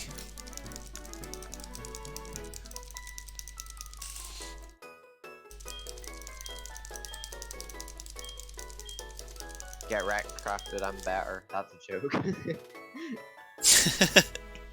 So cycling back here is actually faster than flying, which is why I'm doing it. I believe it's a few seconds faster. Not with this movement though. I was about to say that I doubt there's very much in it. Yeah, there's not much in it, but we're going for swag strats here today, so.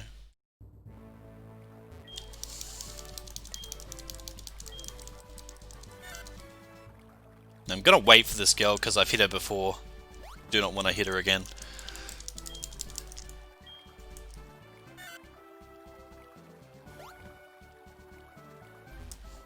And I'm going to save for Missy, not because she's a threat, just in case anything else happens.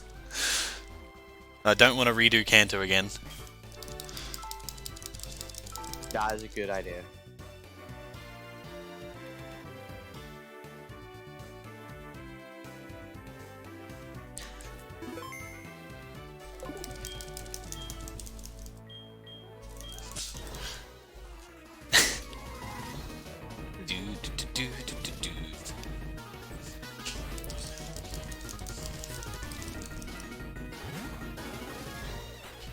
Alright, so the best I'll try that again. The best move Gold Duck can use is disable, so we really want to see that. That's not the move I wanted to see. That's a crit also, okay. Just use the move, please. That's not the move I wanted. Alright, that's fine though. It's a win. It's a win.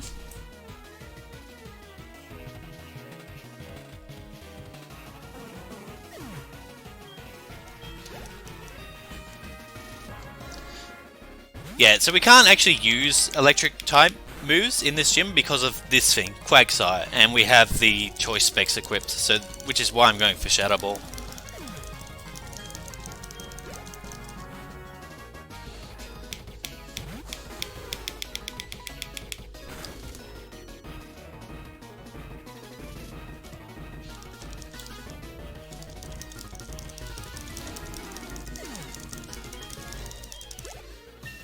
Alright, and this is where I, again, veer off from the normal route and teach extra sensory over Shadow Ball. And because I got rid of Shadow Ball, I can now use a different move for my choice specs, so I choose to use Discharge here, which can finish off Starmie quite easily.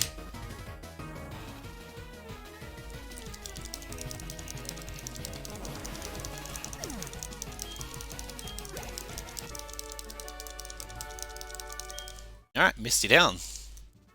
Alright, so up next is restoring the power plant, and then we have Rock Tunnel, so I'm going to get Skoa to do most of the commentary once we get to Rock Tunnel, because I do need to focus for that movement. Oh, dude, absolutely, you need to focus on Rock Tunnel.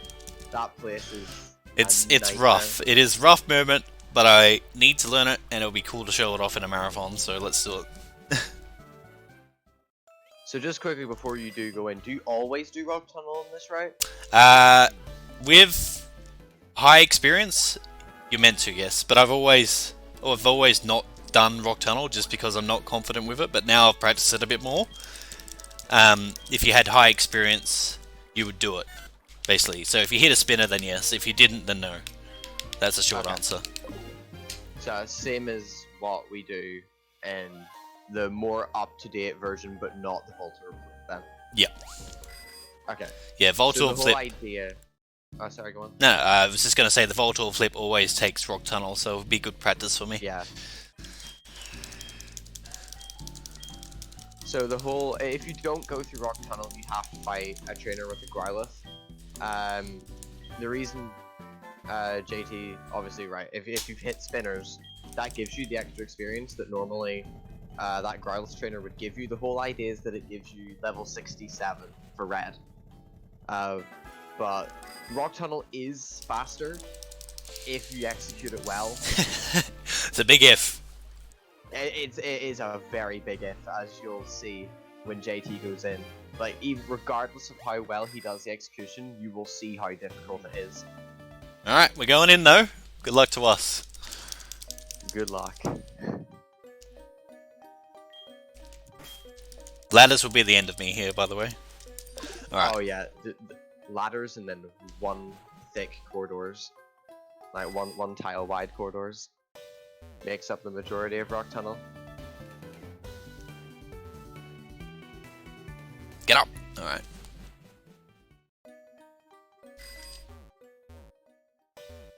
Oops. Okay.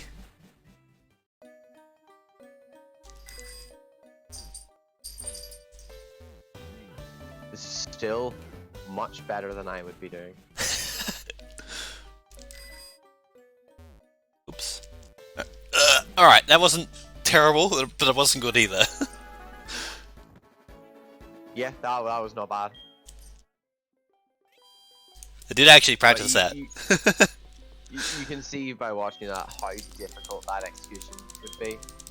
I'd love to see someone do that perfectly. Like, I don't think I've ever seen a really, really good run through that. Like, especially if you're on a good run or whatever and you're nervous, that would be really, really difficult to do well. So normally I would leave Quilava in the PC here, but because we're in a marathon and I'm playing it safe, I'm going to withdraw Quilava here just for a backup for red, basically, just in case things go horribly wrong. And you have the revive as well, and Yep. the extra X items. So. Nope.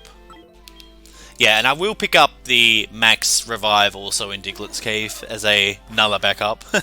Normally you would just skip I this. didn't even know that existed. Ah, well there you go. Yeah, this max revives quicker than the one at Mount Silver by a significant margin. You get to see that, and we get to wake up Snorlax, our friend. Snorlax, hello.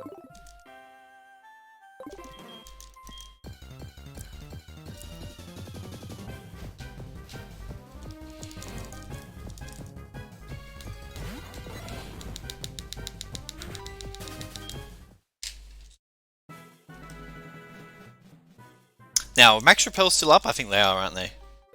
Yep. I believe so, yeah. They're not. I blame Score. I blame Score Okay. completely for that. Oh, it has Arena Trap too. I have to kill this. Well, I blame Score for that one. Yeah. Yeah. Fair enough, how would it still be up? The last you used was Rock Tunnel and you went through Lavender and Vermilion. Right enough. Alright, so that's where I pick up the Max Revive. It is on the way. A little bit of safety. I'm just giving content. Yeah. I'm going to pick up the Carbos here because there is actually a chance that I speed type Pikachu because I hit the optional in Claire's gym. So I'm picking this up for another backup to make sure we outspeed Pikachu. I actually do grab that in my PB too. So Oh, was that because of speed EVs? yeah. So again, another backup thing. We're going ultra mega backup strats for this.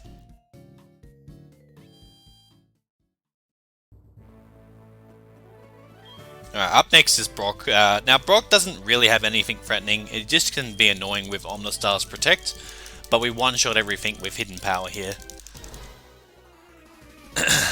Hidden power grind. Yep. The best hidden power.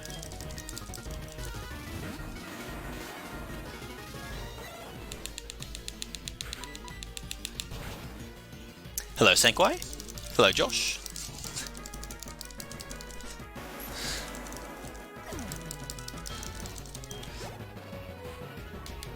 We do manip the Raikou, yes.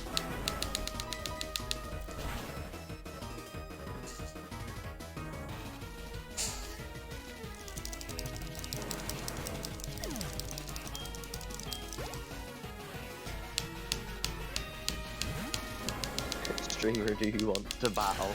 Yes, but I will not take your number. Oh, nah.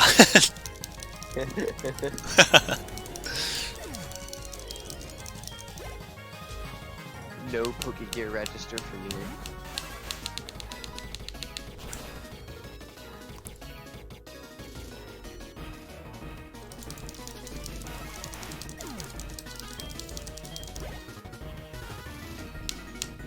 Alright, so here's the Omnistar that I was talking about. And of course we get Protect, because... Double Protect, yep. Yep, just the standard. Just the standard.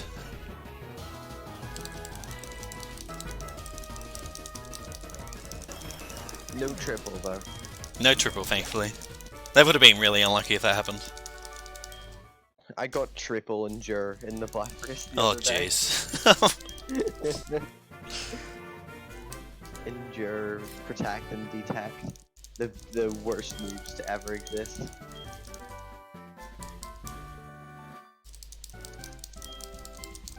I don't even know why protect and detect even exists, other than to annoy people. Endure has strategic advantages to it, I guess, but Because you can do like endure reversal, cool strats like that, but protect's just annoying.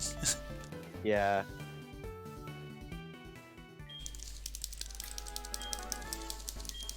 Fisher, because you forgot how to spell guillotine. I also don't know how to spell guillotine, don't feel bad.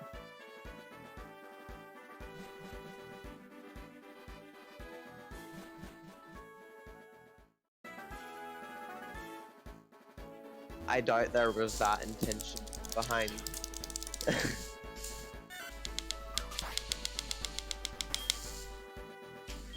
behind the creation of Protect. If Protect Toxic Stall was actually their intention, then I've lost hope.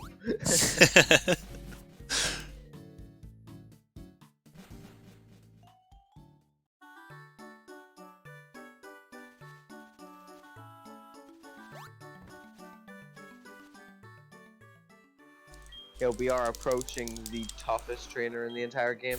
That's right. I don't know how you're gonna win, but Yeah, we always joke about this trainer on my stream, actually. It's quite funny. We'll talk about this it more trainer once we is get there. the biggest meme.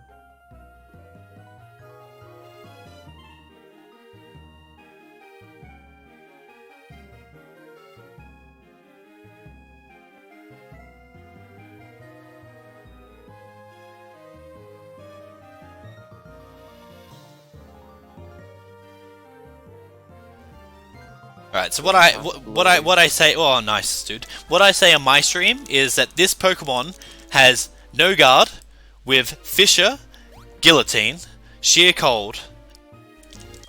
What's another one hit move? And Horn Drill. And it's a 1 in 1,000 range to get this. Let's see if we can get it. It's the Mighty Bidoof. Let's get this 1 in 1,000.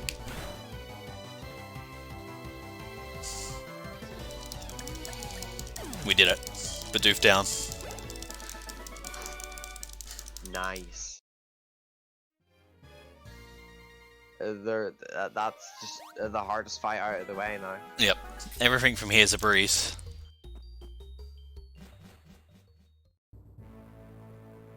Yeah, just pressing B is the only reason we got that range.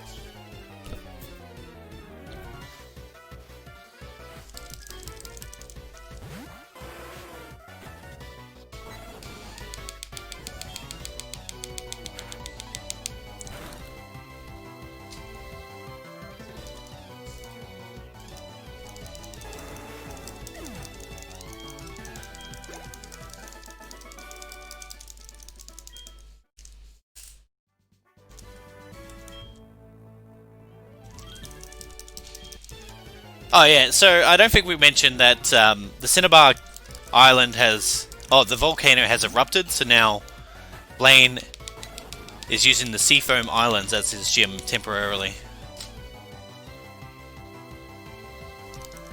Kind of... And Blue is standing on Cinnabar Island thinking about the volcano. Yep. Literally could erupt while he's still standing on it, but...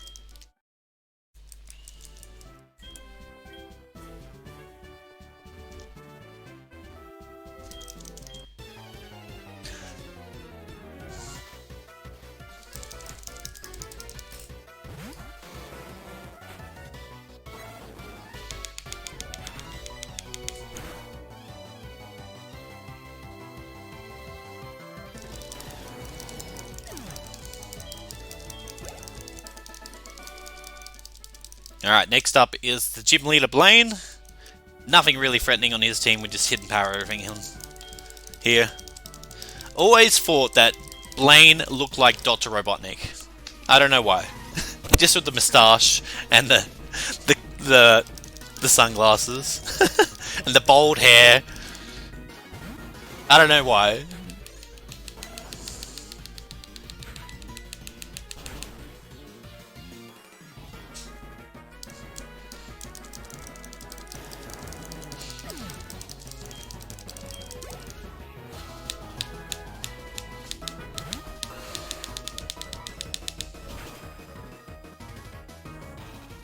Yeah, specifically his Gen 1 sprite, but even in this game, he kind of looks like it.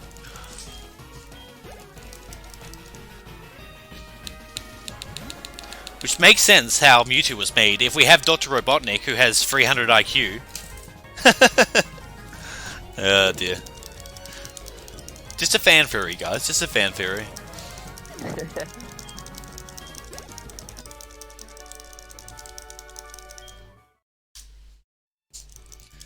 Right. Also, it should be mentioned in this game that you can't do blue early like you can do in, I believe, it's all the other Gen 2 games. If you talk to blue now, he will just say come back when you have 7 Kanto badges. So, basically force you to do the other gym leaders first before you do blue. Wait, really? I did not know that. Yeah. I know like next to nothing about Gen 2, so... Yeah, in Gen 2 you can actually just talk to blue and he goes to the gym and you can fight him early. Huh, nice. Did not know that. The more you know.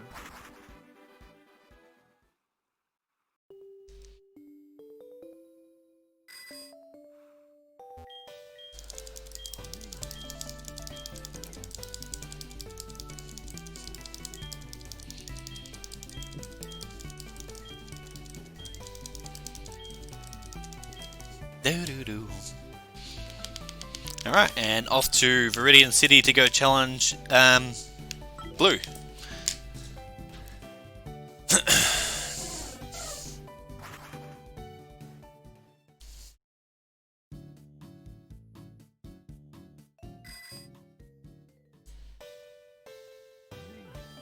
So again, talking to this guy is...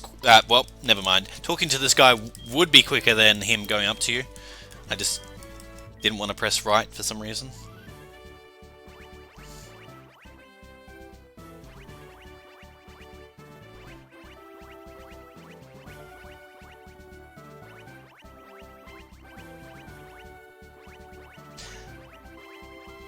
Now,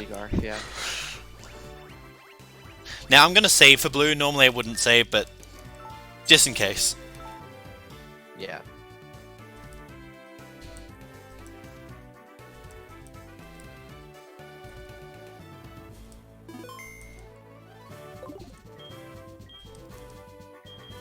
Curious to see how you do this. Yes. This fight. All right. Because all the others require thunder that I have in my notes. So okay. So here we go. So blue leads with Executor, right? Ideally, we see Trick Room turn 1. Anything else is kind of not great. So hopefully, we just see that. So 1x special. Trick Room's perfect. All right. 2x specials. Now we want Hypnosis. Alright, Hypnosis misses fine. Now we want Hypnosis again. We're at 3x specials. Okay, this Leaf Storm, that's fine. So now we're at 4. Now we really want Hypnosis. Please. Good, okay. And then we heal to full, and then we go in with Extra Sensory and knock out everything in one hit. That's a good blue fight. All extra sensory? All extra sensory. Wow.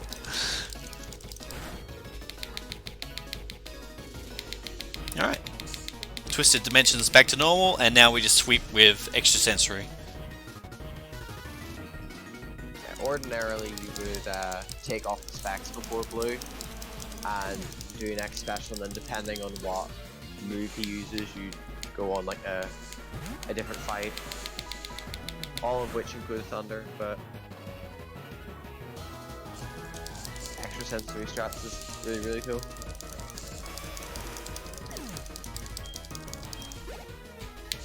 It is slightly slower than the new strat with the Thunderbolt, but it's actually not too bad of a strat though. Yeah. That Thunderbolt is also kind of risky because that match hand is a range in the Voltor flip, right? And if you miss the range, match hand kills you, I'm pretty sure. Or at least it's very, very likely to.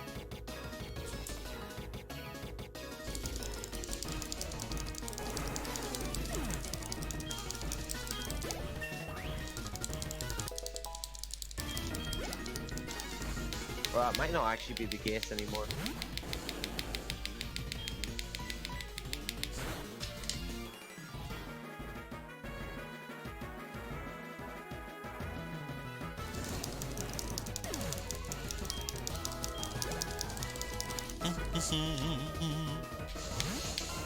Yeah, last time we get to hear the gym leader music as well.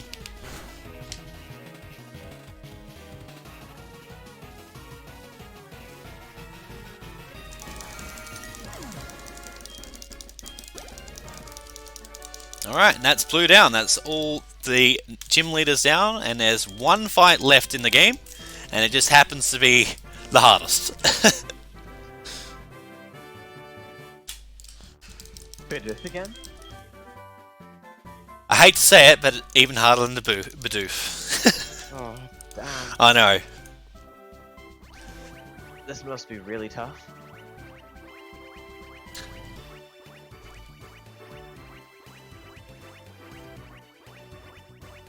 Yeah, I've got to remember to use my rare candy, and then depending on what my speed is, I might not have to use the Carbos. Also, this is going to be interesting because I haven't actually tested this, but I have been assured that it will not hail at red.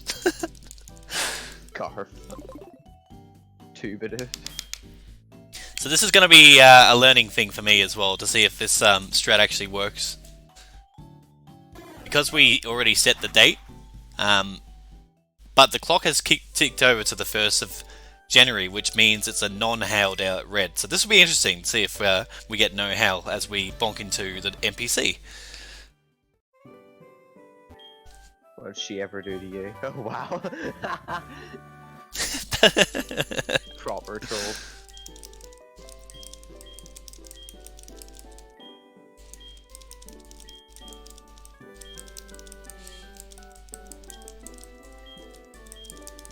Alright, so we get the HM for rock climb there, which was actually not in the originals. And you'll notice that Mount Silver is a lot different in this game than it was in the originals too.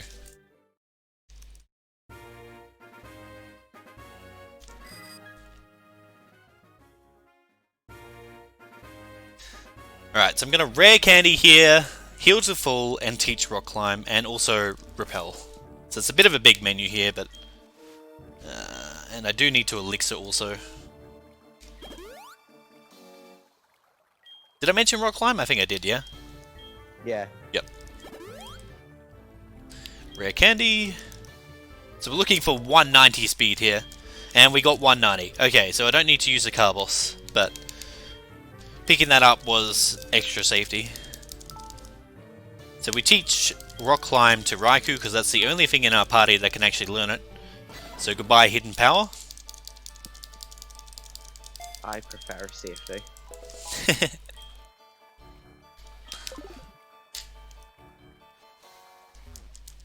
Oops, oops, nice bonking. Yeah, no, defog and defog and flash I think are the worst two HMs. Dive isn't great either. Dive. Oh dear. They say that's a soccer player's favourite HM. Dive. Oh! Get in! Yeah, I deserve that. Karma for that. Yep, that's karma.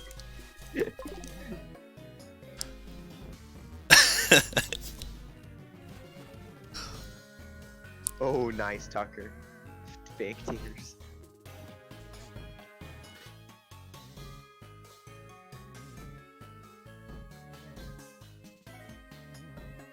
get in. Yeah, no, I'm with Amoeba. Soccer. Yikes.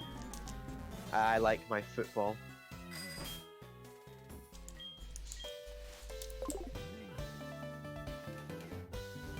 Oops.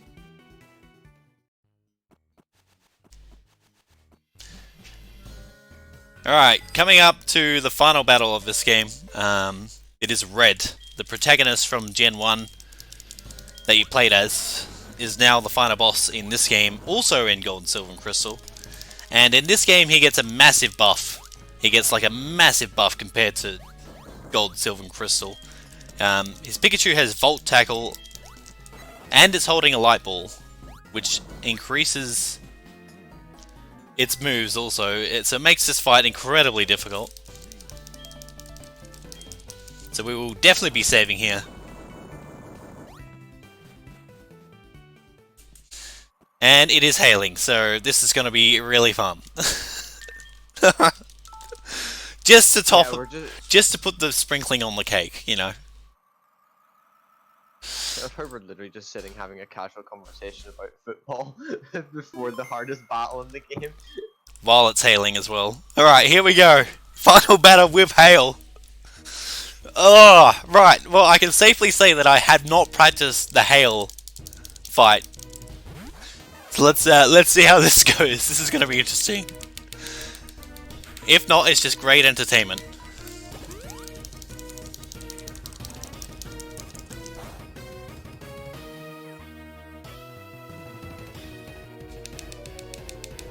Alright, how much is hail gonna do? 13. Okay. Yeah, I think I should be fine here.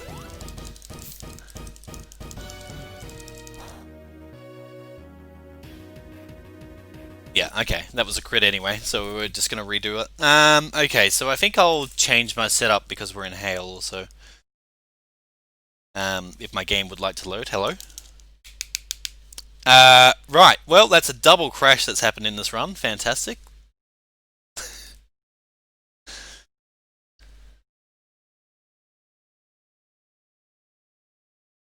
I really... That crash was well timed. Yeah.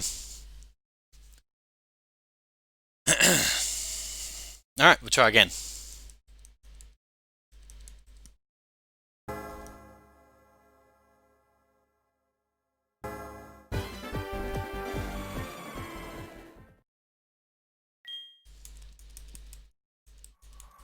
Alright.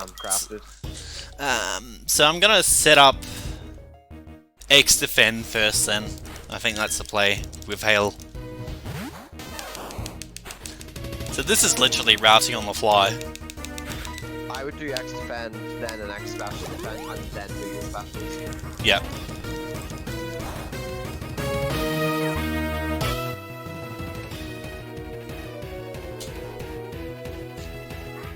Alright, that's just standard. Wow. Wow. Third time's a charm, right?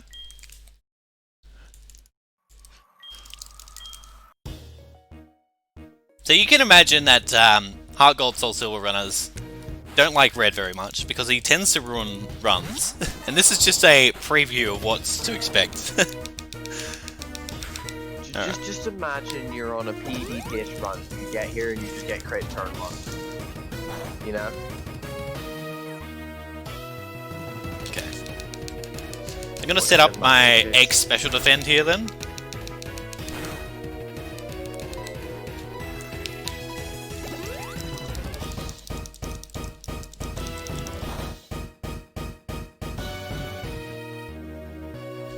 Now I'm gonna heal. I think that's the correct play here.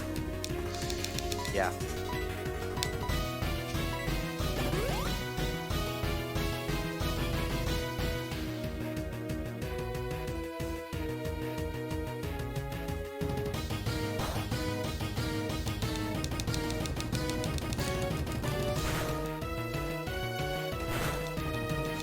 Gonna X special defend again.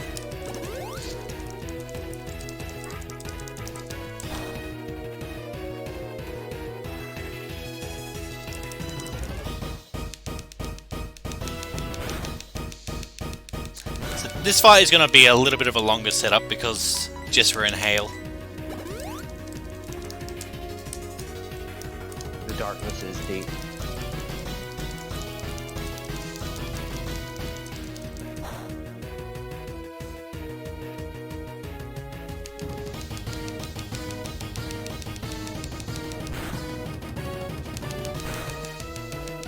Alright, 1x special coming up.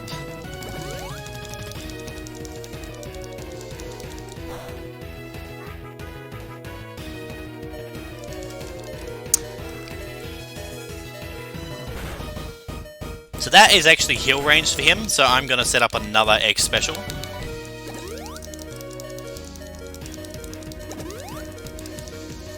And then I think he actually will be baited to use quick attack here, so this is actually not bad. This is actually not bad. So we're at +2, yeah, with X specials, just so I know. Yeah. Yeah. So we need to be at +3 before we can defeat the Pikachu.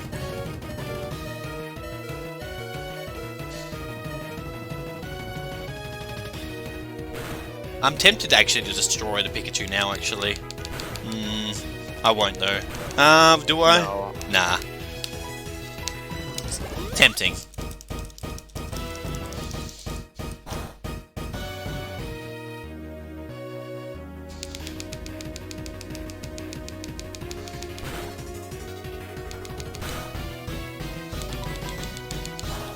Gonna heal on Snorlax. Giga Impact does between 139 and 165 with -1 defense.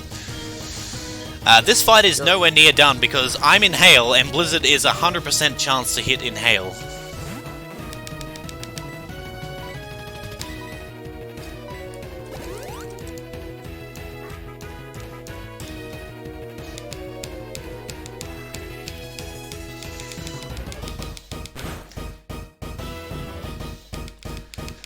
Nice dude. Nice meme. Alright, well we're just gonna heal that I think.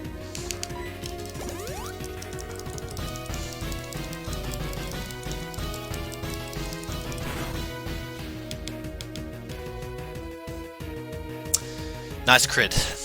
Alright, well I have to heal again. This is incredibly unlucky at the moment.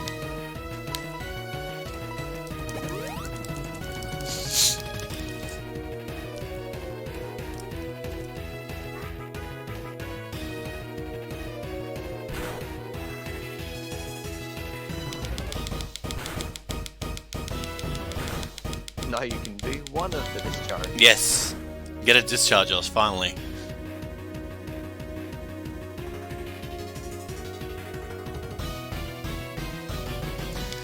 Ah dear.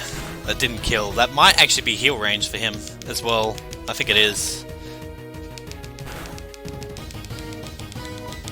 No, it's not. He didn't heal. Okay.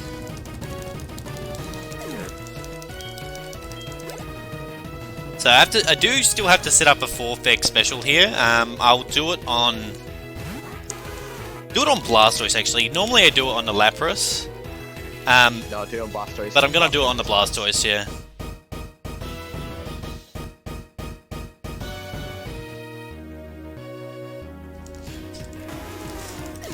Blastoise has a lot of inaccurate moves, but it also has a major one. Okay, Blastoise is now.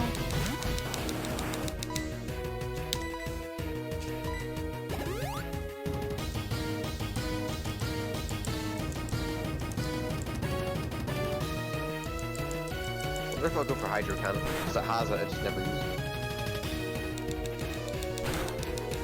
it. Alright, so we're gonna set up the final X special here. Hopefully it just doesn't use Blizzard, just Focus Blast or something. Okay, that's not great. I'm gonna actually heal this just to play it safe. Yeah.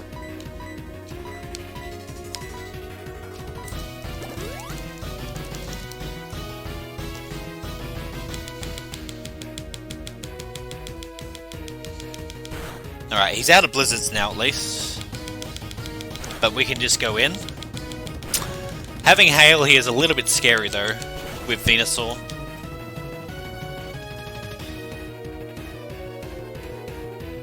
So Frenzy Plant does between 127 and 150.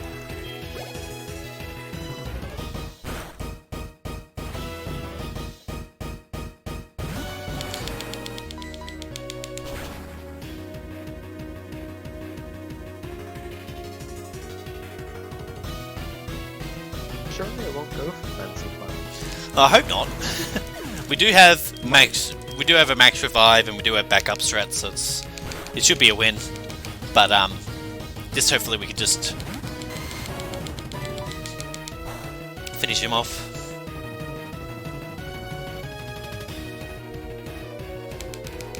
Okay, there's Sludge Bomb. Should be fine. Unless he crits. Yep, standard. Alright, well, okay, go center it, I guess. Okay, we do have a max revive, like I said. My god, this fight has gone horribly, but that's fine.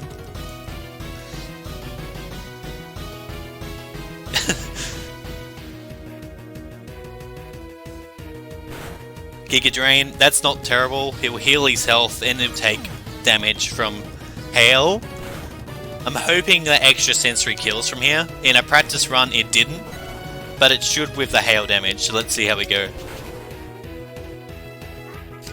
Even then, you have another revive for 2 heals. Yeah. Alright, and that is GG. We did it. Oh, gosh. In the hail, a lot of, yeah, had that... Apart from that crash, which cost me 30 minutes, this is an alright run and getting a hail, but we did it. Nice. Thanks for commentating. Thank you very much to the PSR community who let me run this. I apologise for going over estimate and causing the game to crash. I still feel bad about that, but yeah. If you guys are interested in this game, please join the Discord, !Discord. I'll be more than happy to help anyone who wants to learn this game, and I'm sure Skull would be the same. Yep. But yeah, that's all I've really got to say. Thank you very much for having me. That's all I've